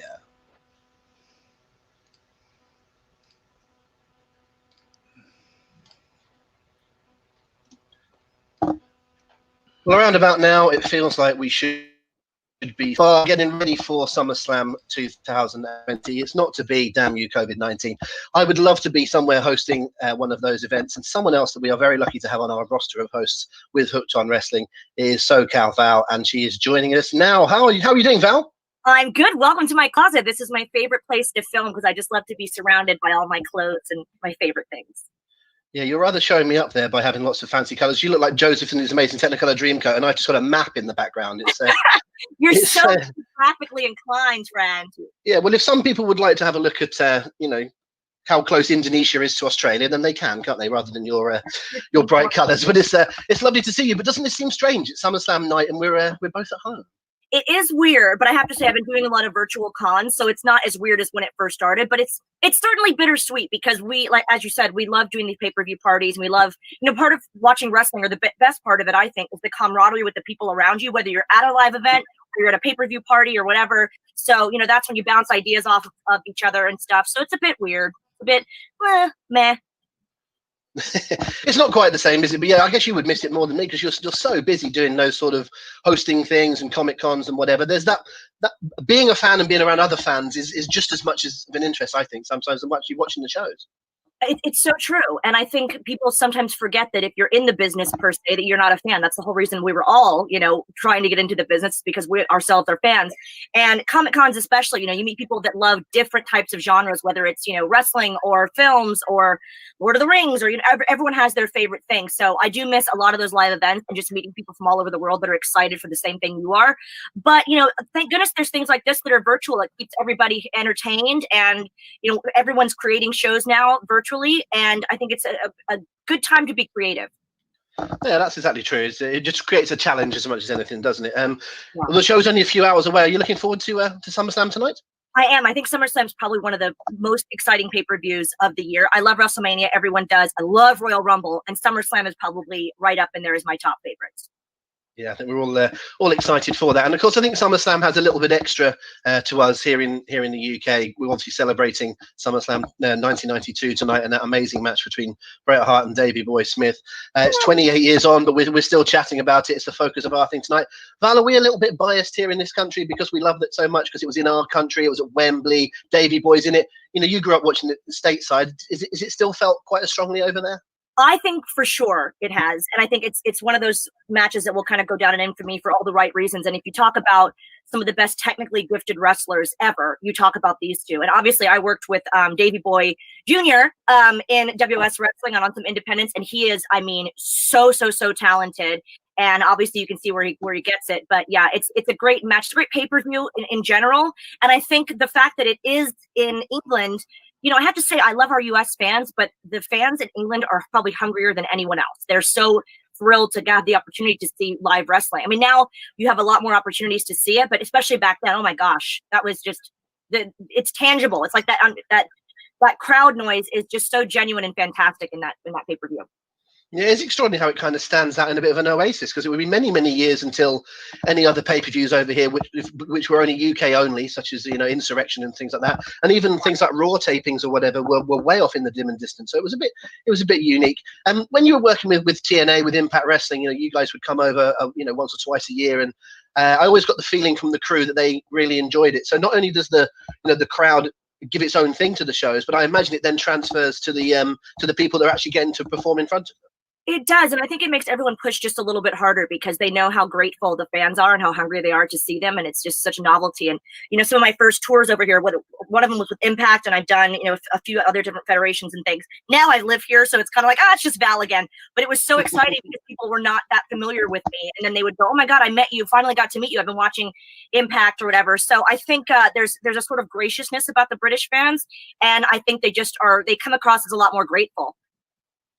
Yeah, you're one of us now. We consider you an honorary Brit, so that's okay. Yeah.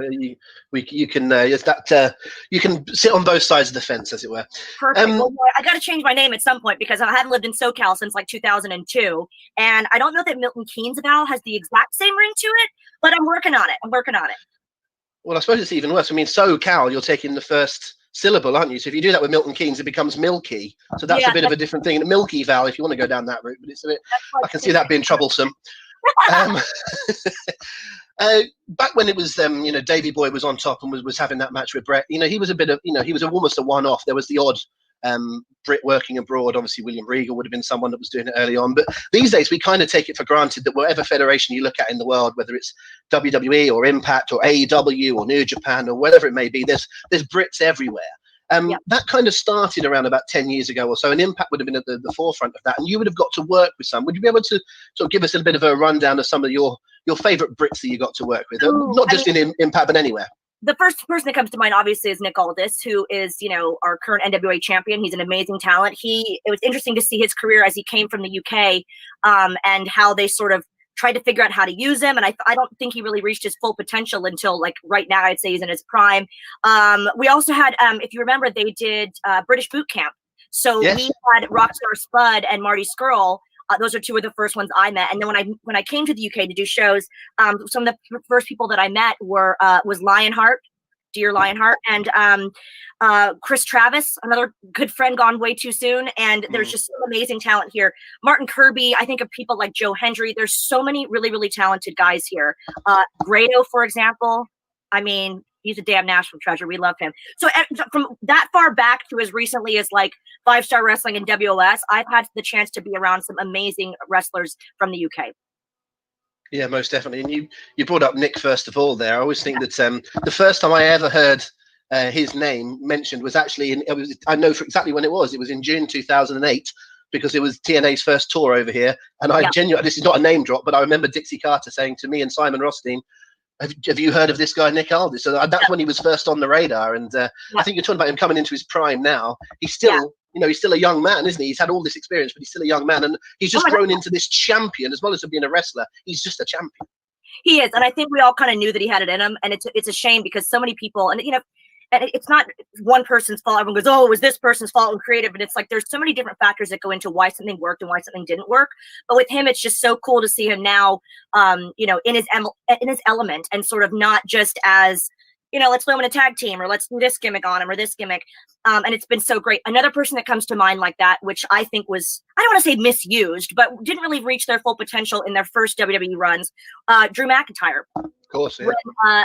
When he left WWE and he really, really found himself, and just everyone, the whole world could see, oh my God, this guy's incredible. I had the pleasure of working with him in Evolve Wrestling, and he was just out of the gate, just a superstar. I mean, had everything, took every single box, professional, talented, great on the mic, great wrestler, great with the fans, lovely, nice guy as well, which that always helps. And he, thank goodness, is now, beyond, he's in his prime, and I'm just so glad that the world sees it. Yeah, most definitely. I think the only thing we feel like we missed out on a moment at WrestleMania. It would have been brilliant to have had packed bars all over the UK, especially in Glasgow and Edinburgh, to have that moment where Drew won. Hopefully we'll have another moment like that soon. It killed me. I was like, oh, it's no one's fault, but just the timing. I thought that one hurt. That hurt. It really did. One more name I want to bring up, because when I look at the latest generation, or the one before of British stars, you can see who some of their influences were. So where it might be a Regal or a Davey Boy, you can see their influences as you drip forward. And I think that someone that bridges that gap between those generations, Doug Williams. Oh my gosh, Doug Williams. They always say, I remember physically saying it, literally at WS, that when he's in the ring, it's like school's in session. He's just, he's so well respected and well connected within wrestling. And ask anybody, and they can talk for hours about how great of a talent Doug Williams is. And, I met him obviously in TNA, so when he came over to Impact Wrestling, but then to see him over here in his element is really cool too, because the fans have known and loved him for so many years. Without a doubt. And listen, we could go on for a long time, I'm sure, going through lots of great British stars. And I know, we have so many talented friends. Let's talk about it. We'll do it another time on some podcasts somewhere down the line, I'm sure. But speaking of Brits, you've had the sense, and so has Mickey, to marry a British gentleman. And I'm sure you get together a lot and talk about how lucky you are. Yeah, Gail too. We've all kind of like made that choice. Isn't that funny to think about? Oh yeah, and then of course, yeah, Gail as well with Robert. But I was going particularly to you and Mickey being on the same show these days on GAW. I wonder if you could give us a little rundown of how that's going and where people can see you for that. Oh, you mean GAW TV every Wednesday at 10 p.m. here in the UK on YouTube? I'm so glad you mentioned that, my friend. It has been such a great time doing this show with the girls. I'm literally in the setup that I'm in right now. It's like a virtual slumber party. So it's myself, Mickey James, and Lisa Marie Barron. You can call her Victoria. You can call her Tara. We call her our bestie because she's amazing and hilarious. And we've had some really cool guests on, from wrestling to psychic mediums. We had Kato Kalin on just recently. We've got a star of Vanderpump Rules coming up. The guests have been really eclectic, and the content is eclectic, but it's really fan interactive. So we do giveaways. We take questions from fans, whether it's Twitter or video submission, and we really try to put the fans at the forefront. So it's GAWTV.com. GAW, by the way, stands for Grown Ass Women. So we're on all the social medias, but GAW TV, GAWTV.com has all the links you need, and we just opened up a merch store. So again, being creative in lockdown is all you can do these days. And it's actually been a blessing because now we've created this show that we do every Wednesday at 10 p.m. here in the UK. And it's a way for us to catch up with each other and keep in touch as girls. But we also get to, treat our fans to a fun experience every night, every Wednesday night. It strikes me that if you didn't have the record button on, that you three would still be having those conversations anyway. So you might as well record it and show the world, eh? Well, that's the thing. I always say to people like, well, what kind of content is it? I'm like, well, if you were to come to our hotel room after a show or after a signing, we would be there in our PJs, drinking wine, talking, I wouldn't say talking shiz, but we're just gossiping and just being funny and cracking jokes, and Lisa's in a dinosaur onesie and Mickey's singing it to us. And there's just a lot of crazy stuff that goes on. And I would describe it like a virtual slumber party, but everyone's invited. Well, it sounds great. Well, I'll let you go. Go and get your PJs, go and get your wine, and enjoy SummerSlam, and we'll speak to you again soon. Perfect. Happy SummerSlam Day. Enjoy.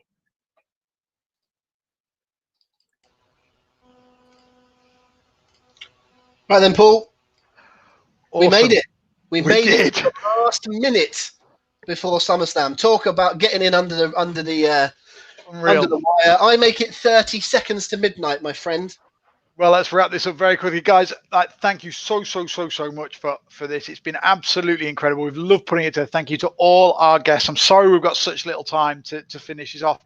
We are going on to our second live stream for the SummerSlam watch along. We might even let a few of you guys watch along with us, jump on the stream with us at certain points in time. See how we go. We're going to get some beers and we're going to let our hair down. I've got a ridiculous story about what's just happened to me while Val was playing there to share with you all. I'm a bit traumatized now. But we're going to turn this feed off now. Thank you to Rob and thank you to Chris, who've been absolutely excellent putting this together with us. We're going to go to that second stream and let our hair down just a little bit. So, Rob, let's sign this off. Thank you, everybody. Enjoy SummerSlam. It's been amazing. Yeah, absolutely. So as soon as this ends, stick around. Find us on where is it? Just on the Facebook, Paul? Facebook, Twitter, YouTube, all of the Hooked on Wrestling channels. All the Hooked on Wrestling brands. So if you're watching on a different brand, it's on Hooked on Wrestling. Chris is about ready to start it. So as soon as we end, Chris starts a new broadcast. Don't go anywhere.